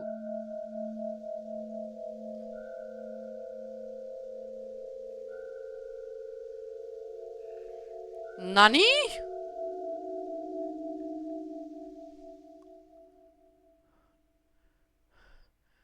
Huh? Huh? Huh? What? What the fuck? What? Is this a fever dream? Have I gone mad? We found Mion Suzaki at the bottom of the well too. What? She fell to her death. We believe that she was trying to escape the hidden passage in the well. Her footing slipped and she climbed down the ladder. She fell to the bottom, broke her neck, and died. Yes, the same way as Shion-san.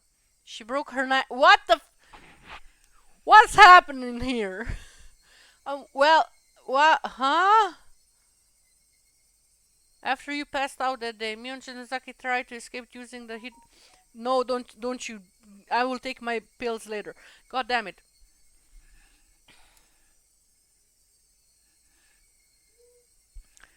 After you passed out that day, Mion Shinozaki was using this hidden well. But her foot slipped and she died. As she beckoned by the corpses of the other secretaries dropped down there. But does that make any sense, does it? The autopsy came to the conclusion she was definitely died on that day. She didn't go back there after attacking you and Shion-san.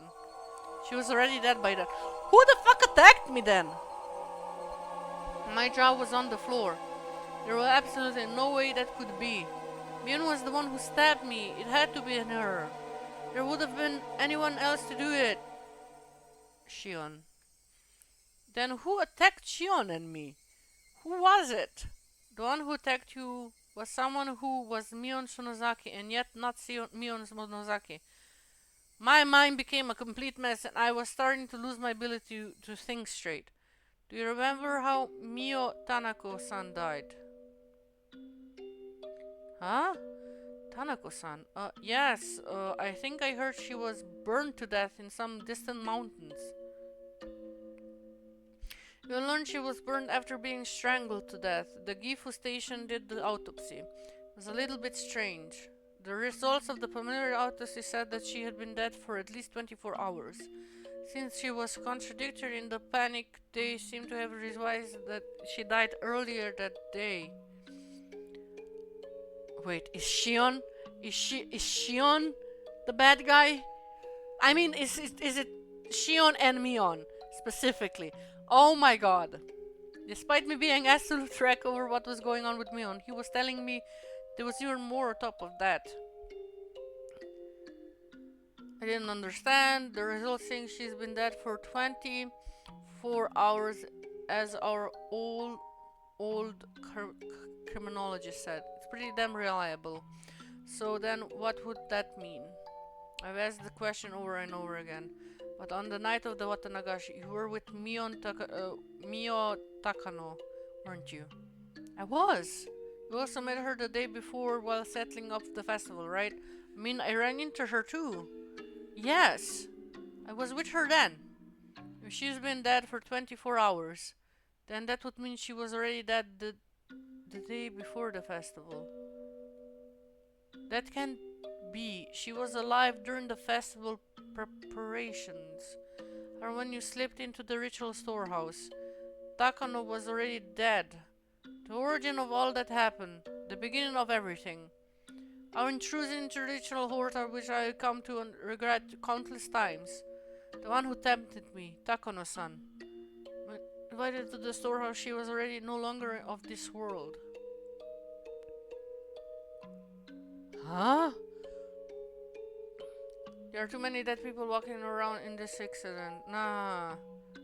An incident caused by the dead person and ended by a dead person. What the fuck is going on? Also, apparently they were under pressure to revise the time of Miyo's death, not by the day of the incident, but right after she stabbed you. Probably pressure from the outside to get this incident ramped up already. So I'd appreciate it if you didn't say a word about this to anyone. Grabbed the jacket and was hanging on the chair, put on a cigarette at the bottom of the foot, and started pretending to wave away the smoke around. I've stayed too long. I've come up to thinking I could at least end this incident as it applied to you, but it looks like it got even more baffling and said. So, Takano is not dead. Or maybe Takano has a twin. And Mion was dead. So maybe Shion did it? What? Absent-mindedly, he walked toward the door, looking at me, unable to speak. If it so happens that something comes up to you Want you to talk about the future? Call me anytime. My business card is those 7 years from before. Then that time comes, I pay you a visit with some wonderful souvenirs again. Nuhuhu. Wishisan seemed to think I was still hiding something. That I, after all this, would be hiding something. I'm the one things being hidden from. I'm the one who wants to know things. Then let us meet again one day. Take care of yourself. Slam. I listened to the tap tap tap of Yoshi-san walking down the hallway. I still couldn't return from my state of bewilderment. He wanted to end this incident as it applied to me. What was over? Nothing was over. The incident was still continuing.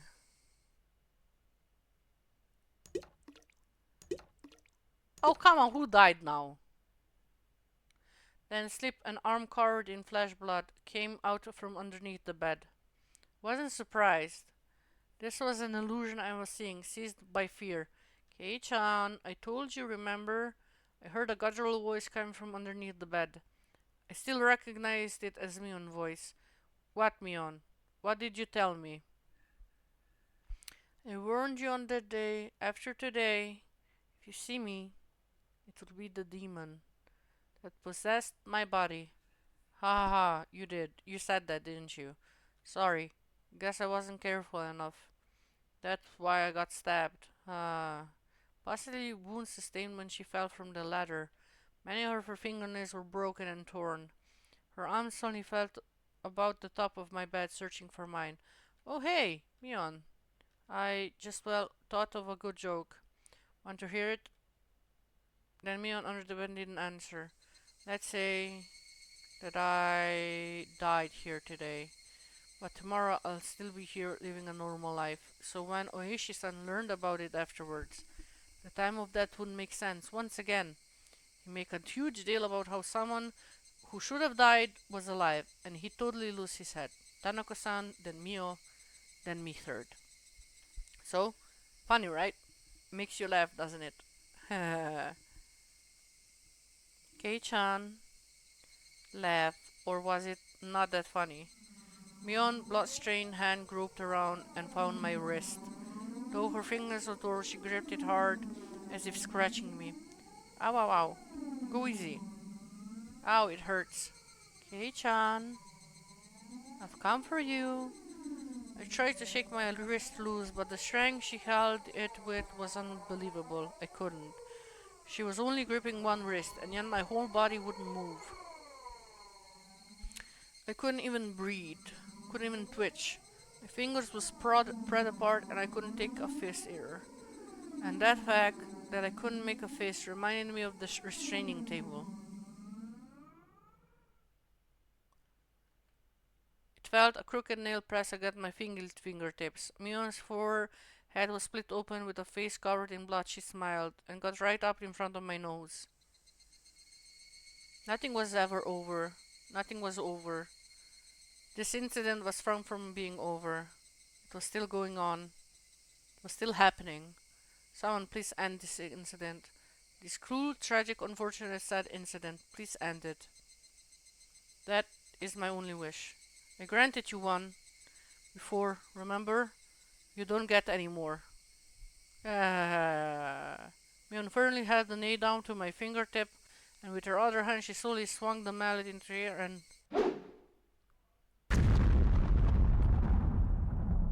Okay, either I lost it, or my bada lost it. New scenario has been unlocked.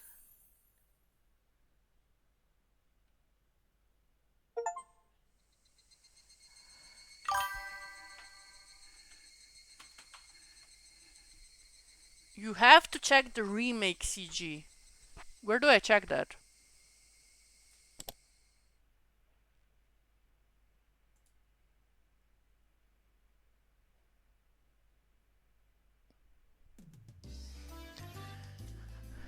Okay, I will. Okay. Give me just 5 more minutes. Thank you very much for enjoying Higurashi When They Cry. Nagashi, how did you like the story this time? If you enjoyed, a little happy. A little not again. It was a huge bad ending. Why was it not enough to make me simple furious? I'm furious. Well, a good work, everyone. That's how it ended. But don't you think the story was a kind of a Mion chapter? I mean, string should be the role I played. Yeah. No, you can't click them. I will write Watanagashi CG. Most definitely. Wait, later. You cannot call such a thing success. Rika and I got killed too, didn't we? None of this goes so Satoko. Wow. I didn't want to die like that. No, it's okay. Now, don't cry. There was a story centered on Minchan, so they're probably the one that centers Satoko-chan. Okay, I will not. I will not. Just Watanagasi CG. I look forward to it. Satoko would definitely get attacked by a crowd of weird bullies and abused to death. I don't want that. Okay. Michan, if you joke around too much, you make me angry too. Michan has flat chest. Your mind wouldn't understand even if you wanted to be petted. Oh, they expanded. Your body is such unchaste. Hey everyone. Great work. Great work. Mitake-san and Ishi-san. Yes, you did a great job as well. Where's Tanako? You're coming, of course. Thank you for inviting Mastube. May I sit here? Yes, go right ahead. With all of us here, ensure the best part. Please go easy on me. Should we get started? This is everyone. Everyone but Keiichi. Which means my Bara still hasn't a portrait. Oh, can we please get a Keiichi avatar? I would love that. How unfortunate. It doesn't feel right to leave him out. Mion should have worried about times like this going out in actually way of showing consideration. Oh, I make it boring. Taha. Okay. I've decided. Okay, everyone, get the cups. It does not like carbonated drinks. There's alcohol. That's new. Rika-chan, what will you have? Cola?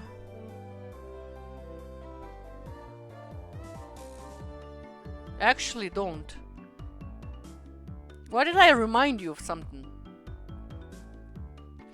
Dolce for food. Rika-chan, what will you have? Cola? Juice? Me. I want Tomitake's having. Hey, Rika-chan, you're not allowed to drink. I was in the cups. If you don't make the soon, juice will get warm. Who will lead me on?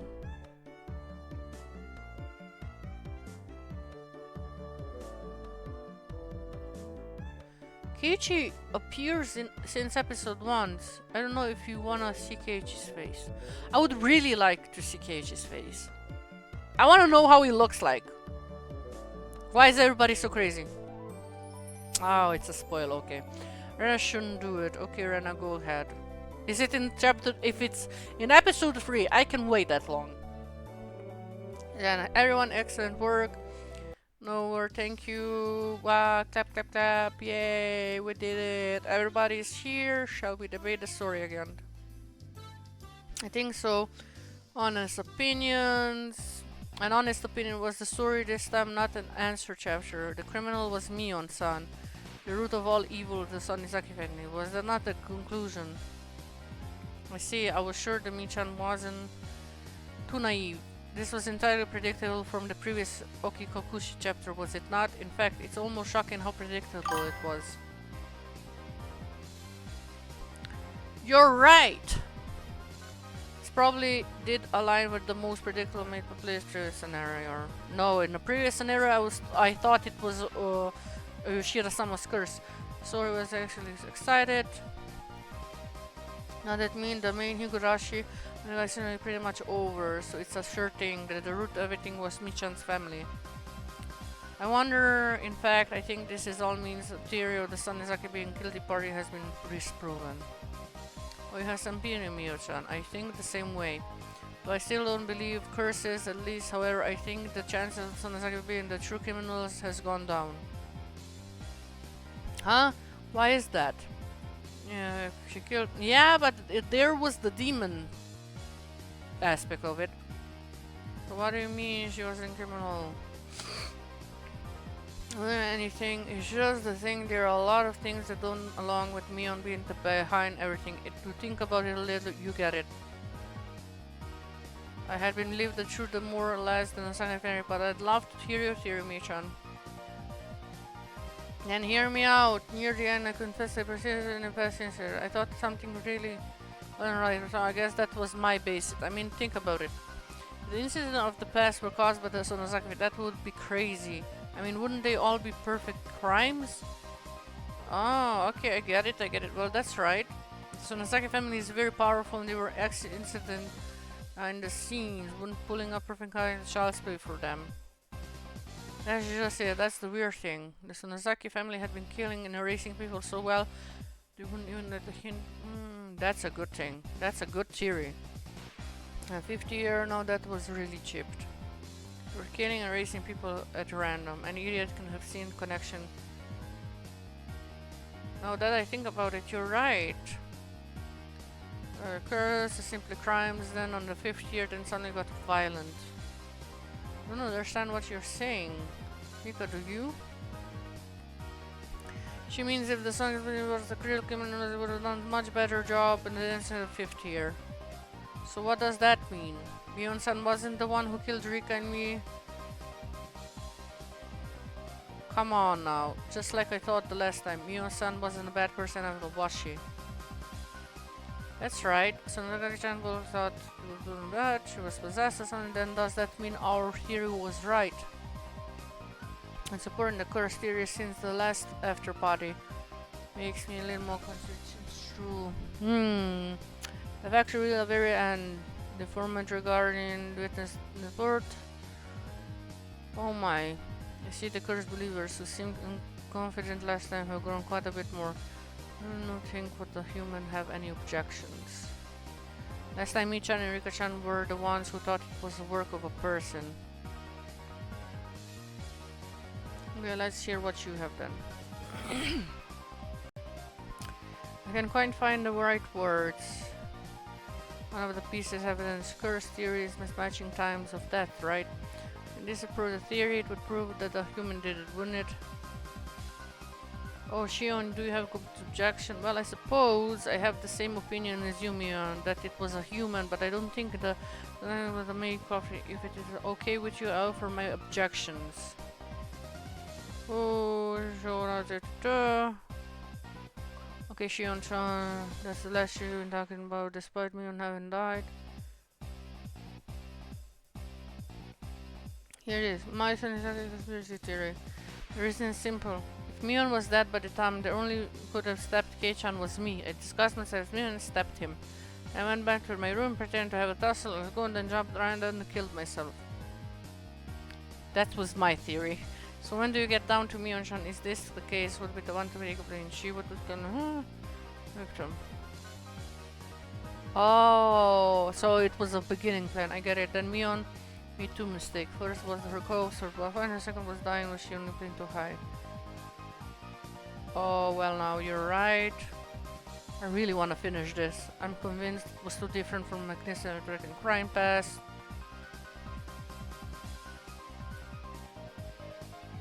You can call it a perfect crime. And that's a good thought. That means we should consider that Mion and live on the stage was part of their plan. That's why at the end Mion took the blame for all the incidents in the past. She took responsibility for all of them herself, then left. In doing that, she could cover up the true culprit behind the past incidents, which means Shabby person's gonna come down to okay, I get it, this is interesting. Okay, can we don't understand even an inch of your conversation. What do you mean by Mion taking the blame? It's not even the culprit? Let me put it this way. The true culprit behind the silly freaking somebody else. Chunk give the fake possession. Okay, my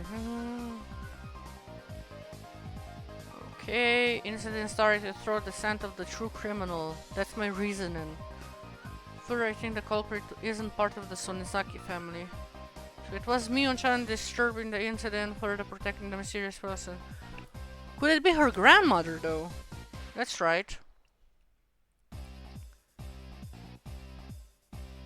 Amazing, that really does add up. Clap, clap, clap. The sister of the culprit. An incident caused by the sister's severe. Okay, clearing all the way the past. You mean that they placed the blame on the three families' crime? Yes, dark history. That's right. Makes sense.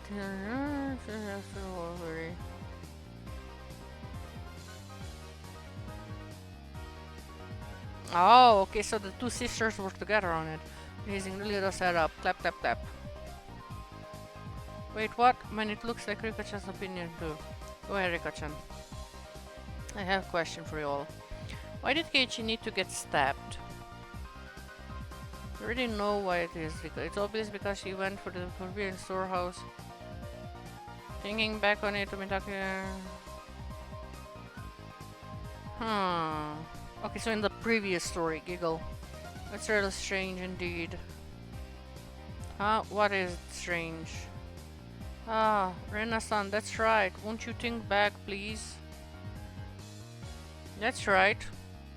They were after Keiichi's life, though didn't sneak into ritual storehouse. Well, that's because...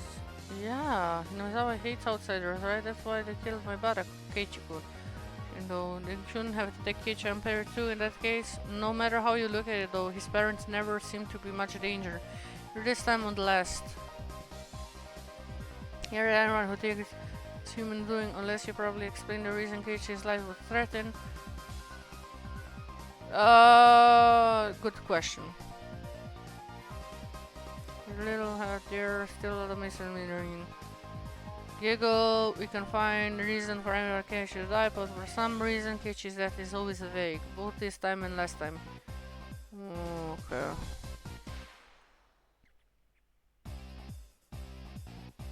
I see, if we can find something common. With the key on building the instance came through the stories again, but I think he's going away. Though aside from the past storehouse, I didn't spot anything suspicious about daily lifestyle. What did you do last time? Something bad could cause you to get killed. Then because you're sure.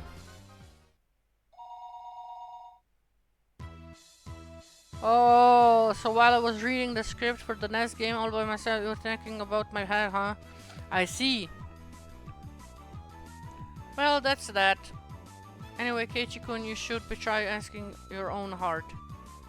Keiichi, what kind of bad thing did you do that would get you killed? Must surely be a violent dose toward me. In my chest is likely to survive a crime. Yeah. Being happy and all, surrounded by girls.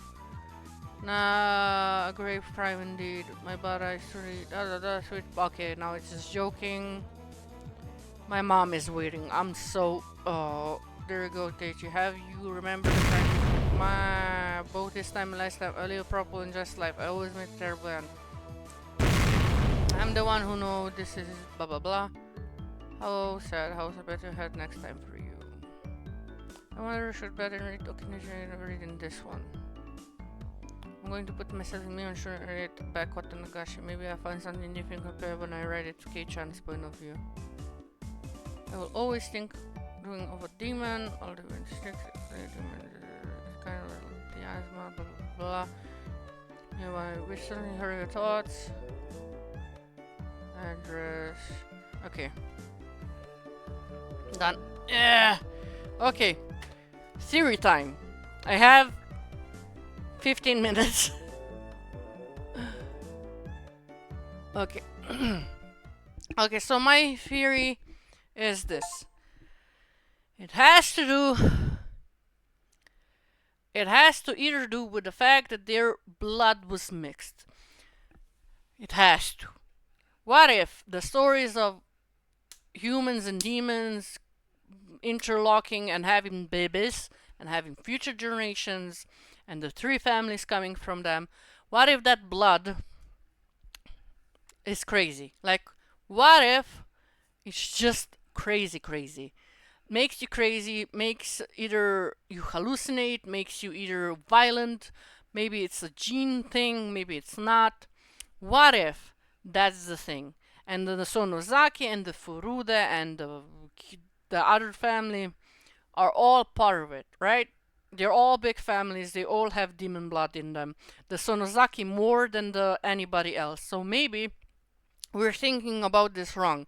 Maybe it's not a demon. Maybe it's a genetic thing. Maybe they're predisposed to violence, and that's why they're so good at obtaining power because using that violence helps them with everyday life, right?